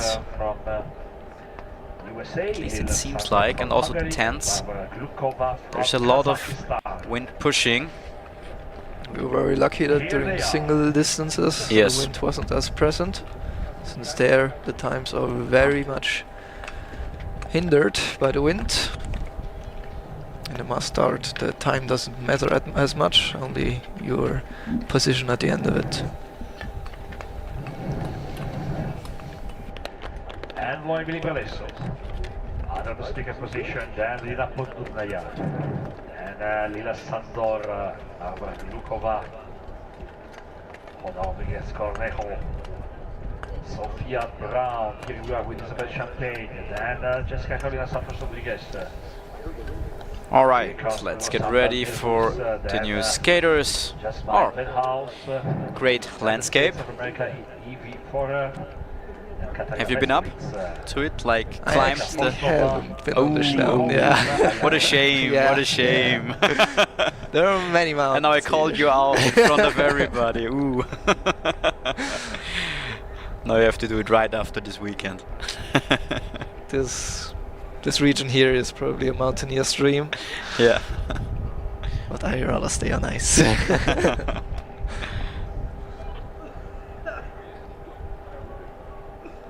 So they are nearly ready. So they gonna do one round just... They are doing the round right now, yeah. Yes, because she's still Italian, still has a jacket on. Don't think that she will race with with the jacket. It's not that aerodynamic.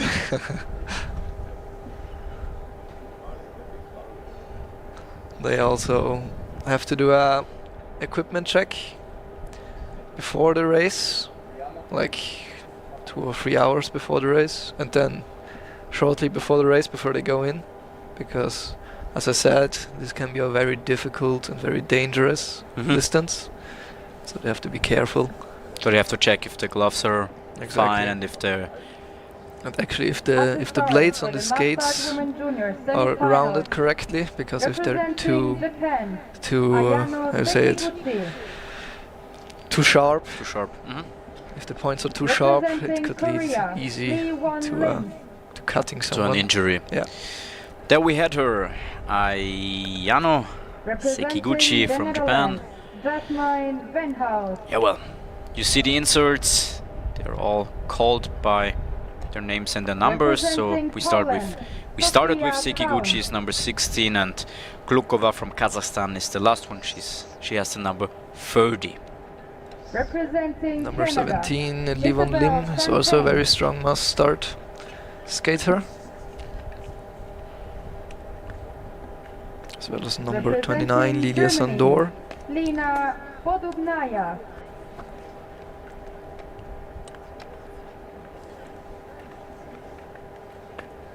Representing Italy, Noemi Liberlesso.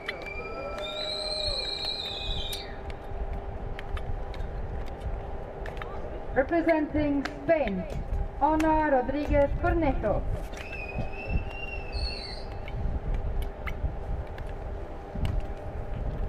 Representing the Czech Republic, Jessica Forstova.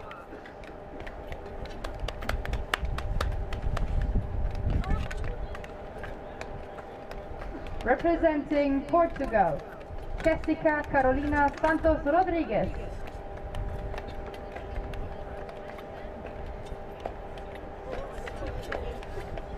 Representing Austria, Katharina Metzkolitz.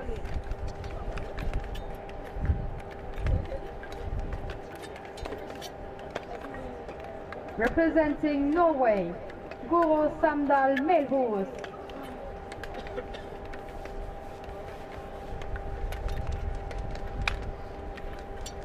Representing the USA, Evie Forov.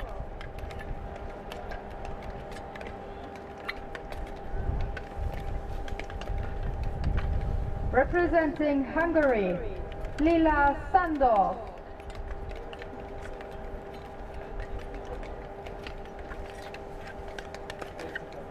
And representing Kazakhstan, Varvara Glukova.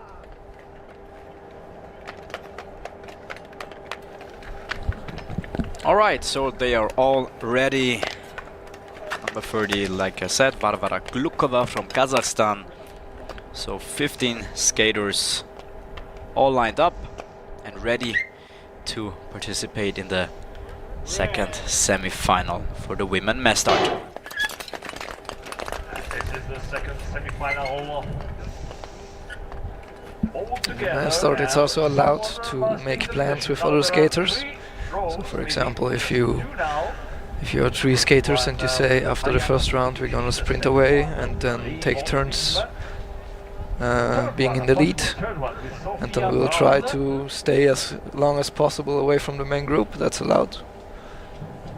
So there are many tactics that are possible in this race. And you should have more friends than enemies. Exactly, yeah. This is called the Here you can see example, there's not a few people pushing, pulling a bit, This is sort of since positioning is key in this race. still a bunch. Second last. Second curve. So they all take it very easy. Let's see if there's gonna be a repeat of last race, and there's gonna be someone who's sprinting away immediately. And this is okay for the judges. So the bunch is moving. And maybe Guro Samdal Doesn't seem so. No, the first one. Pushing on the legs. Lila Sandor from Hungary. As the speaker also said, if the judges aren't happy with how the group is behaving, they can also delay the race Followed by or say that they need to do another round. And Sophia Brown. You mean if there's too much pushing? Yeah, or exactly. They can calm the crowd and they have to restart the race. So they don't punish one skater, they punish all. Exactly. Okay. 2 rows, someone in the middle. Though that does rarely happen. Third lap. With Guro Samdal. Elmus leading the group, setting the pace for the rest of the Wolfpack. Now we have 2 main groups. But I think it's a little slower than the first semi-final, especially because we have no one sprinting away. If someone starts to sprint away, then that means the others have to follow, or they'll be too far behind. Now with the sprint lap, the speed has picked up a bit. And you can see Sekiguchi is so low with her body. This is the typical Japanese technique, yeah. Yeah, she's very low. She nearly gets lost in the side if you look directly from the front. Let me see, a bit of sprint. The Polish is probably gonna take the first place. And a guaranteed qualification. Sophia Brown on Mayhus, Norway. Third place for Isabel Champagne, Canada. Then Sekiguchi, Santos Rodriguez. This is the tactic of many sprinters also in the mass start.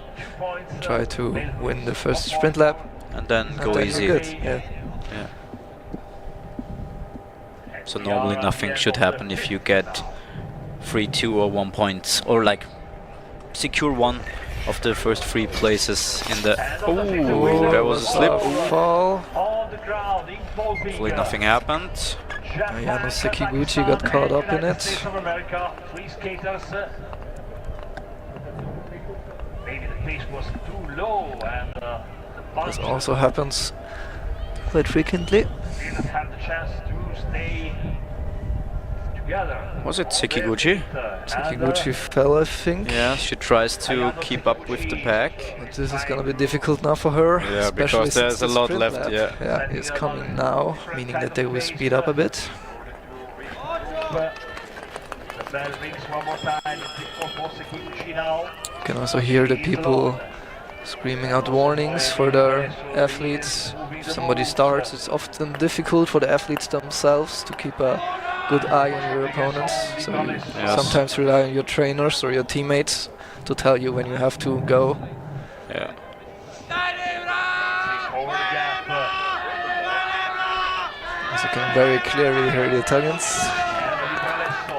Or possible second or first place, second place, Santos Rodriguez on Ribalesso. So, on Metzelis, Portugal, Italy and Austria. then House, then Champagne, Lim, and The last 3 spots. Yeah, Sekiguchi managed to get a hold of the ranking firsts. on The question is just if she is Able still to strong keep up, enough yeah, to keep yeah, up with that's them. true.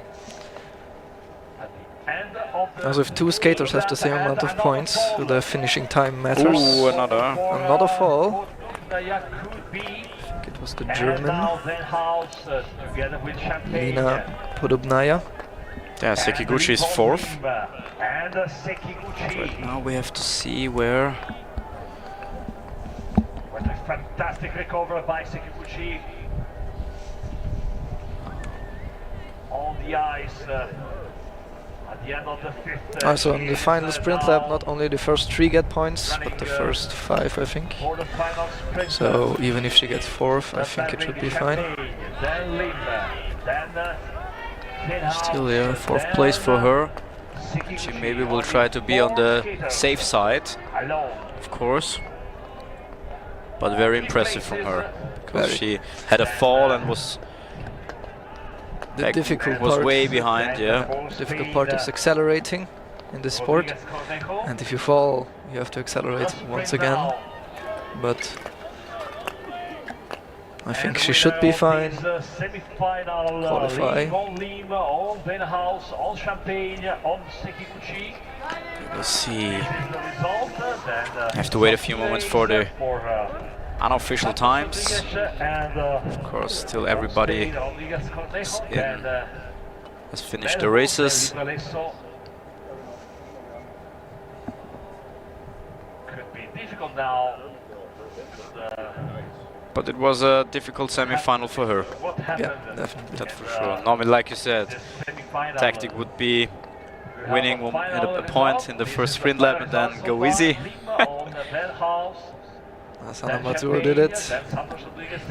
But sometimes this race is very unpredictable. Sometimes somebody sprints, Yeah, somebody falls, sometimes somebody falls. yeah.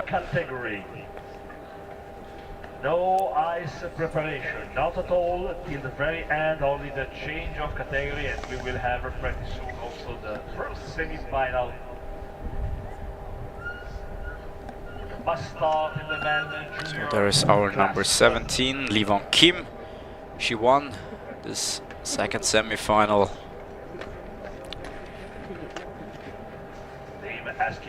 One of the stronger must-start skaters in this competition. This is Katharina Meskulitz, the Austrian. She also won a point in the sprint. In Germany, this must be Lina Podrubnaya, number 21. And the points came in now. I think there was the fall, maybe. It's a bit hard to see what happened. Yeah. But for example, as is shown here right now, this is also a dangerous situation, because if there are many people skating side by side in the straight, it's easy to hit one another with the blades.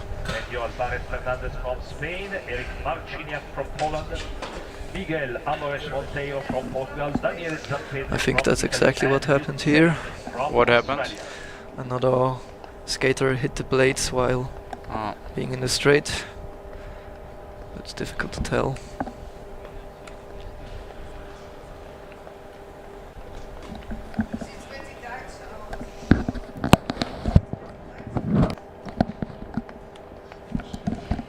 Yeah, we're still waiting for the unofficial times, and you could see the German girl, she was putting her hand out of the way, because of course you have to be careful with the blades. Alright, there we have it. There it is, Livon Lim, Yasmin Venuis, Isabel Champagne and Jessica Carolina Santos Rodriguez in the first 4 places. Behind the Portuguese we have Ayano Sekiguchi. Favorite, yeah. Sophia Braun.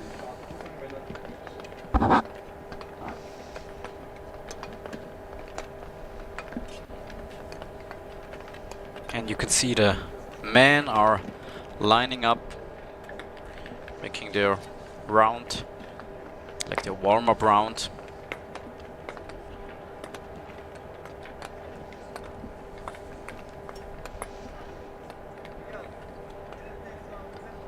And you can see that the sun is wandering behind the arena building, because now it's nearly half of the whole ice arena is in the shadow.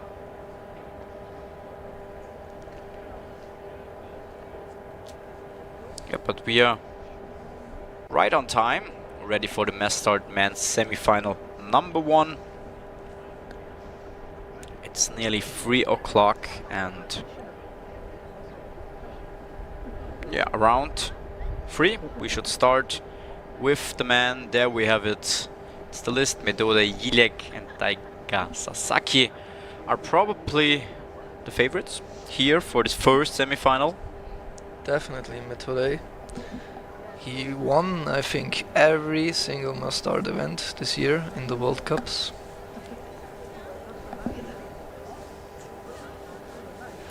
Which is quite good. Sadly, I think Sonic Alp won't be participating in this year's. Maybe he has the same reason as Janine Rojna. Because he was the one that won the Youth Olympic Game must start. So he would have also been one of the top contenders for this year. But wanting to do good on the all round is yes, perfect. he is leading. Yeah. Yes, he does. Behind him is still Didrik Engstrand in the all-round standing. Let's see if he will take part. No, he won't. He won't. And then we have Mateusz Slivka and Jerzy Stanicki, number 3 and 4 in the all-round standing. And they also won't take part. So, that's probably the reason to it. Like you said, it's more prestigious to win the all-round than the mass start. Representing the Another Czech strong Republic, starter is the number Select. 8, Sil van der Veen from the Netherlands.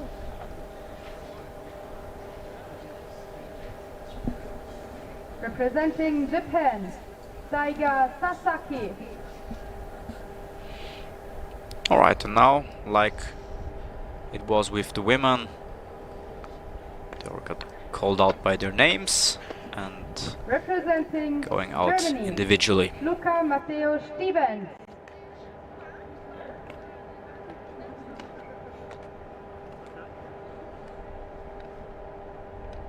Representing the Ukraine, Klip Kochin.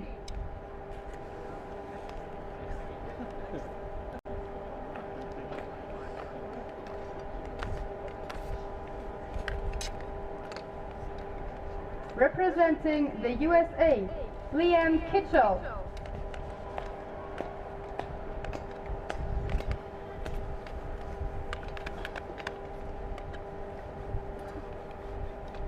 Representing Norway, Eirik Andersen.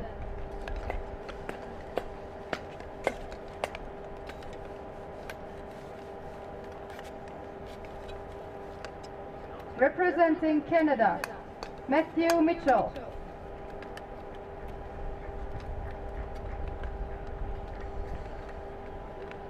Representing the Netherlands, Sil van der Veen.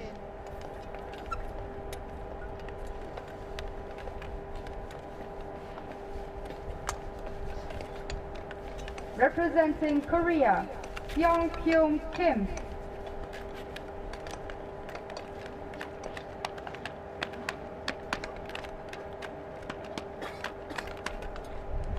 Representing Denmark, Magnus Norman Jeppesen.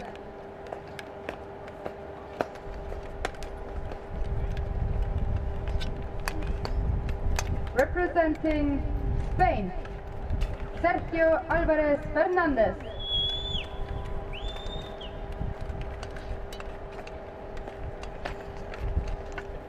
Representing Poland, Erik Marciniak.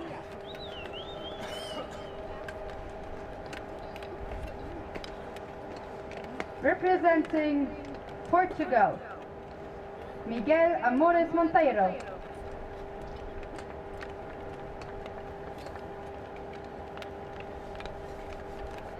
Representing Italy, Daniele Zampedri.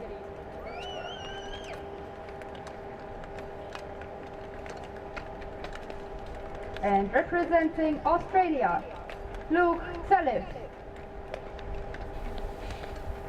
And here's the one who's representing Australia. You said the only one from Australia who's here. The only one from Australia, and we also only have one from New Zealand, which I don't think. No, He's not on the list for the mass start, but on the second we've list of the Masters. Ah, on the second list, okay. Also participate. Right, And off they after go. this long count, here the tradition to show on screen the names of the participants. The competition started, and You Chilek can see from different tactics. It's a bit it's fast the an first alignment round. lap, but he's Still pushing, allowed. You're not allowed to sprint. doing the But when you say tactics, you also mean you have to adapt to the technique of someone else. Because if Chilek doesn't want to take Ilek prisoners, for decides sure. to start off pretty fast, if the others want to keep up, they also have to do a And on the fast alignment first lap, round, even though down, you didn't want to in the beginning. And the competition is If starting. today wants to go fast, the Chilek, best course of action would be for everybody to stay behind him, let him tire himself out over the 10 rounds, and in the last round try to overtake him for the last few points. But you have to have the whole pack Yeah, in unison. That's the difficult part. Yeah. From the real inside, almost on the grass, let me say. Here you see Australian Luke And on the Talif second lap, and the fireworks sprinting start. away a bit, trying to get the first few points. Talif from Australia, from down under. Then Chilek, then Sasaki, then This should be the sprint lap. And Andersen. If I'm not mistaken. Marciniak. Matuday doesn't let himself get shaken so fast. No. Moves. And it looks easier for him, like to keep up this pace. Both hands on the back, And very on the steady third. with the And, movement. As I said, the hardest part of and now Cilek, the very skating is the first wind place. resistance. Meaning that if you can get behind someone and catch the slipstream, it's 10 times easier to skate than before. Really so much. It's like I trained with some really high caliber guys like Davide Giotto. I can't do 30 rounds, like rounds in 30 seconds, 10 rounds or 20 rounds like that, but behind him, it wouldn't be that bad. You could do it easily. And this is the result of the first sprint at the end of the fourth lap. Zeliv got 1 point for his efforts. Gilek got 3, he will take it easy Now now. he's falling back. I mean, he can fall back, but he can't get overtaken. That's right. Zeliv is living a bit risky now. If He gets too far behind, yeah. if many other people get points, he probably won't be able to qualify. 3 points could be enough. A single sprint could be enough for qualifying. And Marciniak decided It to go seems by like that he's himself. pretty tired after this first attack he had, and By then the example of the teammate It seems that Mansur, who won the first sprint. and now then, it's happening what you said before, that if you have one guy half of the lap like sprinting away, sprinting away, everybody has to stay behind and he's almost let him half, burn himself, yeah. he's almost a half a lap ahead now. But they're coming. Positions number 2 He will and easily 3 get the points. in this Eric sprint, But and But Marciniak the problem for Zeliv is also that he's so far behind that he does not get overtaken by the Polish guy. I don't think that the Polish, now that he has the points, yeah, as you can see, he will take it easy now. It's actually very funny in this race, in the semi-finals. As soon as you get the points, you just stand up and take it easy. But in the final, this would be very dangerous to let somebody get this far ahead, like the Polish guy was. Because in the end, if you win the last lap, You won everything, yeah. Last is done for Marciniak, and now Sasaki and Cilek. Japanese in And front, Seung Kim for Korea. still followed by Metoday. It seems that he hasn't had enough quite yet.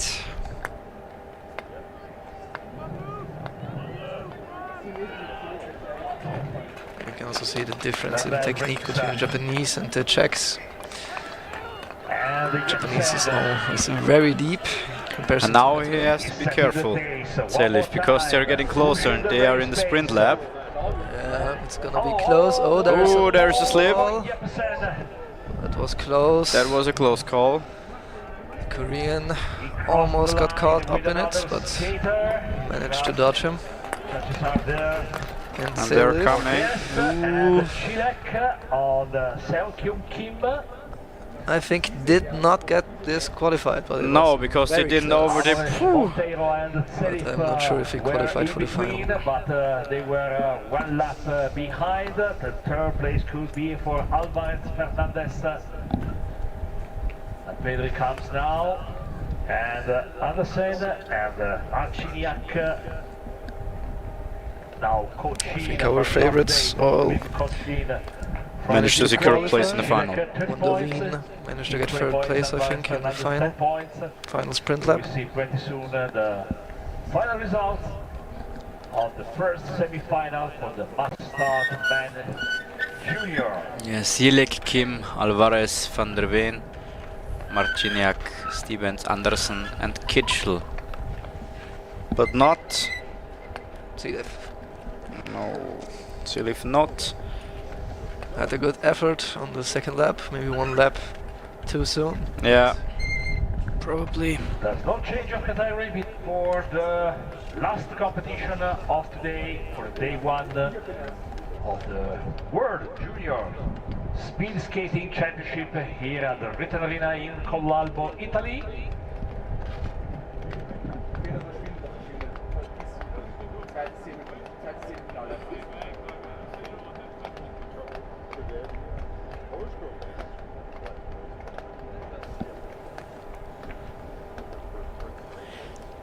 Some of the highlights. It's 11 minutes past 3 o'clock. We are right on time. Here we see the fall, the Korean almost getting caught up in. So, this is the result. Methode, like I said, Seung Kim, Alvarez Fernandez, Van der Veen, Marciniak, Kitchell, Stevens, Andersen, Sasaki, and Zampedri.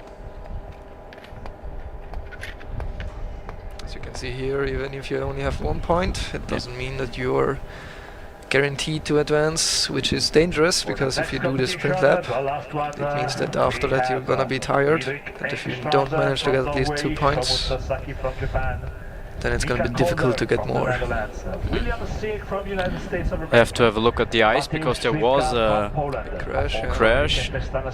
First at the women's category and now at the men, and I think there is a deeper cut as it should be. We'll probably patch it up soon. Since the blades are very thin, you can easily punch big holes or big rips into the ice. We will have a long count. Oh, there's already someone who's ready to prepare. At this point, of course, also a big thanks to all the volunteers, the people working behind, the technicians. There are so many people who are working together to make this whole World Championship possible. And many of them you never see them, they just work in the back, so thanks to them. They're doing a great job. Right now we can see how they try to make the ice great again. They're gonna use also a special spray, I think.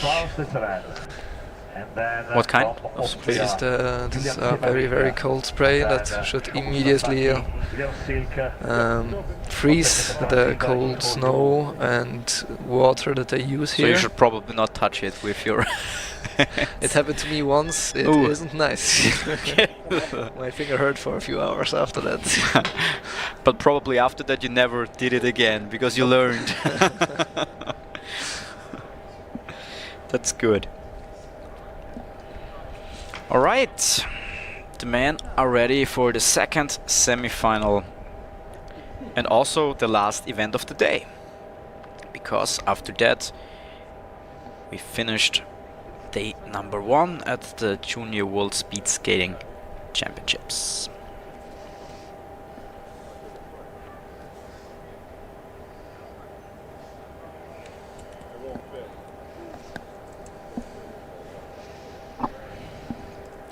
As you can see, the Norwegian Strand, cup number 16, got second place in the 1500 earlier today, and is probably also going to be the favorite for the mass start.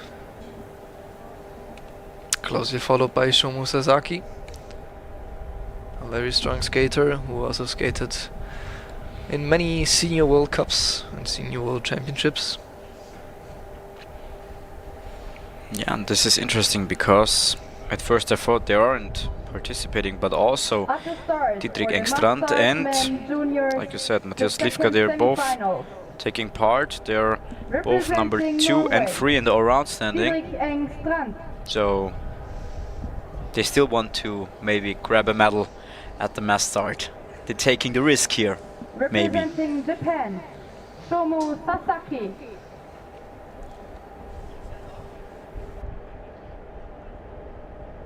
Representing the Netherlands, Mika Kolder.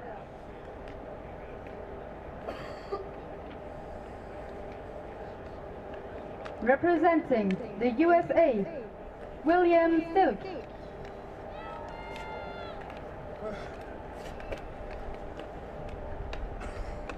Representing Poland, Mateusz Slivka.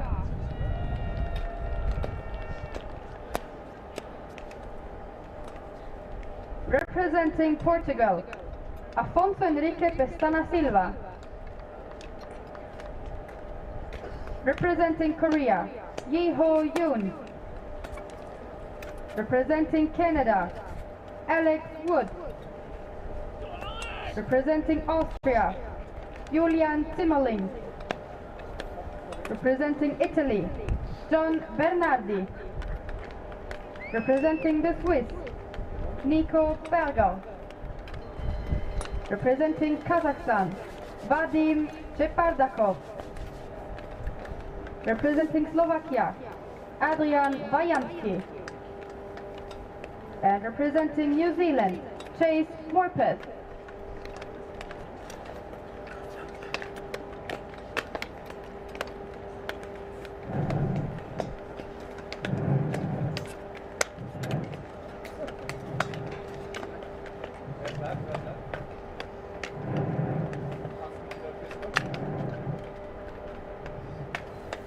Alright, everybody is ready.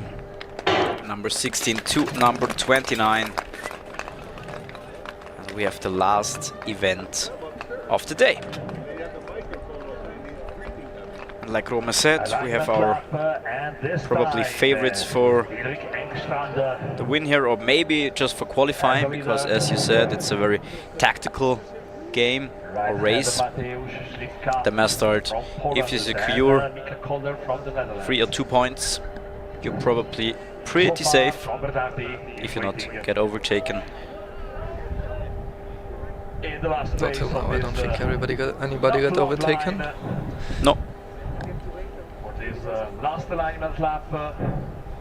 There's actually been one big race where the women got overtaken. Almost half the group of the women got overtaken because they realized too late that 2 other women managed to almost get a lap ahead of them.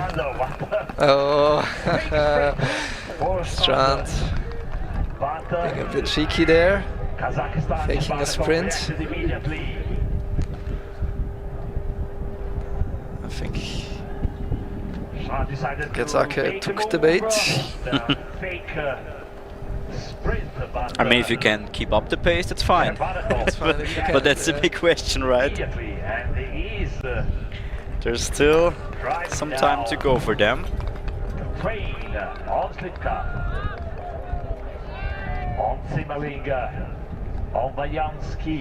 First interim time, Chepardakov leading before Slivka and Zimmerling. But we haven't even got to the sprint lap. Kazakhstan and Poland. You can see a bit more of a single group. And the bell On the one side it's easier to skate, on the other side it's a lot harder to overtake and to get a new position. Slovakia, Norway, Since if you overtake and try to just go in somewhere, you're gonna probably meet resistance because the skaters don't want to lose their position so easily. Maybe the same strategy of Marciniak and Sofia. We see Slivka and Strand. More difficult for Slivka and Strand together with maybe the same time. We have our first place for Guaranteed. Oh, okay, now we also have to look into the thousands, what we can't do, but the referees can. They actually have a camera down there too. I think they already got it, so Slivka was a little faster than Strand, but I think it doesn't matter, right? If you get 2 of 2 points of 3 is very safe, yes. I mean, 3 points is 100% safe, right? Yeah. 2 points is, yeah, Safe enough. maybe it's also good. You still stay focused and Just finish the race. These are the Junior World Championship in speed skating. And now Vajansky.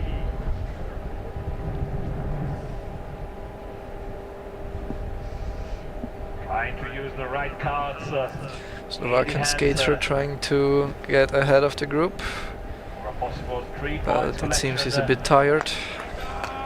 Already pushing on his knees, like with the hands. Is followed by Shomu Sasaki, then Jiho Yon. Oh, he got overtaken. And now Bernardi. See, Not overtaken, but it was, Sasaki. yeah.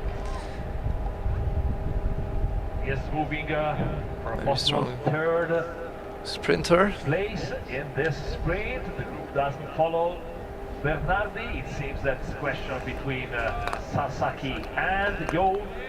Sasaki on Yon, 3 points for Japan, 2 points for Korea, 1 point for Italy. And now he can, Sasaki at least, relax. And the next one Yon will be the still last pushing one, a bit. The last sprint for today, the last sprint for this semi-final series on the bus Close start, behind is Bernardi. with Yon, Sasaki and Bernardi The other men are all alone. Yon Not and Bernardi now. going fast right now, in trying second to place. End of the not be in front. beginning of the 9th, and the group is a bit far.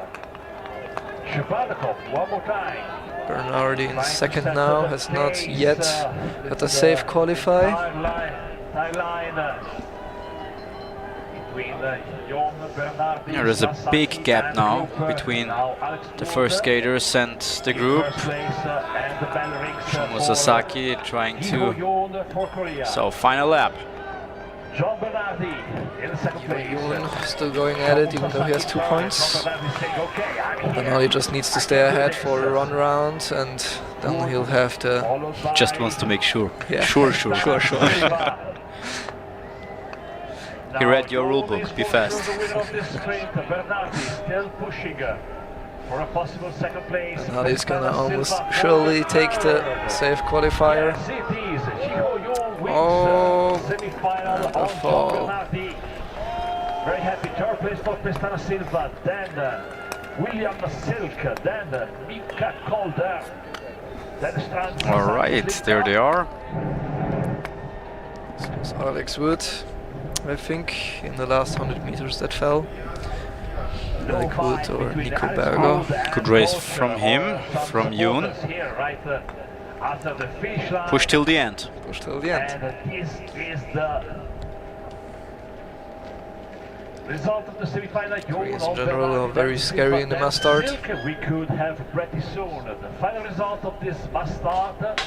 Yon wins on John Bernardi, then Silva, then Silke. What can I say, ladies and gentlemen, athletes and coaches and speed skating fans here at the Ritter Arena? We have had an incredible day of racing here. We have witnessed outstanding performance. This was the last race of today.